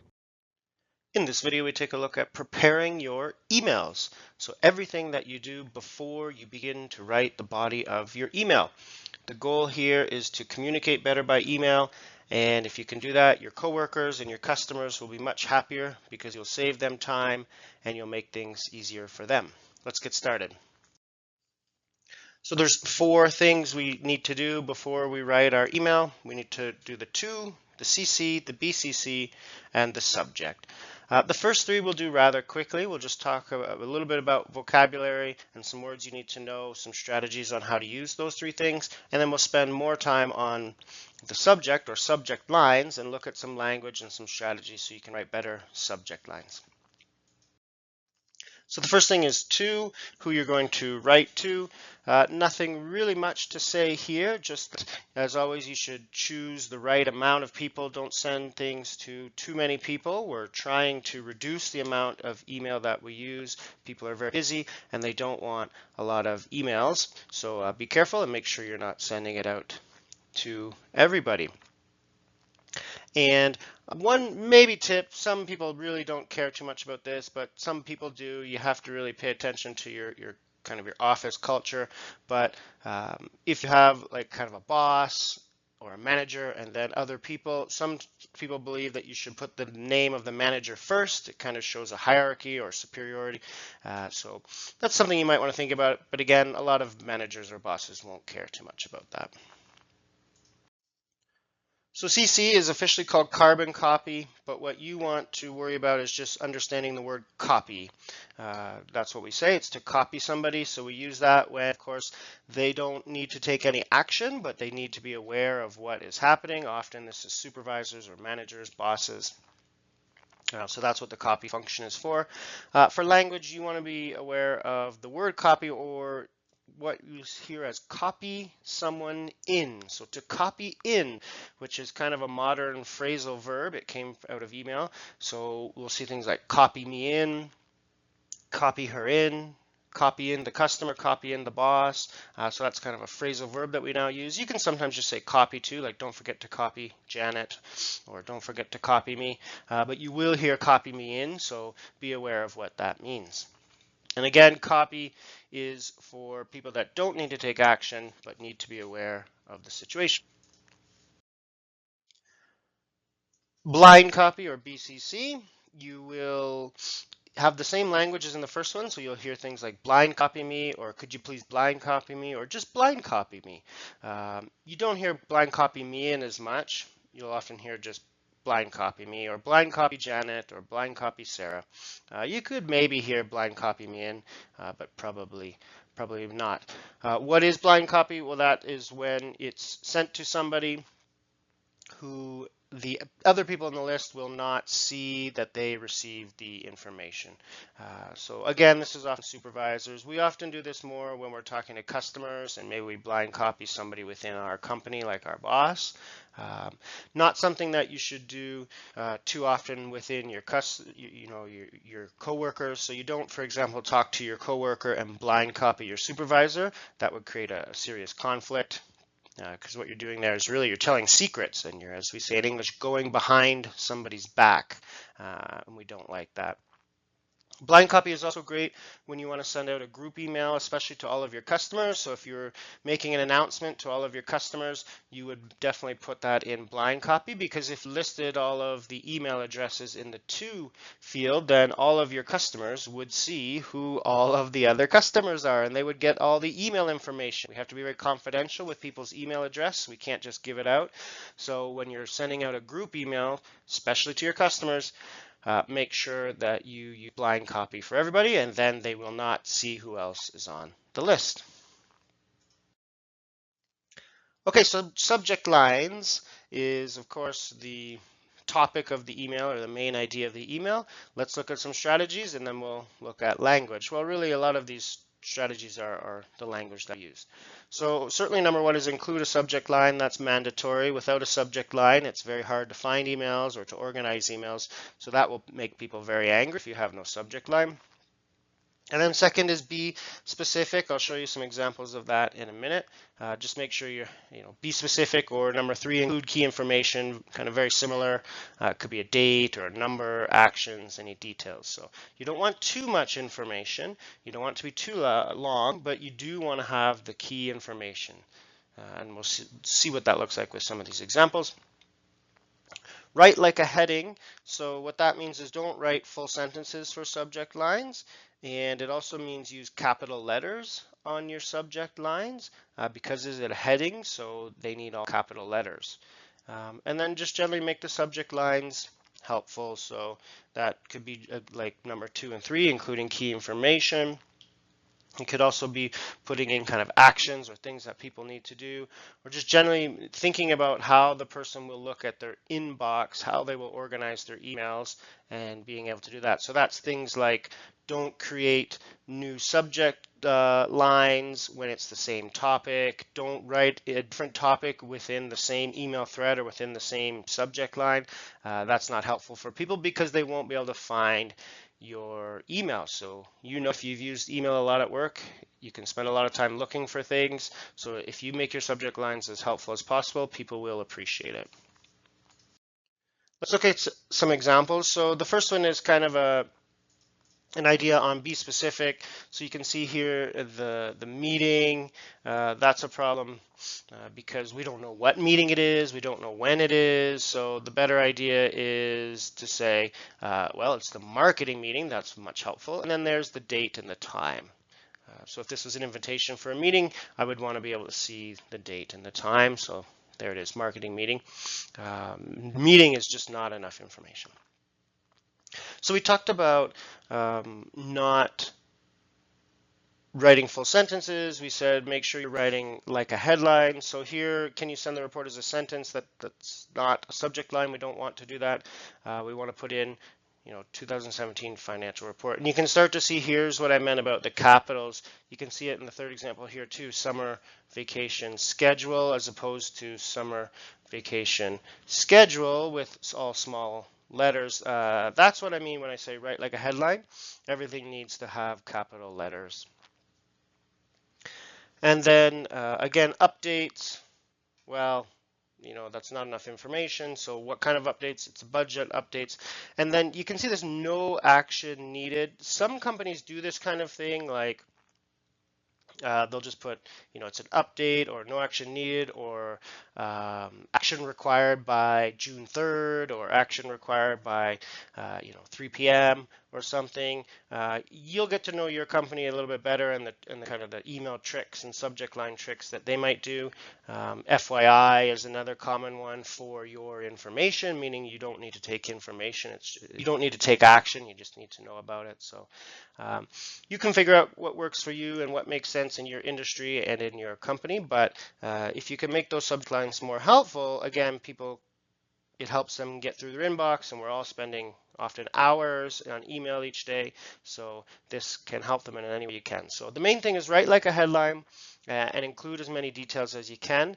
And if you do that, your subject lines will be nice and clean. They'll make your emails easy to find. And again, the subject line is really the first impression. So a good subject line, people are more kind of open and ready to read your email, and they look at you as a better communicator, especially when they look at their inbox all day and they see your name and kind of an ugly subject line or a confusing subject line. If they're looking at those all day, they're going to really kind of start to think badly of you as a communicator. So the better subject lines, it's like that, first impression. It's like going to a job interview and wearing nice clothes, right? It's that first impression that's so important in business. So that's preparing your emails. Some ideas on copy and blind copy. Mainly, you just want to pick up on the language, copy me in, blind copy me. If some of the ideas on how to use it were new for you, you might want to get on the internet and really better understand what copy and blind copy are for. But we were mainly looking at the language. And the most important thing from this video is really subject lines. How to do that, how to write like a headline using capital letters, how to include all the key details, and how to make better subject lines. So there you go. If you do those things, you'll be ready to start writing your emails, and in general, people will see you as a better communicator, and you will be more effective with your email writing.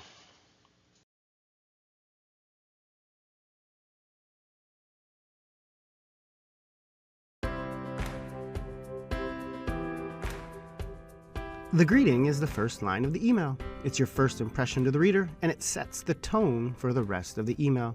Let's look at how you can write effective email greetings. We'll look at the best email greeting, as well as times to use no greeting, and other tips for starting your email off right. So let's get started. Hi is often the best choice for an email greeting. It's friendly and not too formal, making it a perfect way to start emails to coworkers, clients, bosses, and almost anyone. You can use hi with the first name and a comma, like in these examples. Hi is such a great email greeting that you should likely use it about 80% of the time. Here are a few options for the other 20% of your emails. If you need a formal email greeting, use dear. In the most formal situations, you can use dear plus the person's full name plus a colon. One of the most common examples is Dear Hiring Manager for a cover letter. Email is not as formal as a business letter, so it isn't common to use dear plus the full name and a colon. However, using dear is sometimes the best choice for formal email greetings.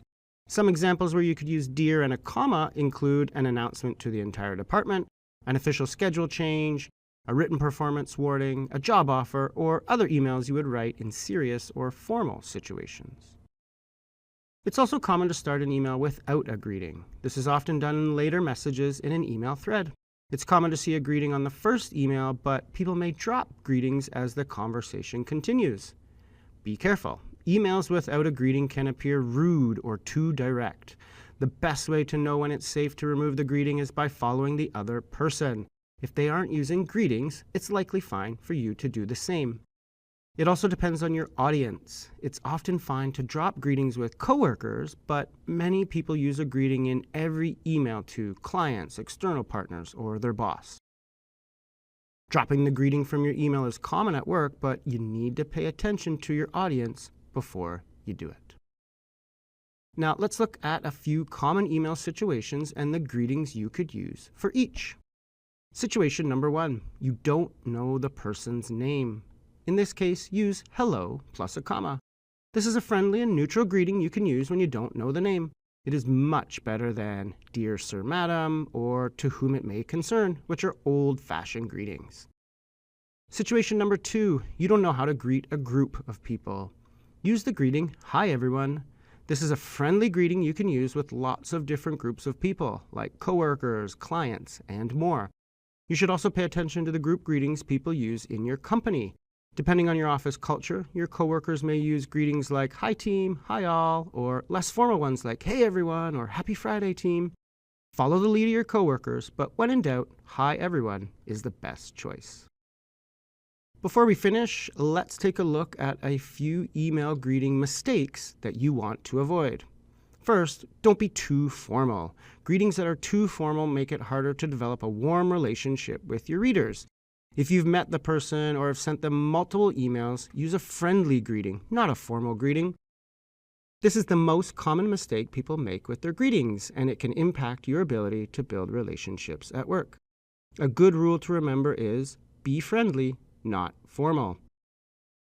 Another common error with email greetings is using older business letter greetings that are no longer common in email. Some examples are dear sir, dear madam, and to whom it may concern. These greetings are never appropriate in email. One of the rudest email greetings is using only the first name and a comma. This is much too direct for business communication, and it feels like a personal attack. This is the type of language you would use to scold a person, which is something you never do in business communication. Never use the person's first name plus a comma. Always add the friendly hi at the start. It makes an enormous difference. Finally, don't misuse the no greeting option. Not including a greeting in an email is often fine, but be careful. You should only leave out the greeting with coworkers you speak with every day or have a close relationship with. Even then, it's a good rule to always include a friendly greeting in the first email of a conversation. With clients, bosses, or other people you have a more formal relationship with, you always need a greeting. Before finishing the video, let's review the common email greetings and their uses. Use hi, the first name and a comma, for about 80% of your email greetings. If you need something more formal, use dear plus the first name and a comma. When you don't know the person's name, start with hello and a comma. Finally, for groups, open with hi everyone and a comma. If you use these greetings and follow the strategies in this video, you'll improve your email writing and communication skills.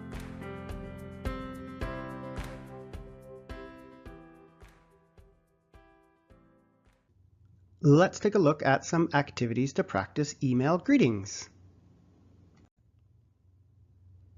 On the left, you can see some common email greetings, and on the right, we'll talk about the situations where we use those greetings. Let's go through them together. The first one is, "Hi, Mindy." So what is a situation where you would use this greeting? It's an informal, friendly greeting, so you would use this very commonly. Coworkers would be the best example. The next one, "Dear Mindy." What about this situation? It's a little more formal than the first, so you would use these perhaps with someone you don't know or someone you don't communicate with a lot. The next one, "Dear Ms. Chambers." This is the most formal email greeting. In fact, you probably wouldn't use it in an email. You might use it in a business letter. There might be a chance to use it in an email, but again, this is extremely formal.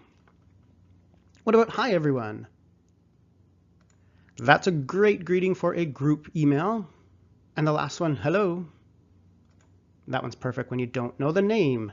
We don't often write to people we don't know, but when you do, you can just simply write "hello." So those are the most common greetings. In this video, we're going to practice mainly "hi." We'll practice a little bit of the other ones, but we're going to focus most of our time on "hi" since it is the most common greeting. Let's take a look at that one. So "hi" is the most common greeting. We use it with the person's name plus a comma, as in, "Hi, Tony." "Hi, Maria."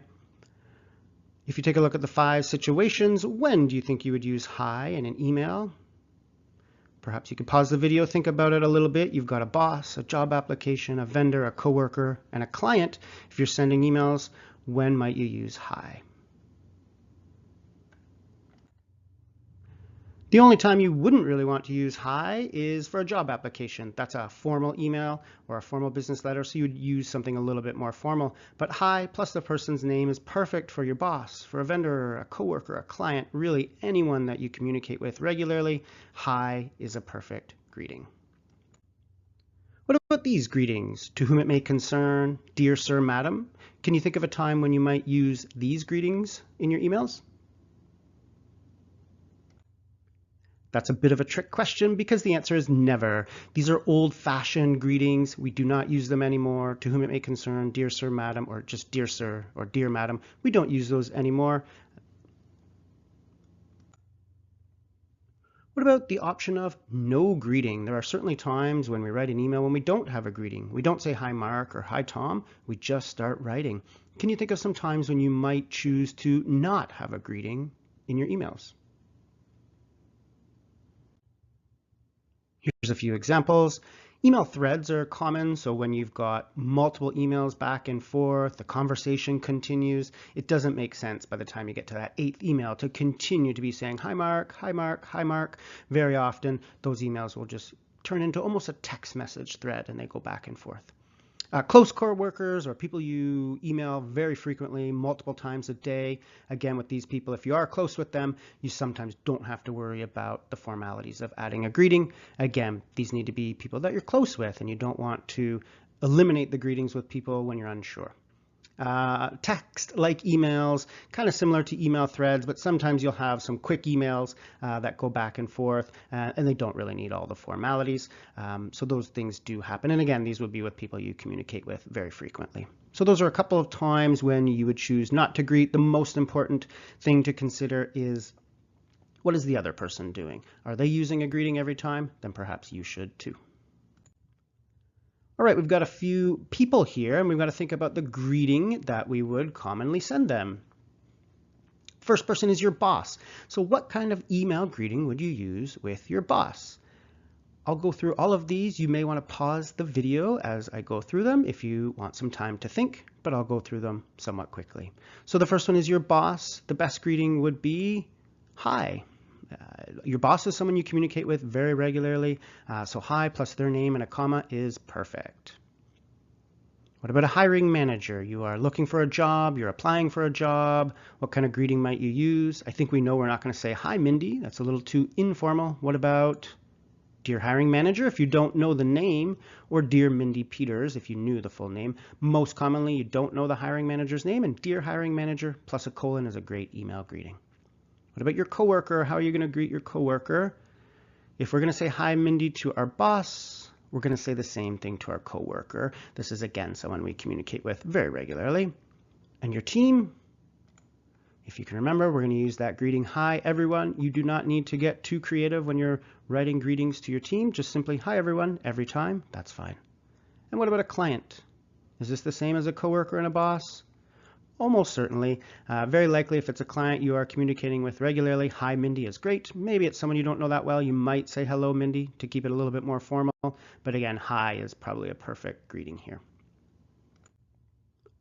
That's email greetings. We saw a few different practice activities. We saw how we want to focus mainly on using hi plus the first name. We saw a few situations where you might not do that, but mainly your email greetings you'll get better if you continue to practice using hi plus the name plus a comma. A few other ones you can use here and there, but that's about all you need to be successful. The first line or opening is the most important part of your email. This video shows you strategies for writing an effective first line of an email. The most important thing is the reason you are writing the email. Consider these common examples. I can't attend the meeting on Monday. Congratulations on your promotion. I've completed the sales forecasts for next year.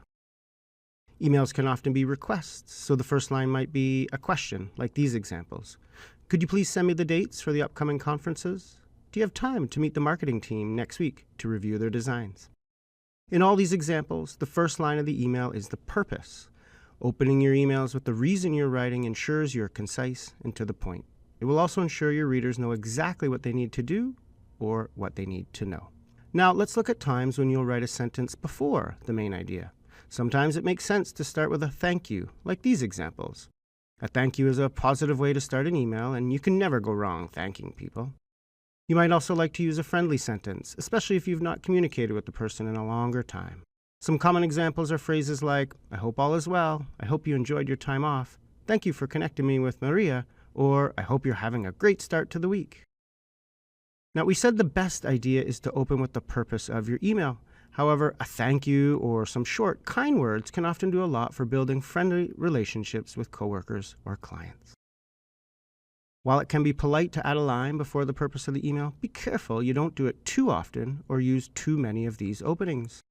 Phrases like, I'm writing to, as requested, or please be informed are extra words that don't help your email.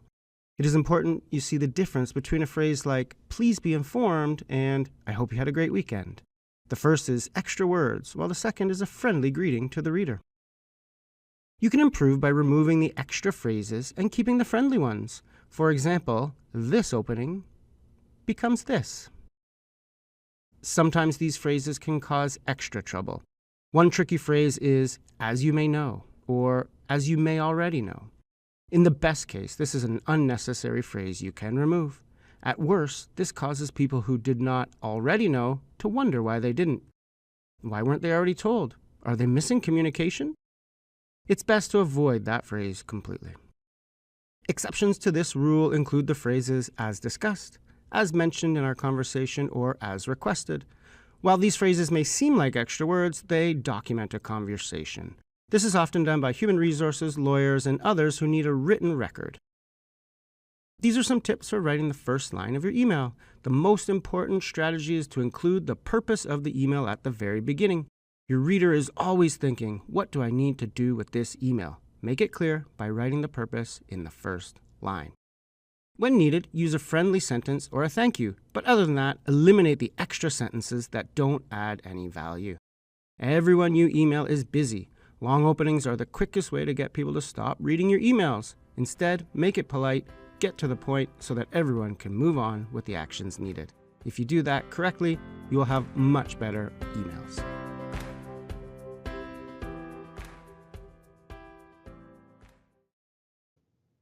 In this practice lesson, we're looking at writing the opening line of your email.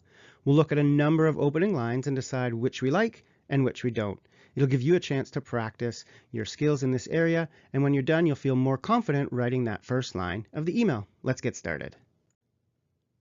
So we've got 10 first lines here on the board. We'll go through all of them and decide, do we like them or not? As it says, is this a good first line for your email? So keep in mind, you've done your greetings. You've said, hi, Mark, or hello, Maria. And now you have your very first line of the email. Let's go through them and decide, do we like it or not? Here we go. Number 1. As requested, I'm writing to send you the updated price list for 2024. Do you like this one?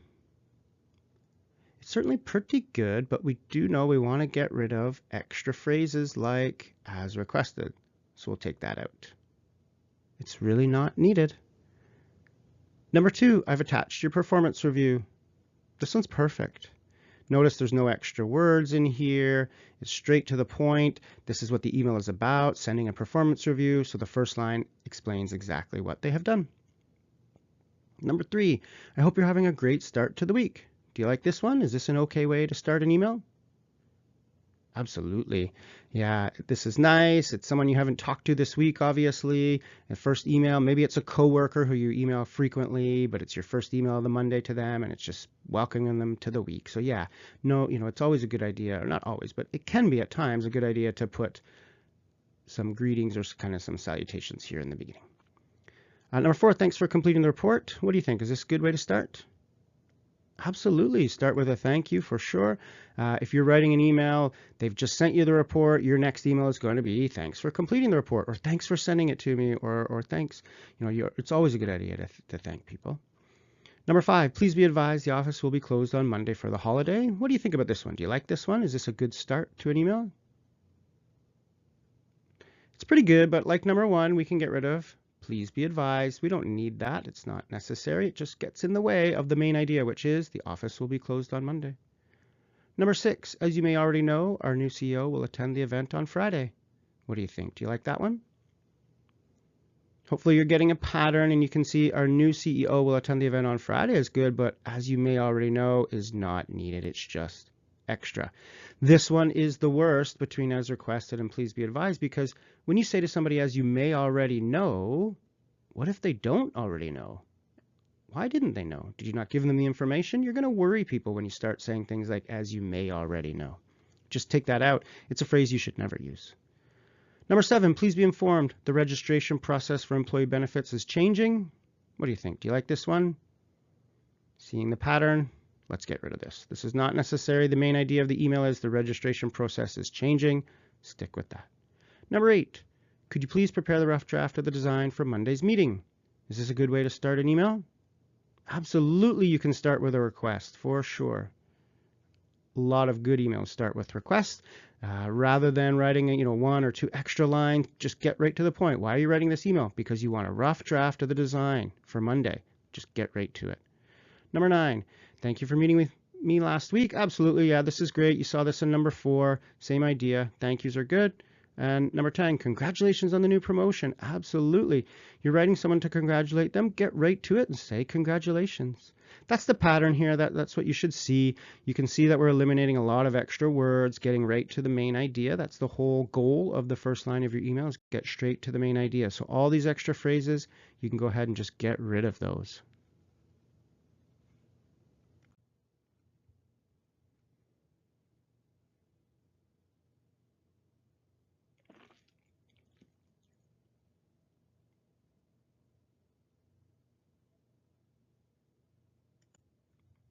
That's some practice for email greetings.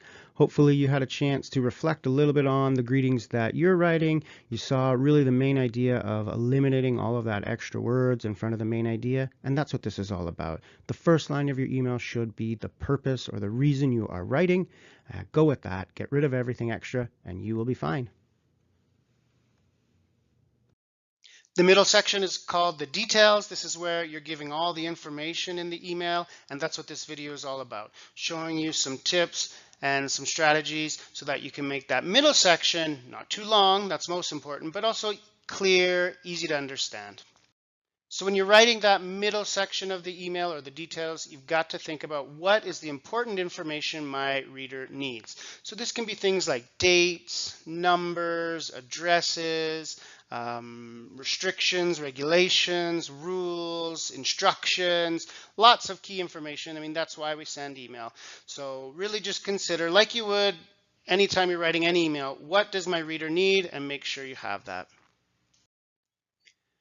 Now, a really good strategy is to use lists. So they can be what we call bulleted lists like the first one, or they can be numbered lists like the second one. And you do this so that information is easy to find. We often use email. We'll go back to emails and find something. So I might quickly read it and then say, okay, I need to look at this tomorrow when I actually do the task, and I'll come back to it. So make sure you're using those lists. It makes things really easy to find. Now there's two types of lists. The first one here is complete sentences, and the second one is just a list of things. Now, a lot of people mix those together, and that creates confusion. So what you want to do is always make sure if your list is a list of sentences, make it complete sentences. So the office is closed on Monday, period.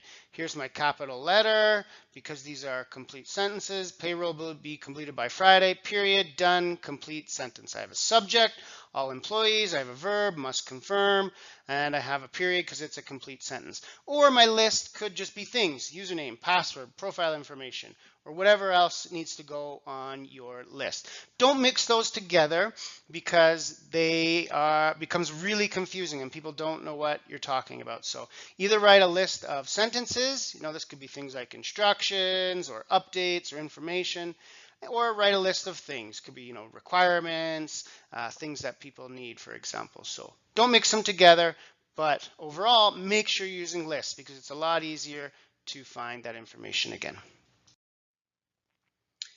And when you're making those lists, you've got to follow something that's called parallel structure. So this just means that you have the same grammatical structure with each item in a list. And if you take a look at the incorrect example and then the correct example, you can see what I mean. So incorrect, so prepared monthly budget. So what I have here is something in the past. It's a sentence somewhat. It doesn't have a subject like maybe an I, so it's somewhat a sentence. But then in the next one you see here, date for product launch was changed. Okay, yeah, that's actually similar, was, but it's a little different. It's what we call a passive voice, so a little different.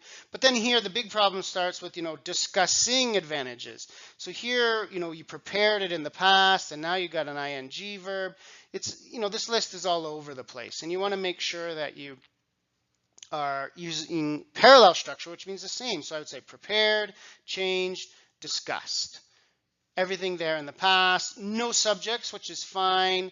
I wouldn't want to say like I prepared and then just changed, right? So you just want to make sure you keep everything parallel, which is in the same grammatical structure. And that's kind of similar to what I said in the slide before about if you have a list of things or a list of sentences, that goes along with parallel structure. Making sure everything is the same, the items in your list should be similar, and that makes it really easy to read and to understand, and everything kind of fits together. All right, let's see how we do. Let's have a quick quiz, and then after this quiz, we'll finish with some general strategies for the details of an email. So I'll read it here and then you tell me, is there anything wrong? So number one, here's the agenda. We will discuss the new payroll changes, new social media policy, year-end bonus policy changes. What's wrong there? And again, you should be thinking about, is everything in this list similar? Is it in a parallel structure? Well, it's not, right? The problem here is number one, we will discuss the new policy changes. You could put a period here because that's a full sentence, but the other two are not, right? So you could either change 2 and 3 and say, we will discuss, but why would we put we will discuss every time, right? Better change would just go something like this, and then not a complete sentence anymore. New payroll changes, new social media policy, year-end bonus policy changes. That's a list of things, not complete sentences. That would make the most sense. Number 2, we completed the following in the meeting. Chose template for newsletter, debating release date for newsletter, decided on newsletter content. What's wrong here? Well, this is similar to my example in the parallel structure slide before. The big problem is the ing, where here it's in the past, here it's in the past, here it's ing. So you could just simply fix it to debated release date for newsletter. If you want to get better, and it's not so much parallel structure or anything, but you could probably start getting rid of some of this newsletter. It's a bit redundant, right? So maybe in the end you say chose template, debated release date, decided on, decided on content. But the most important thing is everything in this example needs to be in the past. Okay, here's another one, kind of a set of instructions. Number 3, unplug the machine, Then you remove the broken light bulb, insert the new light bulb, plug in the machine, test that the light bulb is working. Do you see one that is not like the others, one that does not fit? Hopefully you should notice this. Then these are all instructions, so we need to start with unplug, remove, insert, plug, test. Those are all imperatives. They're all starting with verbs. So you need to stay parallel throughout the list. And the last one, number 4, do you see one that doesn't fit? Complete information request form, email form to Kelvin or Nero, and sending a copy to Penny Miller. This one's a bit similar, and again, by now you should hopefully be thinking, oh, this is easy. I hope it's easy now that you start to see it and recognize it more quickly. These are instructions: complete full information, email, and send a copy.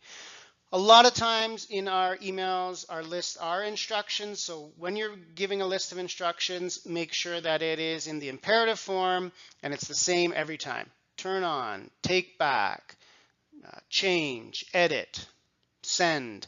Whatever that direct, imperative verb is, start with that for your instructions. All right, a couple final tips before we finish up this video.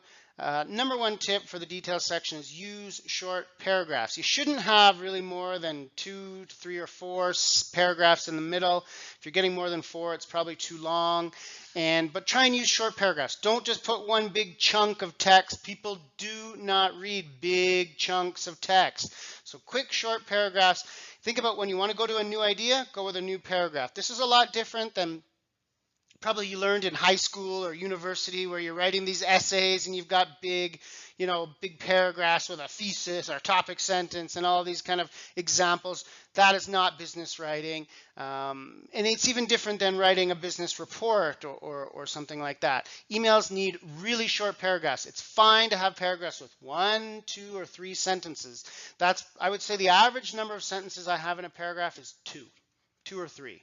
And I'm fine having paragraphs with 1 sentence. So short paragraphs, number 1 tip to make your emails easier to read. Use font emphasis. That's things like bold, italics, underline. Bold is the most important. So don't be afraid to bold important information like the date of the meeting or any kind of real important information that the people need. And links are good too. So if you're showing the website, then make sure you link to the website. If you're showing something that you have online, and again, probably often from your website, make sure you use a link. That's really helpful for people so they don't have to go searching themselves. Those are some tips for the middle part of your emails, for the details. Overall, keep your paragraphs short, use lists. Those 2 tips alone will make your emails much more readable, much more easy to read, and people will actually read your emails rather than looking at big chunks of text, and they're not going to look through all that and try and find the information. So make it really easy to find information, make it really easy to read, and that will improve your emails drastically. Okay, let's finish writing our emails with the closing. I'll show you some closing sentences and phrases that you can use. We'll talk very quickly about strategy. There's not too much to say in this video, just to give you some quick tips. So here are the common closings. I'll go through them and we'll talk about which ones are best. So sincerely is a very formal closing. It's almost never needed in an email. The only emails I ever recommend it for are if you're applying for a job, which is quite a formal written letter. So that's about the only time. Never use it with coworkers, clients, your boss, never. A lot of people still use this, and that's often because they maybe learned it in a business writing class, but it's an old phrase. It was when we were writing letters and sending them in the post office. We don't need it anymore. Don't use it. Regards is good. If you want to be formal in an email, go with regards. Your first time writing to a client, I wouldn't use it with your coworkers because we don't need to be formal with our coworkers. We want to be friendly with our coworkers. But first time writing to a client or, that would be about it. That would be the only situation. Take care, best. These are okay. They're not, my favorite. They're definitely less formal. Maybe you could use it with a coworker. Have a nice weekend. Have a great week. These are good too. I like these a little bit better than the others. These are great with clients, coworkers, they're friendly, right? And that's what we're trying to do in email. We're trying to be friendly, not formal. My favorite closing is thanks. Anytime I ask for something, even if it's a simple request, I say thanks. I often just close with thanks. I don't want to think too much about my closings. That's why I use thanks almost all the time. And that's about it. There's certainly an option for not using a closing. I wouldn't do that often, but it's okay with your coworkers, especially when you get into those text message style emails where you're kind of back and forth with just quick requests. Often if you don't have a greeting, like if you don't have a hello, then you often don't have a closing. That's kind of a good general rule. But if you have a greeting, like if you're saying, hi, Paul, then it's simple just to close with thanks. And again, you should be using thanks probably more than anything else. That's my favorite. And since I love thanks, sometimes when I don't use it, often it's because I need to give a longer thanks. So just a quick thanks at the end isn't enough. If somebody's done a bigger favor for me, then I'm going to have a full sentence. Thank you for your help. Thank you for the report. Thank you for making the corrections. Thanks for meeting with me. Thank you for your consideration. Whatever you might be saying, don't be afraid to put a full sentence as your last sentence of the email. And this is often where you'd have one of those formal closings. So you might say something like, thank you very much for your consideration, period, and then regards, comma, and then your name. So don't be afraid to put one full sentence with thanks. But if it's not a big request, then a simple closing with thanks and a comma is great too. And you'll have your email signature. I'm not going to talk too much about it. Often your company will kind of mandate or tell you how they want it, or you can kind of just follow what your coworkers do. But you do want that general information. You can see it there on the slide. Again, your company will tell you probably what you need to put. What I will say is stay away from signatures that have quotations, images, although sometimes you need a logo and that's fair, but kind of the big images, or kind of anything too long, you want to keep that out. It takes up too much space. It just takes away from your message, and it just makes the email chains really big and long, and people don't like that. So your signature should be as simple as possible. But again, if you're unsure, talk to your boss, look at what your coworkers are doing. That's the easiest way to figure out the best way to do it. So that's the closing. Again, kind of a big general rule with emails overall is you want to be friendly, not formal. And a lot of people learn to write in a too formal a way. And the problem there is when you're having these formal closings like sincerely, you're never going to build that friendly relationship. Instead of sincerely, you should be going with things like have a nice weekend. That's how you build friendly relationships. And that's true with a client or with a coworker. So don't be using too formal of closings. It's the same with greetings. We don't use big formal greetings. In general, go with that idea of be friendly, not formal. And as I said, my favorite is thanks. I use it probably 60 to 70 or 80% of the time in my emails, and I would recommend that for you as well. If you do that, that's a good way to give that final impression on your email.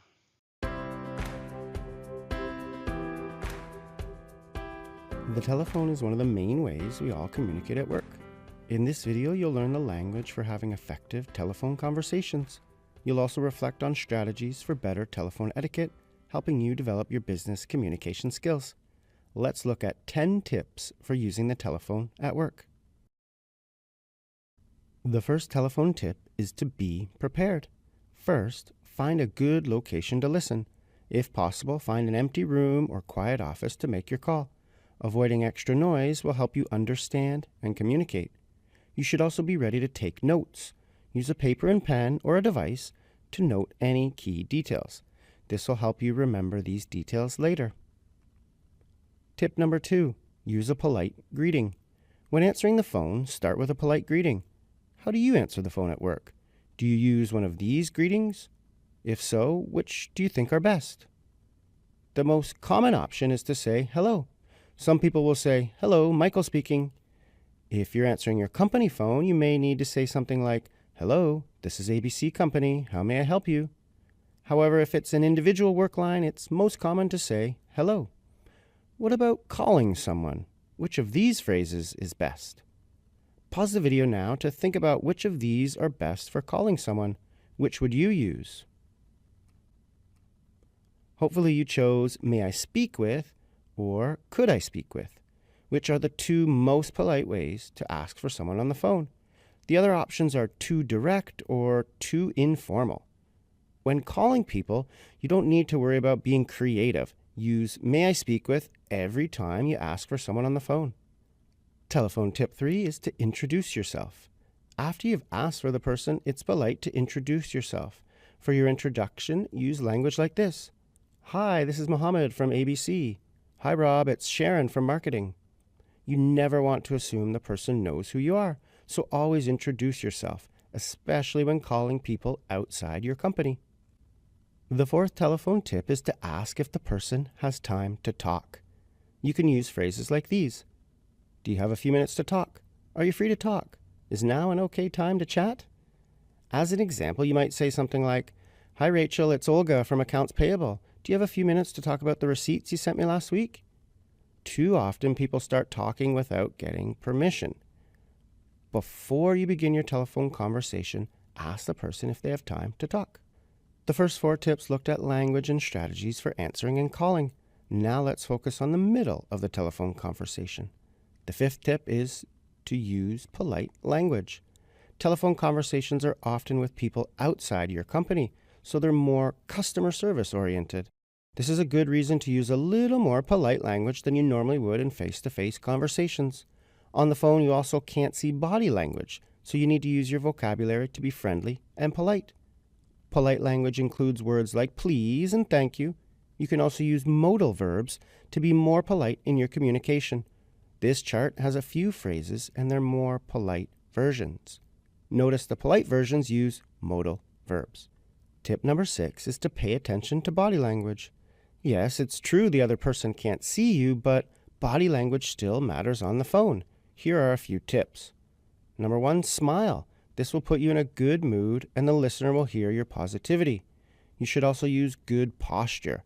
It's natural to relax your body on a telephone call, but it can help to use the same body movements you would in a meeting. At times when you relax your body too much, your language and tone follow, and you speak too casually. Instead, treat your phone calls like a face-to-face meeting to ensure you're as focused as possible. Telephone tip number 7 is avoid distractions. It's easy to check email or social media while talking on the phone. Don't do that. You'll sound distracted and may even make a mistake or need to ask for a repetition. Instead, give your listener 100% of your attention. We've looked at tips for calling and answering, as well as for conversations. The final 3 tips are small tricks you can use to improve your telephone etiquette. Tip number 8 is avoid dead air. When you're working on something while the caller waits, explain to them what you're doing. This makes them more comfortable and avoids awkward silence. It sounds like this. "Okay, I'm checking your file right now. I can see you paid your bill in January, so let me check it February. I see a charge on the 18th of February for $35. You've likely experienced this when talking with a call center. Use their trick of reassuring the listener you haven't dropped the call and that you're handling the request. Tip number 9 is to ask permission to place someone on hold. This is another tip you may have experienced with call centers.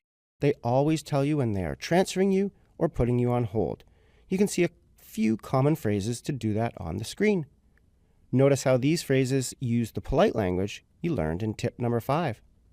Telling the person you'll transfer them or put them on hold is good telephone etiquette, and you should do it every time. The 10th and final tip is to use speakerphone correctly. Here are some tips to consider when using speakerphone at work. Don't use speakerphone to be hands-free. You can use headphones if you need to have your hands free, but speakerphone should be used for group calls, not just so you can relax. Always ask permission to put someone on speakerphone. This prevents them saying something they don't want other people to hear. Start your calls one-to-one. This prevents surprising the other person with a group call. You can switch to speakerphone after you've asked permission. On speakerphone, you should always limit background noise. Don't use it in a loud office. And the final tip is to end group calls one-to-one. At the end of the call, someone in the group needs to pick up the phone and finish the conversation one-to-one. This is especially true if you're saying thank you, as a personal thank you is much better than 8 people yelling out, "Thanks!" Follow those tips and you'll know how to use speakerphone effectively at work. Those are the 10 tips for using the telephone at work. Let's review them now. Telephone tip number 1, be prepared. Find a good location to listen and have your notes ready. Tip number 2, use a polite greeting when answering or calling. Tip number 3, introduce yourself. Don't assume the person knows who you are. Tip number 4 is to ask for permission to have the conversation. They may not have time to chat, so check they do before you start talking. Tip number 5, use polite language. This is a good tip for all business communication, but it's especially important on the telephone. Tip 6 is to pay attention to body language. Even if the other person can't see you, the way you move your body will impact your tone of voice. Telephone tip 7, avoid distractions. Don't let email or the internet pull your focus from the call. Number 8, avoid dead air. If you need to complete a task, explain to the person what you're doing to avoid awkward silences. Tip number 9 is to ask for permission to put someone on hold or transfer them. This is common telephone etiquette you should always follow. The 10th and final tip is to use speakerphone correctly. If you follow all these tips, you'll be a much better telephone communicator.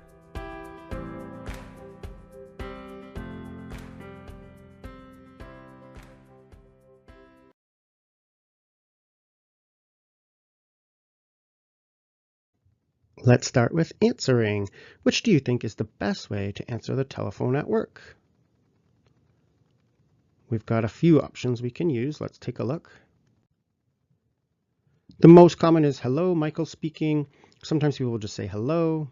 Michael speaking is okay. Sometimes you need the company name, Morton Industries, Michael speaking. Any of these are great. What about calling someone? What is the best way to ask for someone on the telephone? Lots of different options here. Which do you think is the best at work? Ideally, you're using may I speak with. And you can use this every time. You don't need to add variety when you're calling people. Just every time, may I speak with.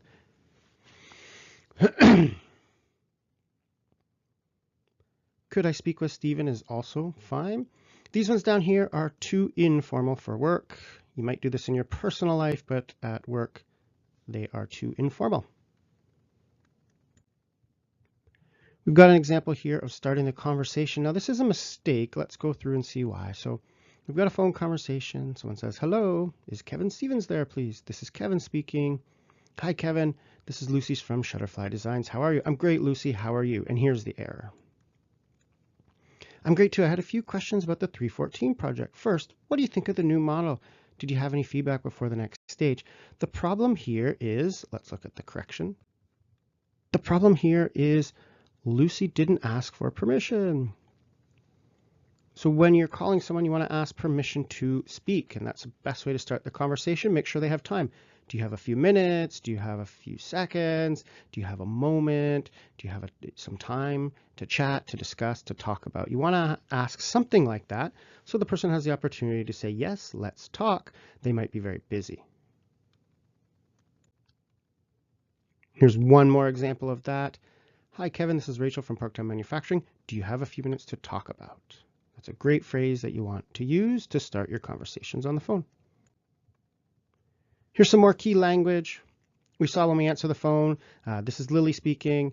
May I speak with is excellent. You should use that every time. Do you have a minute to, or do you have a few seconds we saw? And what can I do for you? These are all good phrases to use on the phone.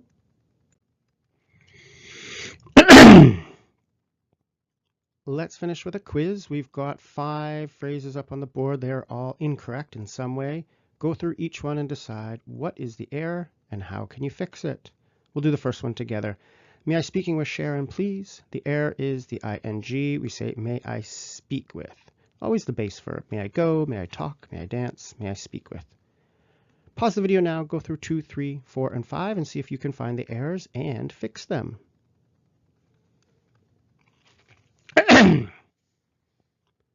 Ready to take a look at the answers? Number 2, hello, Tom is speaking. So we'll get out the is. So it's just Tom speaking. Hello, Tom speaking. How can I help? Number 3, can I talk to Oliver? This one we liked may. May was much better. We see it up here. May I speak? We could just put that right in there. Not can I talk to. That's a bit informal for the telephone at work. We go with may I speak with Oliver, please. Number 4, do you have some seconds to chat about the new project? This is a great idea. We just don't say some seconds. That's a bit awkward. We would say, do you have a second? Do you have a moment? Do you have a few minutes? Do you have some time? Those are all better options. And number 5, what can I do for you? We got an extra word in there. To, what can I do for you? And that's a good phrase to use on the phone. So there you go. You saw a few errors. You corrected them. And again, we got those key phrases. May I speak with? Could I please? Do you have a moment? Do you have some time? And what can I do for you?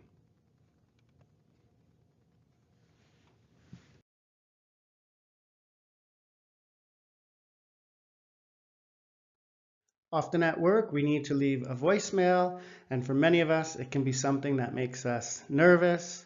But in this video, I'll give you some language and some structure that you can follow and practice, and then the next time you have to give a voicemail in English, you'll feel a lot more confident.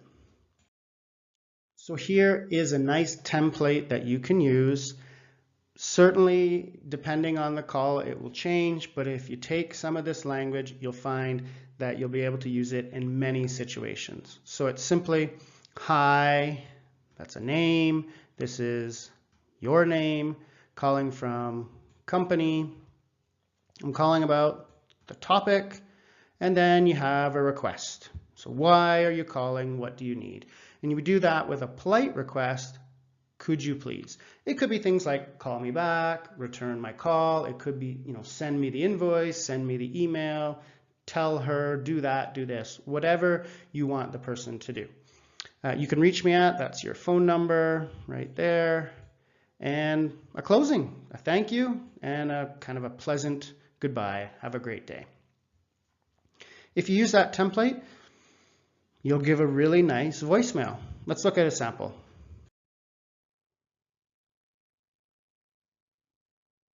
So here we have our sample broken down into the different categories. So it's friendly greeting, hello or hi, the person, this message is for Chris.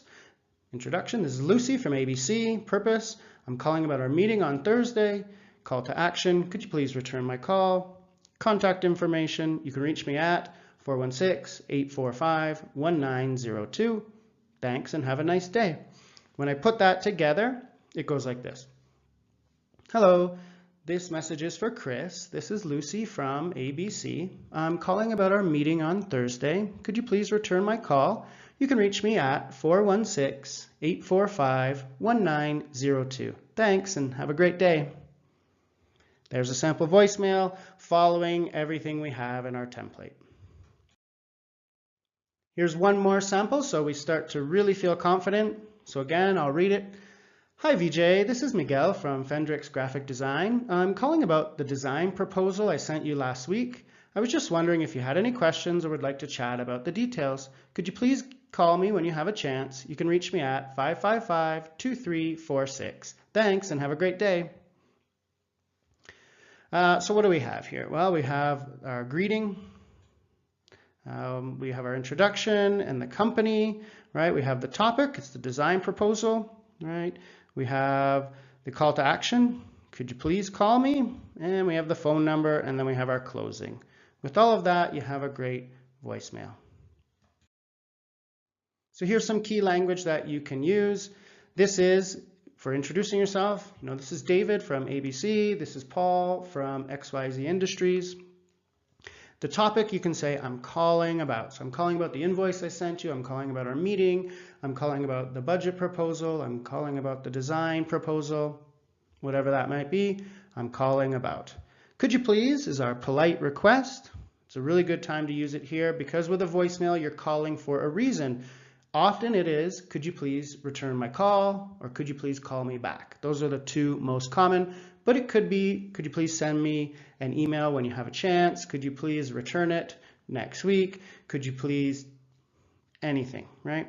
And you can reach me at, and that's your phone number.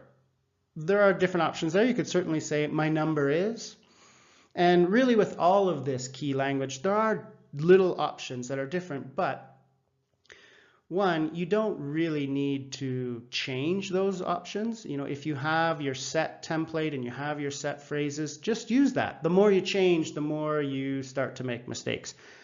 And two, most of the time, you'll really just need these phrases. So while there are other options, these ones are the best. So just go ahead and use them. So that's voicemail.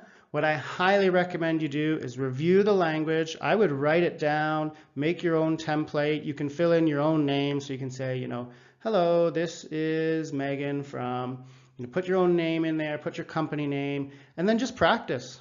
Practice, practice, practice, and even use the template next time you think you might have, you know, you can have it beside your computer, beside your phone, and for a few weeks as you give voicemails, just read from it, right? And then over time, you know, the more you do it, you won't need that template anymore, but it'll be something that if you practice it and start using the template while you give voicemails, in the future, you're going to feel a lot better, and you won't have that nervous feeling when you're, oh, voicemail, what do I say? You won't have that anymore. You'll feel a lot more confident. So get the template, practice it, and use it the next time you're giving a voicemail at work.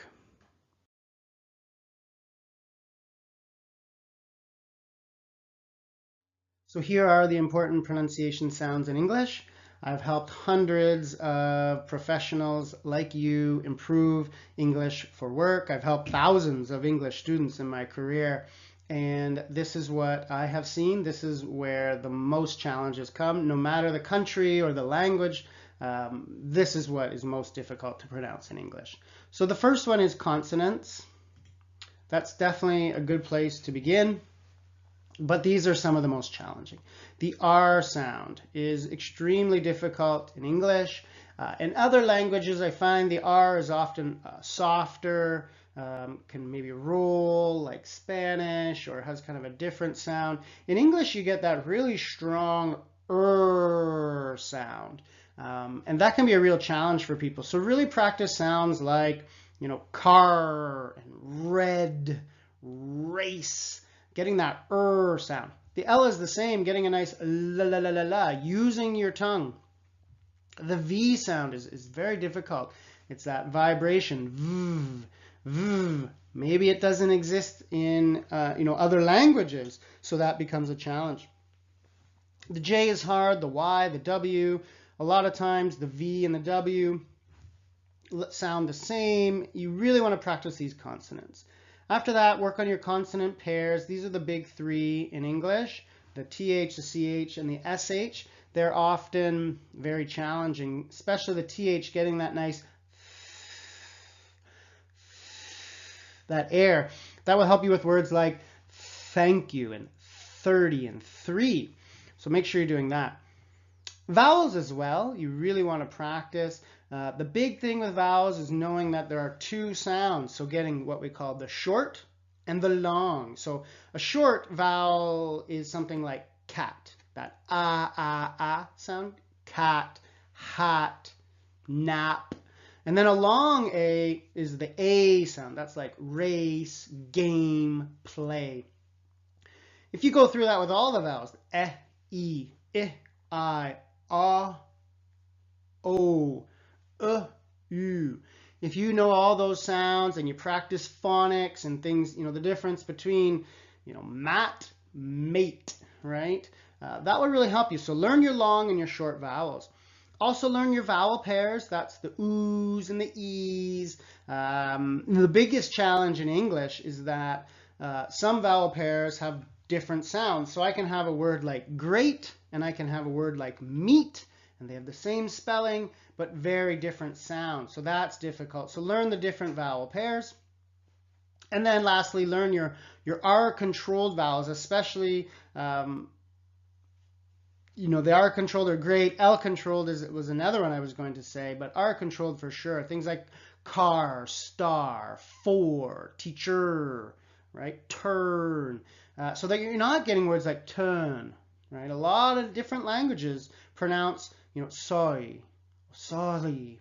When you get that R, again, it goes back to those consonants, that that strong R sound. So these are some areas of pronunciation where you can practice. I highly recommend it.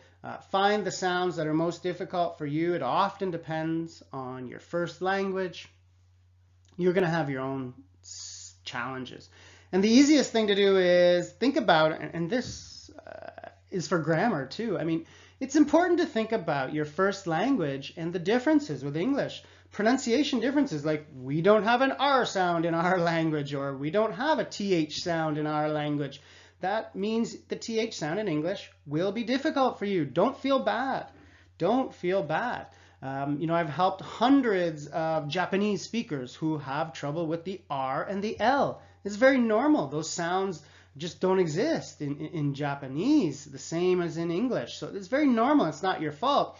So that's actually a good trick too, is to think about what is the big difference between my language and English.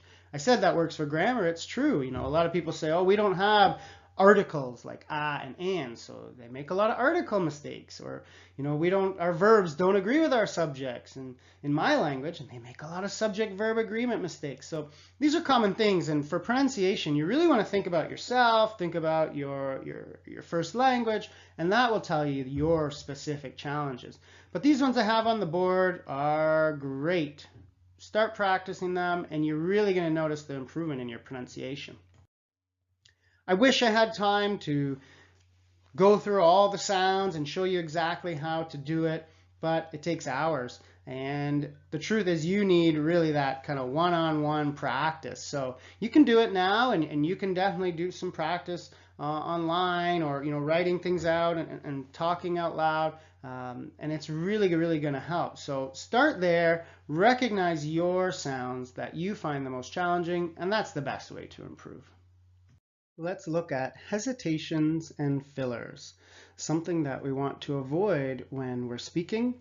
I'll give you some strategies on how you can do that, and by the end of this video, you'll feel like a much more confident speaker. Let's get started. So what is a filler?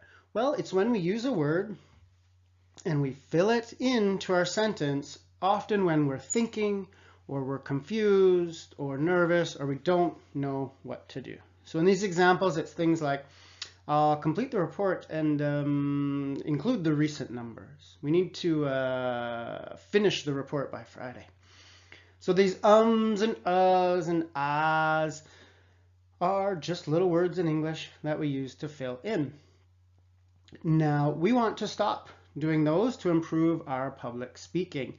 And let me show you how you can do that. So you can do that by finding patterns. And the first pattern I have for you is and. So after listening to hundreds of people speaking and helping them fix their speaking, I have recognized that there are certain patterns in the way that we use filler words. Here's one of them, and So it's something like, we increased sales last year, and it could be but the thing here is often you find it after and. So be careful there. Try not to do and if you're thinking about what's next. It's very often when we're thinking, right? So if I say to you, okay, I will exercise, and what else? See, that's what happens. We get that what else, that kind of and.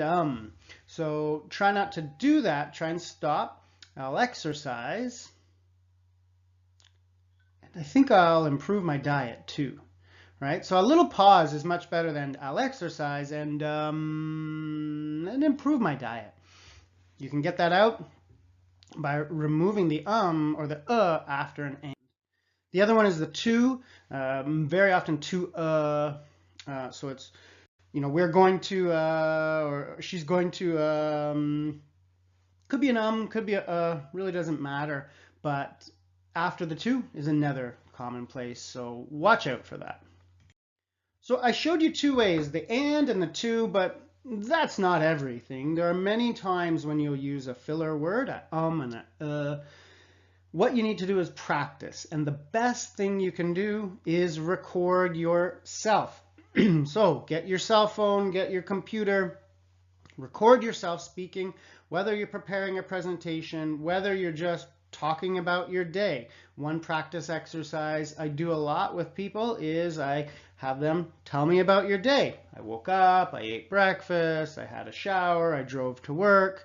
All those things after 1 minute, you record yourself and then you check how many hesitations, how many fillers words do I have. And let's say you record yourself and you speak for 1 minute, and in 1 minute you count 4 times you went Great, you do it again. Next time it's 3, and then it's 2, and 1, and 0.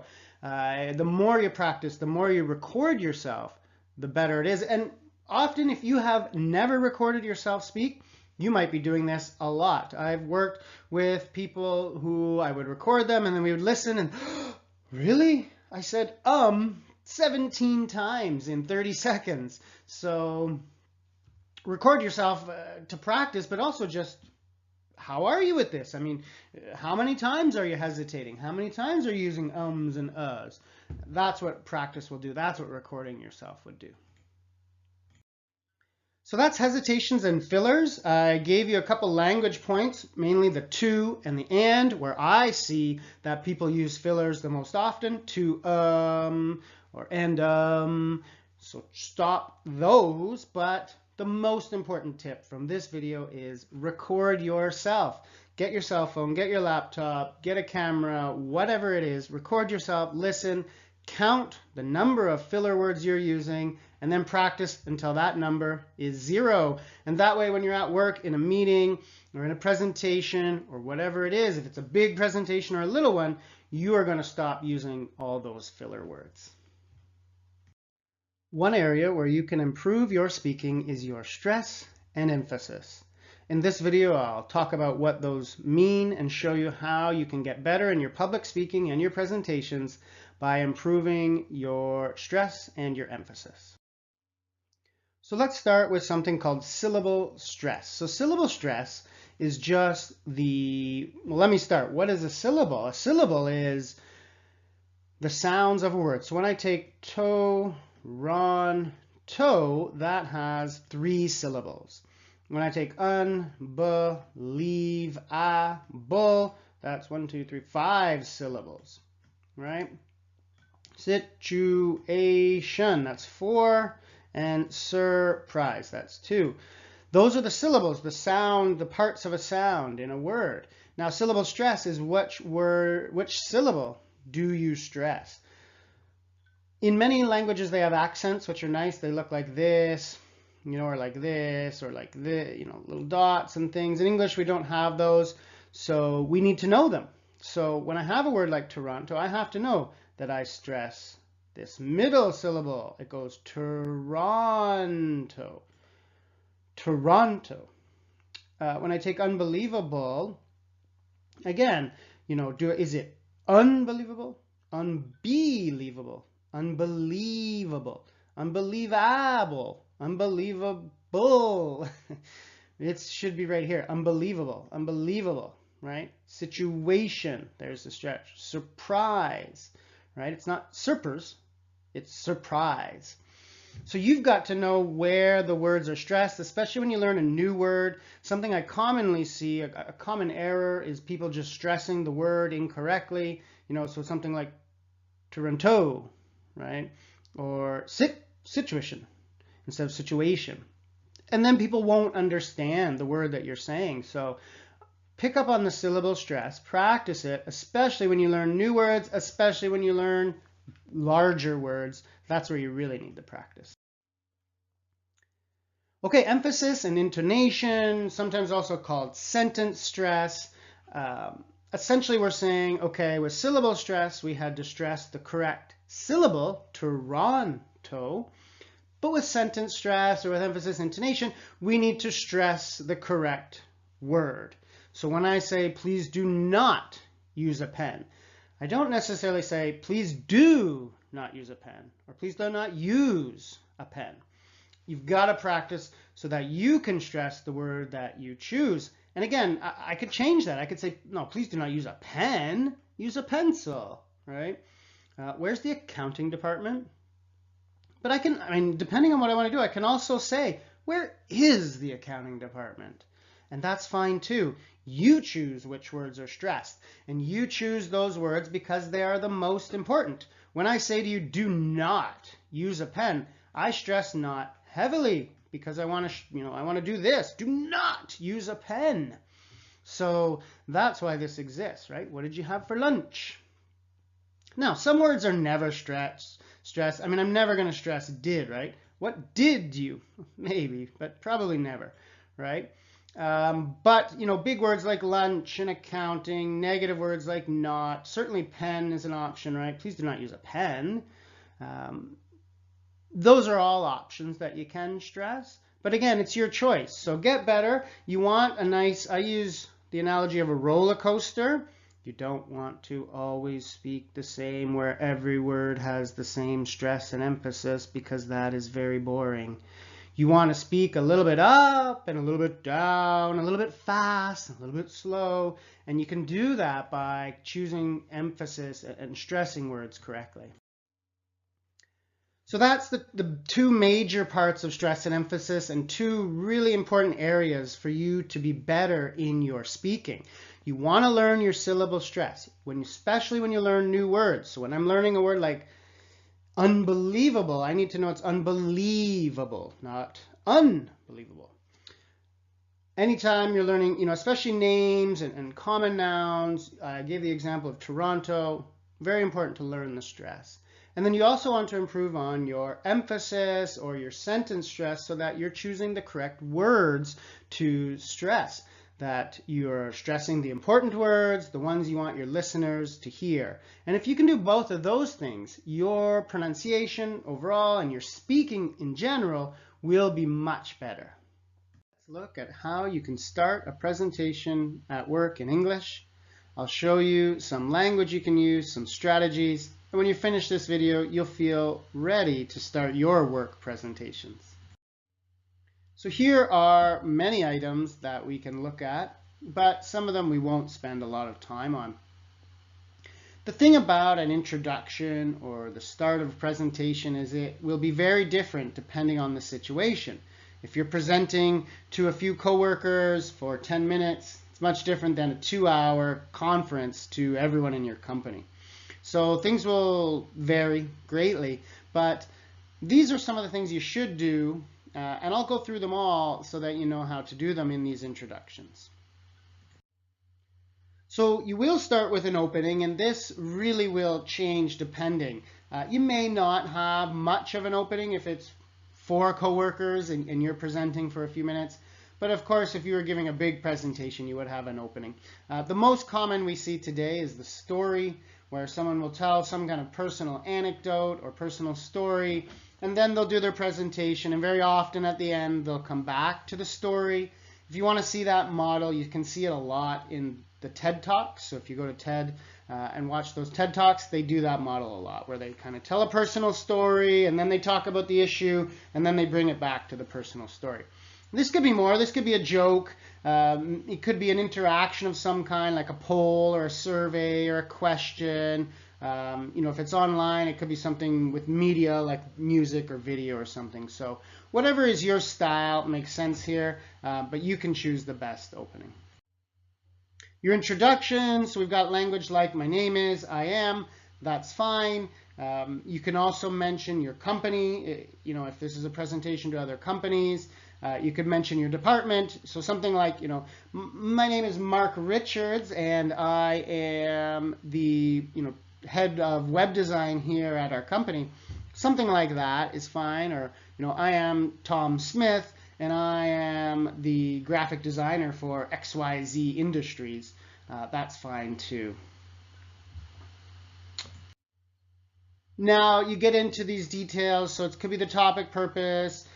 People definitely want to know the duration. How long will it be? Is it 10 minutes? Is it 30? The agenda, this is something that often goes on PowerPoint or somewhere visual where people can see these are the 3 things or 10 things that we will do today.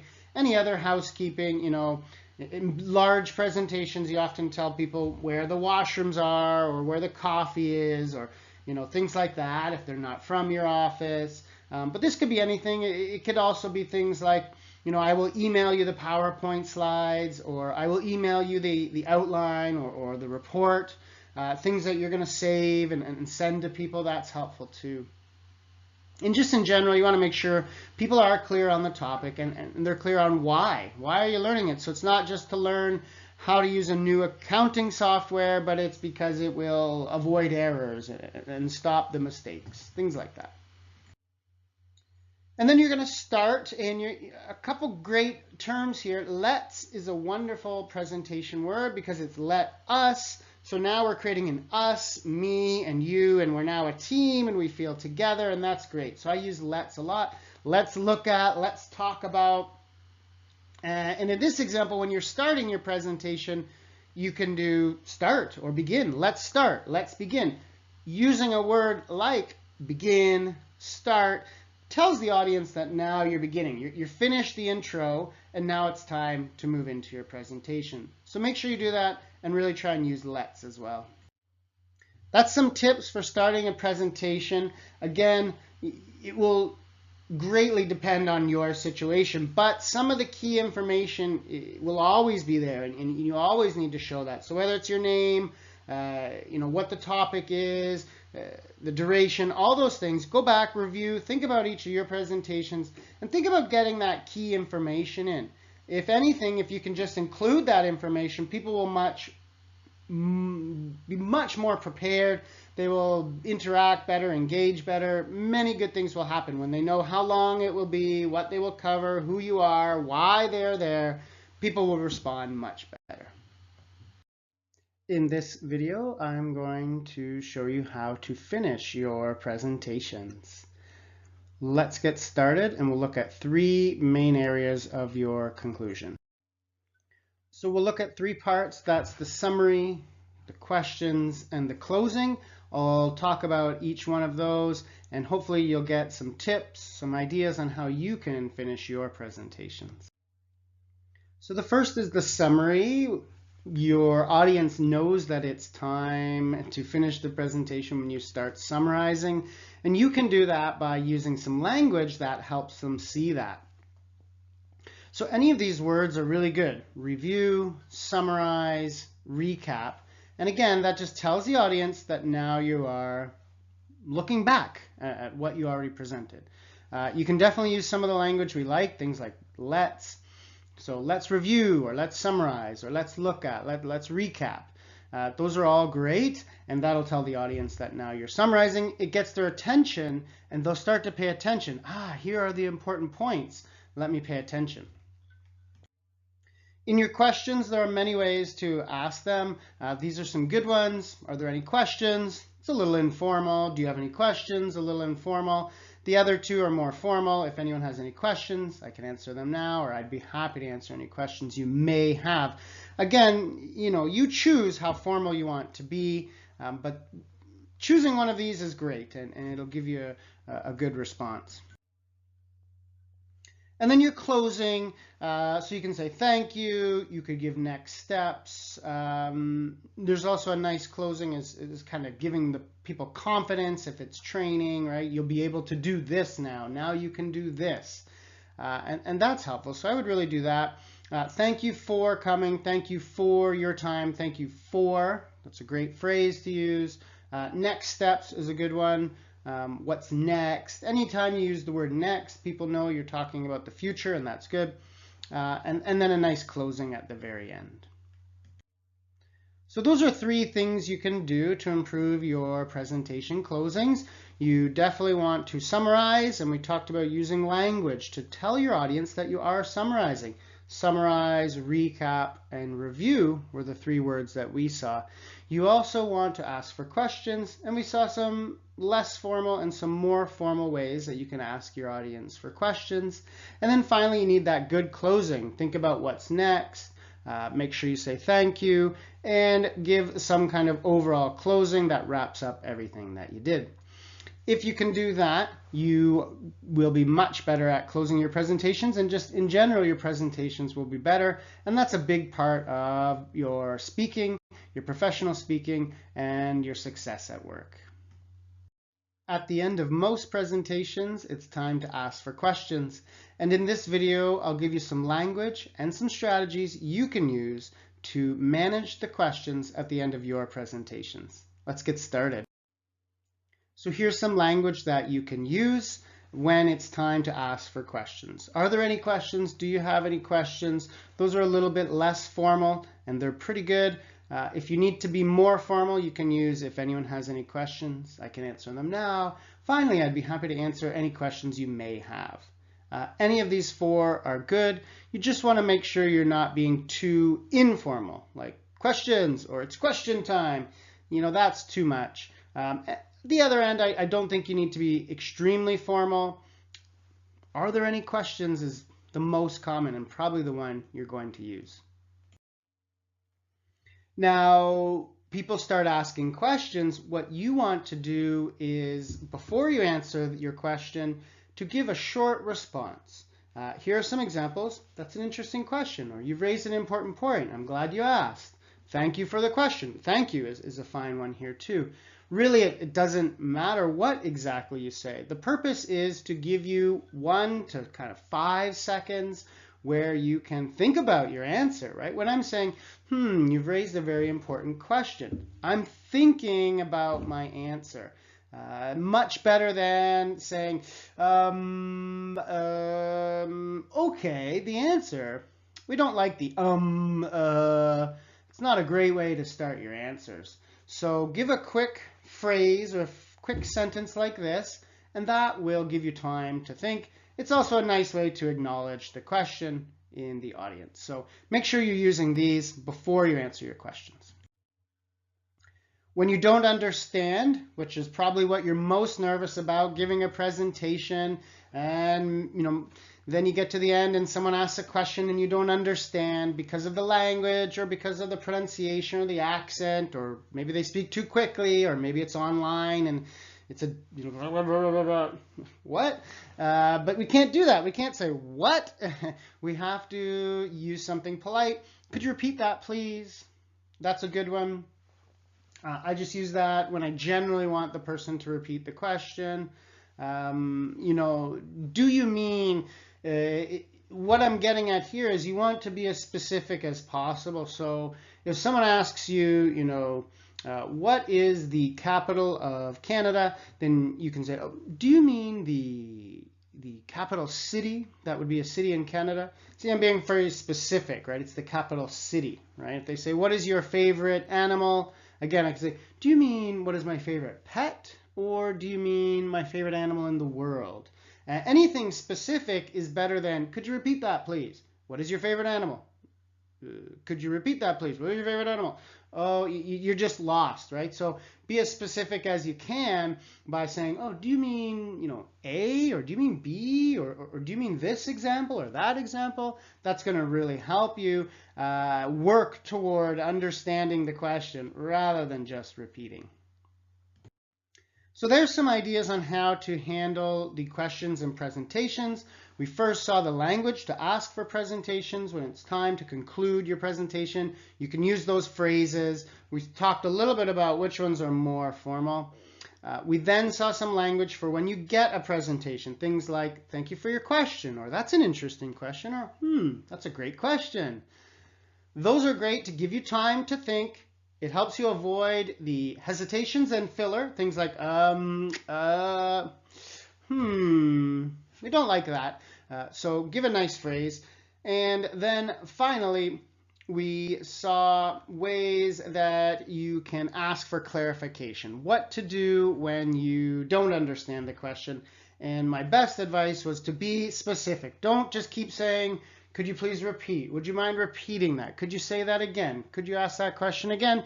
Get specific. Do you mean my favorite pet or my favorite animal? Do you mean my favorite animal in Canada or my favorite animal in the world? Do you mean my favorite animal that in this city? As specific as you can be, that will help. So follow all of those strategies and you're going to do much better when it comes time to answer questions in your presentations.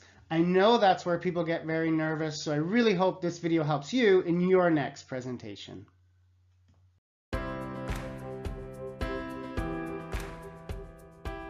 There'll be many times when you don't understand someone at work.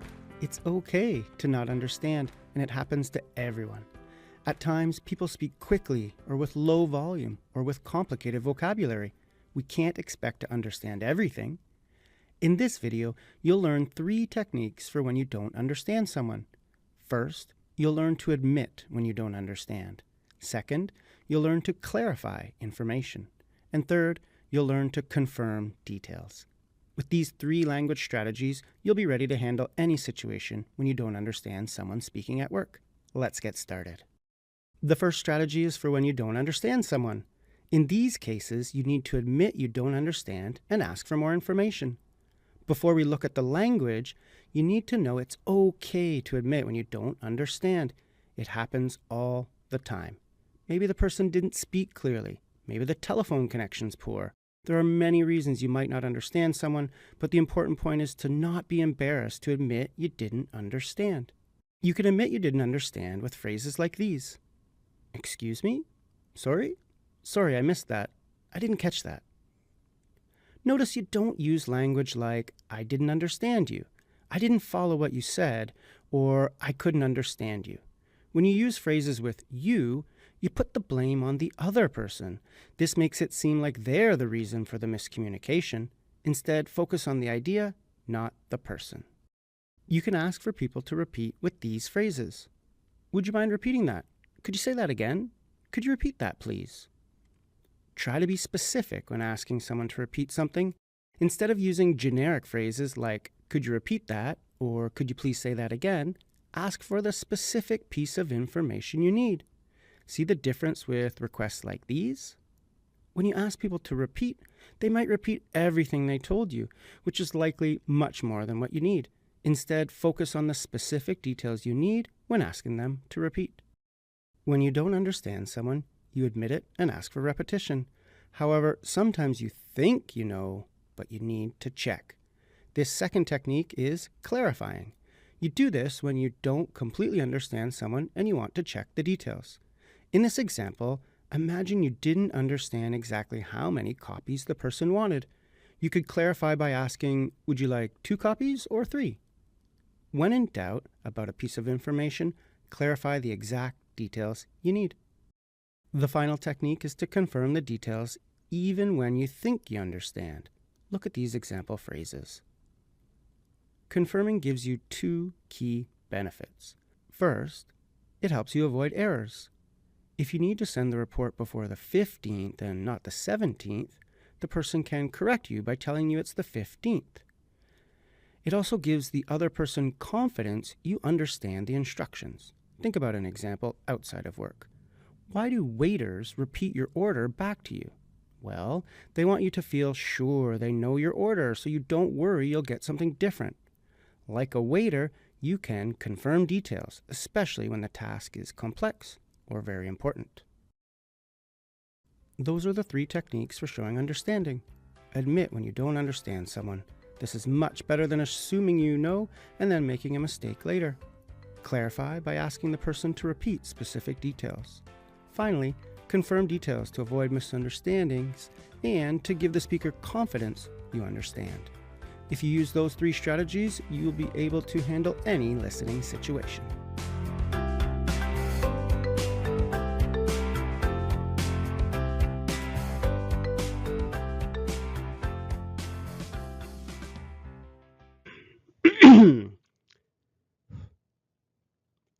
In this practice lesson, we take a look at how to show understanding when you're listening at work.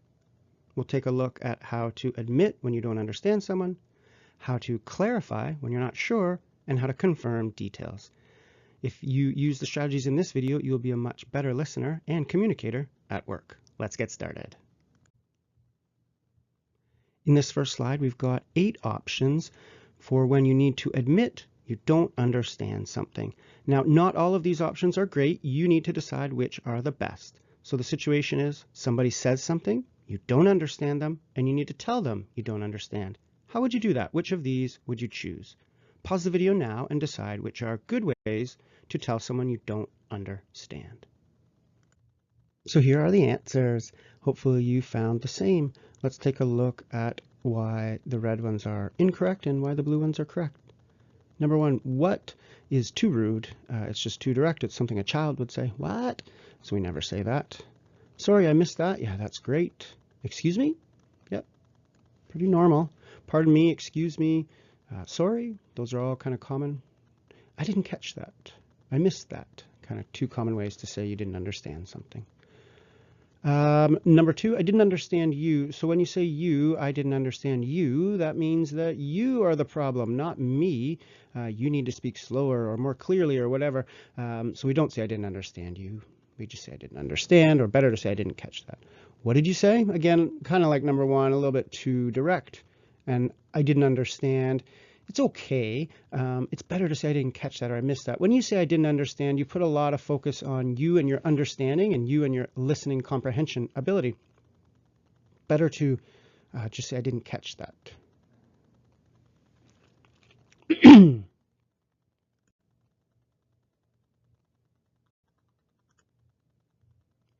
Here we have a few options for asking someone to repeat something. Same idea, take a look at all 6 and decide which are the best. These are all good, they're all grammatically correct. There's no language errors on the board. This is just about choosing which are the best. What do you think? Pause the video and think about which ones you like best on here.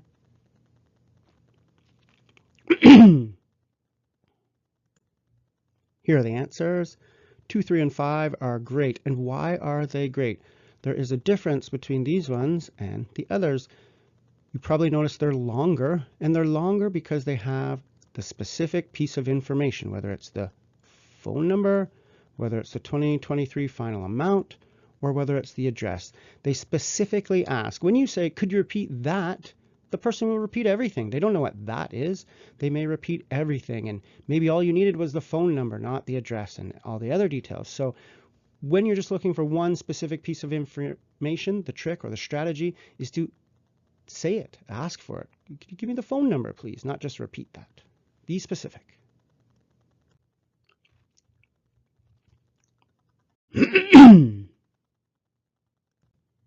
The final step is clarifying and confirming. So this is when you think you know the information or you're pretty sure you know the information, but you just need to make sure. The top is when you're not quite sure. So you would say, oh, would you like 2 or 3 copies? You're not sure. Was it 2 or 3? It's not that you have no idea how many copies. You just didn't quite hear if it was 2 or 3. Then should I send it next week? Again, you're pretty sure you should send it next week, but you just want to clarify. You just want to make sure. At the bottom, it's when you're a little bit more confident, right? And this is when you're saying, often we'll call this echoing, when you are repeating what someone will do. So when someone says to you, okay, please send the email to the entire department, you say, great, I'll send the email to the entire department. Why you do that is to give them that reassurance that you understand the task. So why do we confirm again? I told you one reason. There's 2 main reasons why we repeat these details, why we echo these details. Why do you think it is? The main reason is to avoid errors and to make the other person feel confident. By avoiding errors, when you say back, the person says to you, for example, please prepare the 2021 report. And you say, great, I'll do the 2021 report. You're avoiding errors, because if you heard 2022 and you say, great, I'll do the 2022 report, they'll say, oh, no, I said 2021. Oh, sorry about that. I'll do 2021. That's why you do that, just in case you understood wrong. And then you make the other person feel confident. So when they say to you, okay, the 2021 report, and you say, great, I'll do the 2021 report, they know you understood. They're not worried.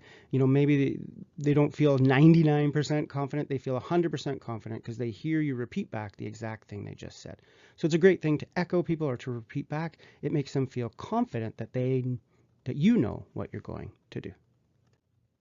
Those are some strategies for showing understanding. We saw how to admit when you don't understand. It's very important that you admit when you don't understand instead of pretending that you understand and then creating a lot of errors and problems. We saw how also to clarify and to confirm. When you think you know the details, when you're not quite sure, you can echo it back, you can repeat it back, you can ask specific questions to make sure that you get the key details. If you follow these strategies, you'll be a much better listener at work, which makes you a much better communicator.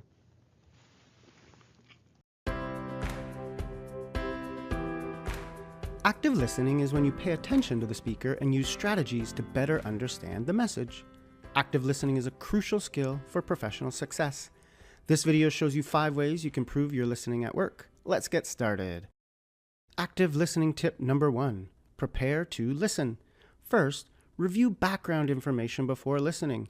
This includes reading emails, manuals, websites, instructions, reports, or other documents. When you read the background material, you understand information more easily. Preparation also means knowing your purpose for listening. Why are you in this conversation or meeting? What information do you need? Or what does the speaker need you to do? Focus on the purpose of the interaction to understand the main idea, even if you don't understand everything the speaker is saying. Reviewing the background information and knowing your purpose for listening are two ways preparation can help you improve your understanding when listening. Active listening tip number 2, avoid distractions. First, control external distractions before you listen. Cell phones are the biggest distraction, so put that away. You can also improve your listening conditions. For example, you can close a noisy window, sit closer to a presenter, or take a phone call in a quiet room rather than a busy office. Try to create a situation that allows you to understand the speaker. You also need to watch out for distractions. A common error is to try to understand every single word. Don't lose track of the main idea because you're confused about a specific word. Instead, focus on key concepts and your purpose for listening. Finally, avoid thinking about what you'll say next. It's natural to plan your response while listening, but this is very distracting. Instead, focus completely on the speaker, not on your own ideas or opinions. If you can avoid distractions such as cell phones, noisy spaces, and your own mental distractions, you'll put yourself in a position to better understand when listening at work. Active listening tip number 3. Use extra information to help you understand. First, pay attention to the speaker's body language. Observe facial expressions and gestures to better understand the message. The way speakers raise their eyebrow, smile, or move their arms are all helpful signals about their message. Second, use the material when possible. In presentations, pay attention to the slides or the handouts. In meetings, have access to the relevant documents and files. This information will help you understand the message better. Active listening tip number 4. Be a polite listener. Use language to show the speaker you're paying attention and to keep yourself engaged in the conversation. This includes words like, okay, sure, makes sense, really, or uh-huh. You don't want to use these words too frequently, but you can add them into conversations every so often. Second, use body language to show you are listening. Make eye contact. This includes with a single speaker or when listening in groups or presentations. Eye contact is a signal to the speaker that you're paying attention, and it demonstrates you're a polite and effective communicator. You can also use more than your eyes. Point your entire body toward the speaker to show you are interested. Even small gestures like pointing your feet at the speaker show you're completely focused on listening. Also, use good posture and avoid angry body language like closed arms. You can use your language and your body language to listen politely at work. While it's always a good idea to be polite, it also benefits you as a listener. If you're polite, people will more happily answer your questions or explain something. Being polite helps interactions go smoothly, improving your chances to understand everything. Active listening tip number 5. Confirm details or action items. First, ask questions when you don't understand. It can be embarrassing to ask questions, especially if they feel simple. Even if it's embarrassing to ask questions, it's worse to misunderstand and commit errors later. Instead, be honest and ask questions when you don't understand. You can also confirm next steps to show the speaker you understand. Language like I will or I'm going to is a perfect way to show the speaker you understood the information and will take the correct next steps. Confirming also gives the speaker a chance to correct you if you're wrong. While this is mildly embarrassing, it's much better than a misunderstanding, leaving the meeting, and then making error later in your work. Those are 5 tips for improving your active listening at work. Let's review them all. Tip number 1, prepare to listen. Study the background material so you understand when it's time to listen. Tip number 2, avoid distractions. This includes physical distractions like cell phones or noisy offices. It also includes mental distractions. Tip number 3, use extra information to help you understand. You can use the speaker's body language for clues about the message. You can also pay attention to their material, things like PowerPoint slides or files they're sharing. Tip number 4, be a polite listener. Use body language and polite phrases to show the speaker you are listening. And tip number 5, confirm details or action items. This shows you understand the speaker and ensures you don't make errors because of confusion. These 5 tips will help you understand people better at work. Practice them and you will start to see a difference. If you follow the 5 tips in this video, you'll be a better and more polite listener.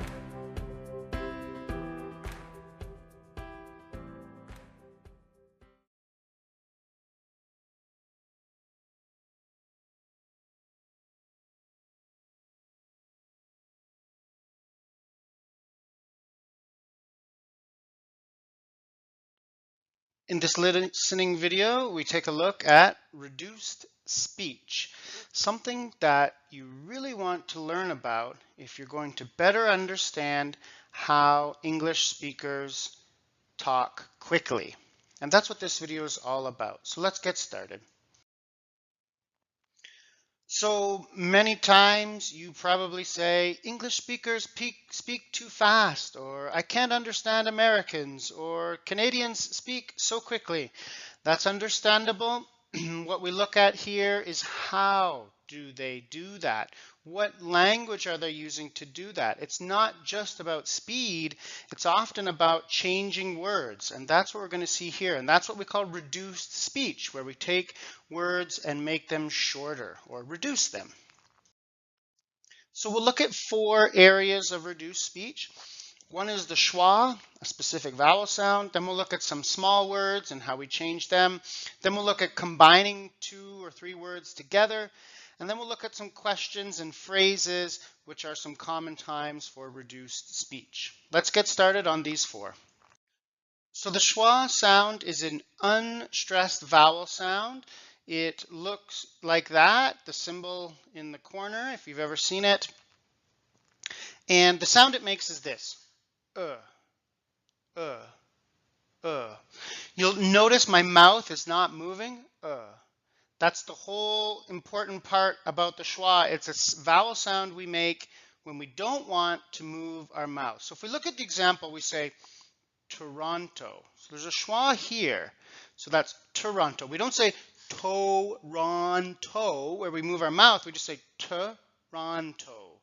Toronto. Or police instead of police. You can see the difference in my mouth. Police, we don't say that because it's too much mouth movement. We say police. Or about. Not about, but about. Or teacher, instead of air. We don't say teacher, play air, jump air. We say teacher, teacher. That's the schwa sound. Why is it important? Well, because it's a way that we shorten words or that we make words less clear. So rather than saying, I live in Toronto, we say I live in Toronto. Or here come the police, we say here come the police. And it makes words go much faster. So you do want to practice the schwa sound and get better. We see the schwa in small words like to, for, of, and not and, but to, for, and of. But the idea here is that these words, because they're not important, they're just small little words, we always reduce them. We make them smaller, often with the schwa. So instead of saying to, we say t. Instead of saying for, we say fur. Instead of saying of, we say Instead of saying and, we say un. So it's t, fur, and. Let's look at some examples. So I say, let's go to the bank. Not to the bank, but to the bank. And that's that schwa sound. It's for everyone. It's for everyone. It's for everyone. Not it's for everyone. It's for everyone. We need a box of paper. We need a box of paper. Essentially these words are getting really cut down. We need a box of paper, not a box of paper, box of paper. She and I. So kind of just hear the N sound. She and I left early. She and I, here and there and up and down and black and white. It's very, very common for English speakers to cut these words, and that's often used with the schwa sound. Again, these words are not important. They're not the most important word in the sentence, and that's why we can cut them. Okay, let's look at some classic reductions. Some of these you probably know. Going to and gonna is very famous. Many people know about it. So, here's some other ones. Want to becomes wanna, as in I want to leave. Have to, I have to go now. Should have, also would have, could have, I should have gone, I would have gone, I could have gone. And instead of I could have, don't know becomes don't know. I don't know. No, I don't know. I don't know. Kind of, sort of become kinda or sorta. So what's happening here is we're just putting words together and it kind of makes its own word. For example, gonna. I'm gonna leave now. I want to leave now.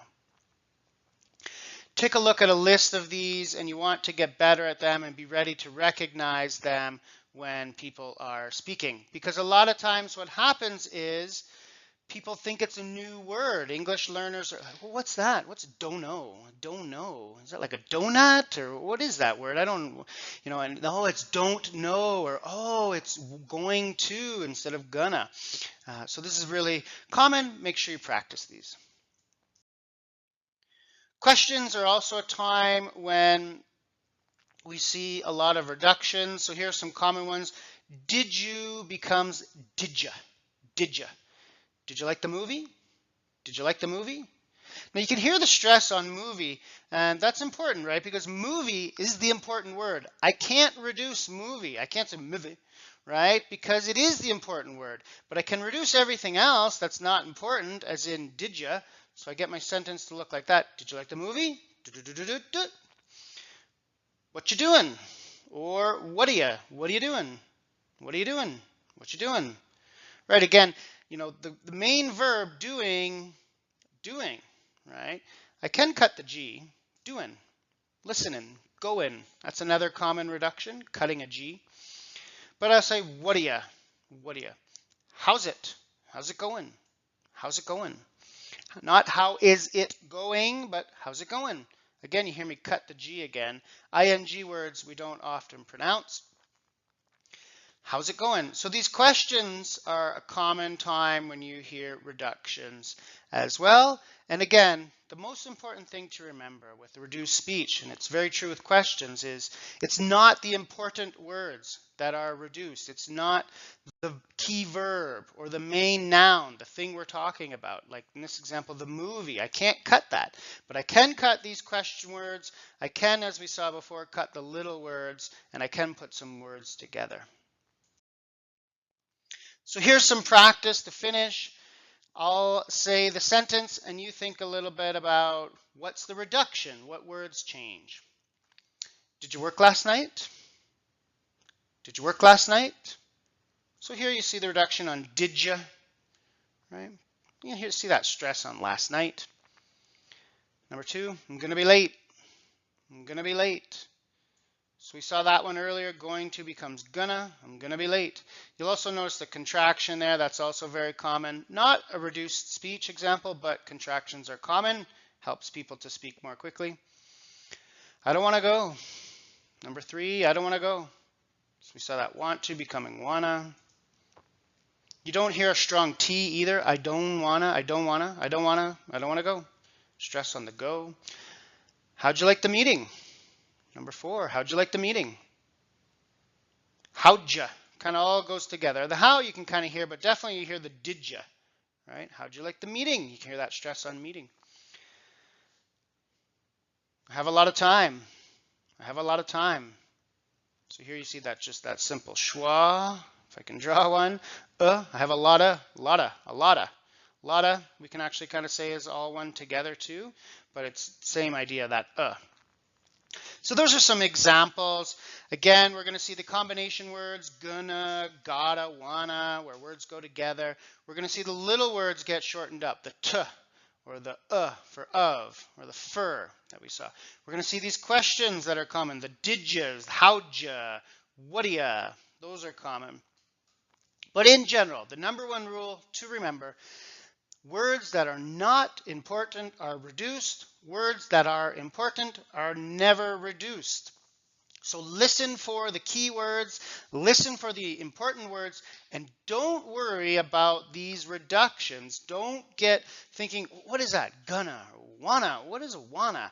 Don't start thinking it's a new word. It's just a combination of words, and the important words will not be reduced, so you can listen for those.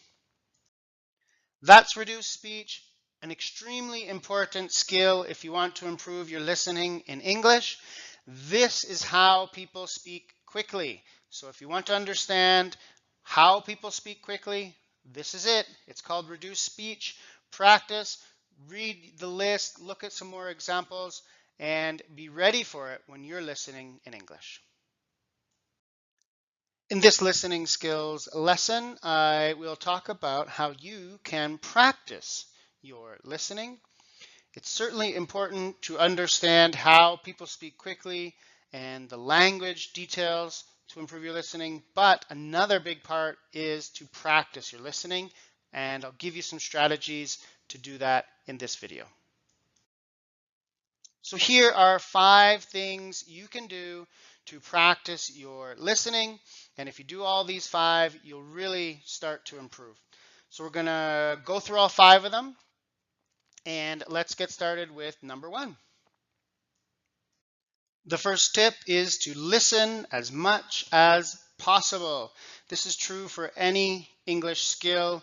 If you want to improve your speaking, speak. Reading, you have to read more. Listening, absolutely true. You've got to listen as much as you can. So that's music, movies, television, internet videos, conversations, classes, anything you can. Listen as much as possible. Listen whenever you can. So when you're driving, put on the radio. When you're cooking, put on the television. When you're walking, listen to music. Whatever you can do, try to get as much English in your life as possible. That's probably the best tip I can give you. It's actually the easiest tip as well. You don't need to sit and study and take time. Just put the radio on when you're cooking dinner, or when you're getting ready in the morning. As much English in your life as possible. Use a variety of material is another good tip. Here are some examples. So certainly music, you can listen to Spotify or go on YouTube. You can watch TV if you have Netflix or any other kind of streaming service. YouTube is great because it's free.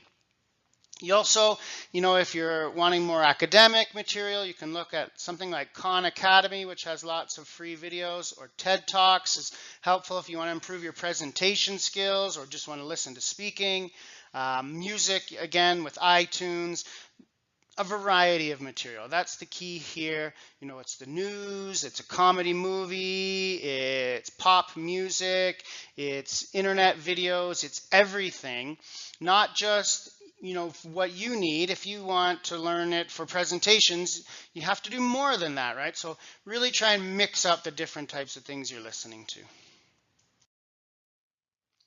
So mix studying and pleasure. So you can listen in 2 different types of ways. I'll give you an example with a movie.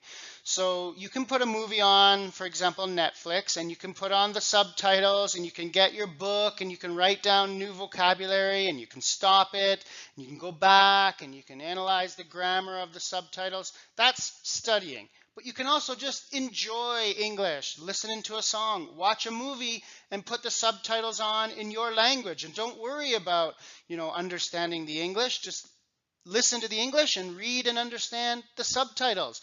Enjoy what you're listening to, but also if you have time, take a chance to do some studying and do some dedicated listening practice. You need to do both. It's not just one or the other. The next tip is don't worry about understanding. I see this mistake a lot. I talk with English learners and I say, are you listening to music or are you watching TV? And they say, oh, I don't understand. I don't understand. It's not helpful. It is helpful. Any English you can get in your ears is helpful. Music, for example. It's okay if you don't understand. I don't understand a lot of music. It's music. It's very poetic. We're not meant to always understand it. Don't worry. TV, movies, that's why you have subtitles. Put them on so you can read them. It's okay if you don't understand everything. You may never understand 100%. I don't understand 100%. So don't expect you will either. Don't worry if you understand it all. Just listen. Don't let it prevent you from listening. Just listen. The last tip here is to improve your language skills. So you need to practice not only listening, but grammar and vocabulary and your reading and your writing and just English in general, especially vocabulary. You really want to practice your vocabulary and improve it so that you can understand better. But grammar is really helpful too, pronunciation. All the practicing that you can do in English will help your listening. Listening is kind of a reaction, right? If you don't have good language, then you can't understand what's happening no matter how much you practice your listening. So improve your language, and that's a good way to practice and improve your listening too. So those are the 5 tips I have for you in this lesson. Let's go through them again quickly.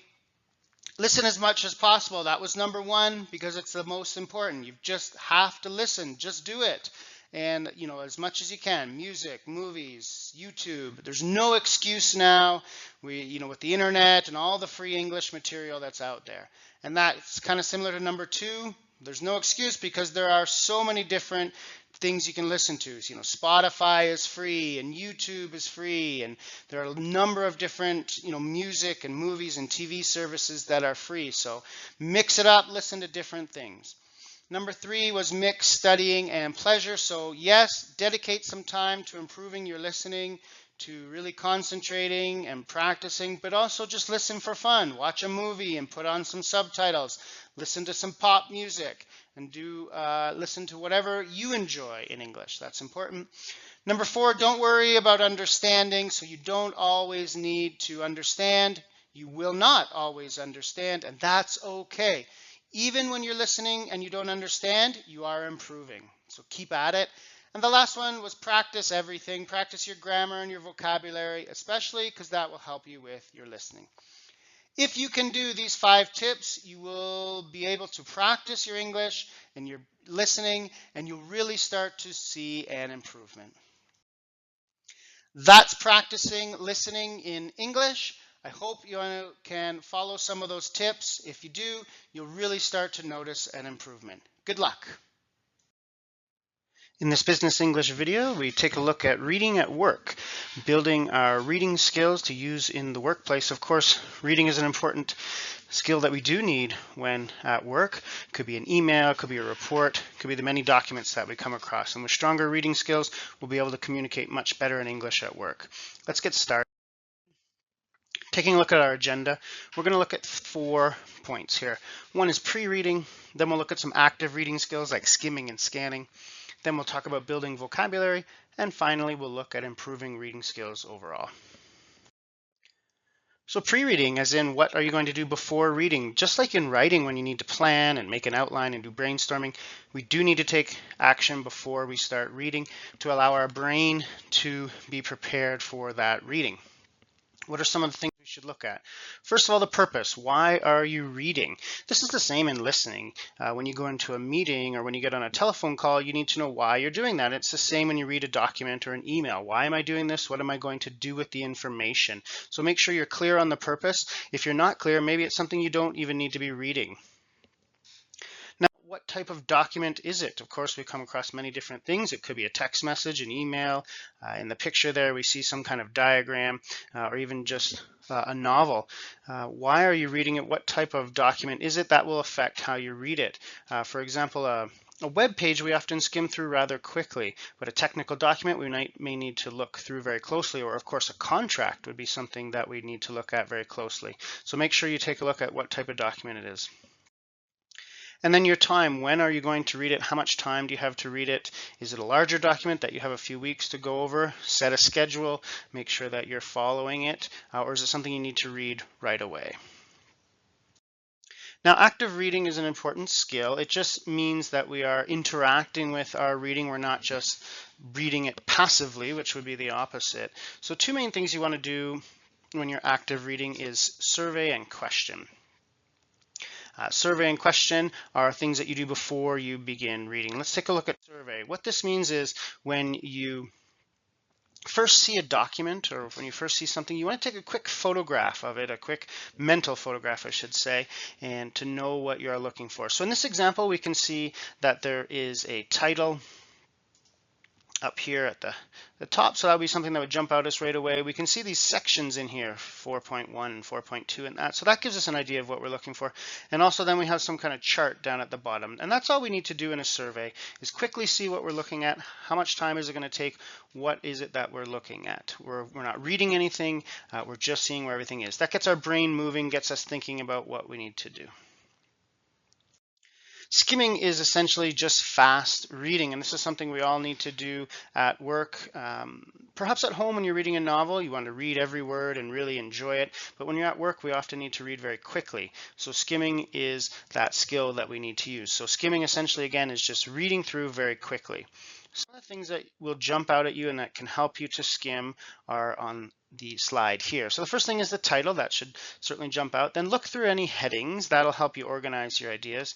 Topic sentences are the first sentence in a paragraph. You should notice them because they give the main idea to a paragraph. So by reading that first sentence, you should have a good idea of what's in that paragraph. Numbers will just naturally jump out at us, dates, phone numbers, things of that nature. So you can allow your eyes to kind of pick those up, and they help you organize where things are. And then transitions as well, things like however or also, they'll give us a chance to see how the document is organized. What we're trying to do when we're skimming is not to know what all the information is, but to make sure we know where all the information is, so that we need to find it later, we can come back and do that. All right, let's move along to vocabulary and how we can improve vocabulary. There are a lot of skills that you can build on. In this video, we really just go through a quick overview, and then the idea being that you would work on those skills and take a look online and see what you can find. But this is essentially what you want to do when you are trying to understand vocabulary or understand words that you don't know.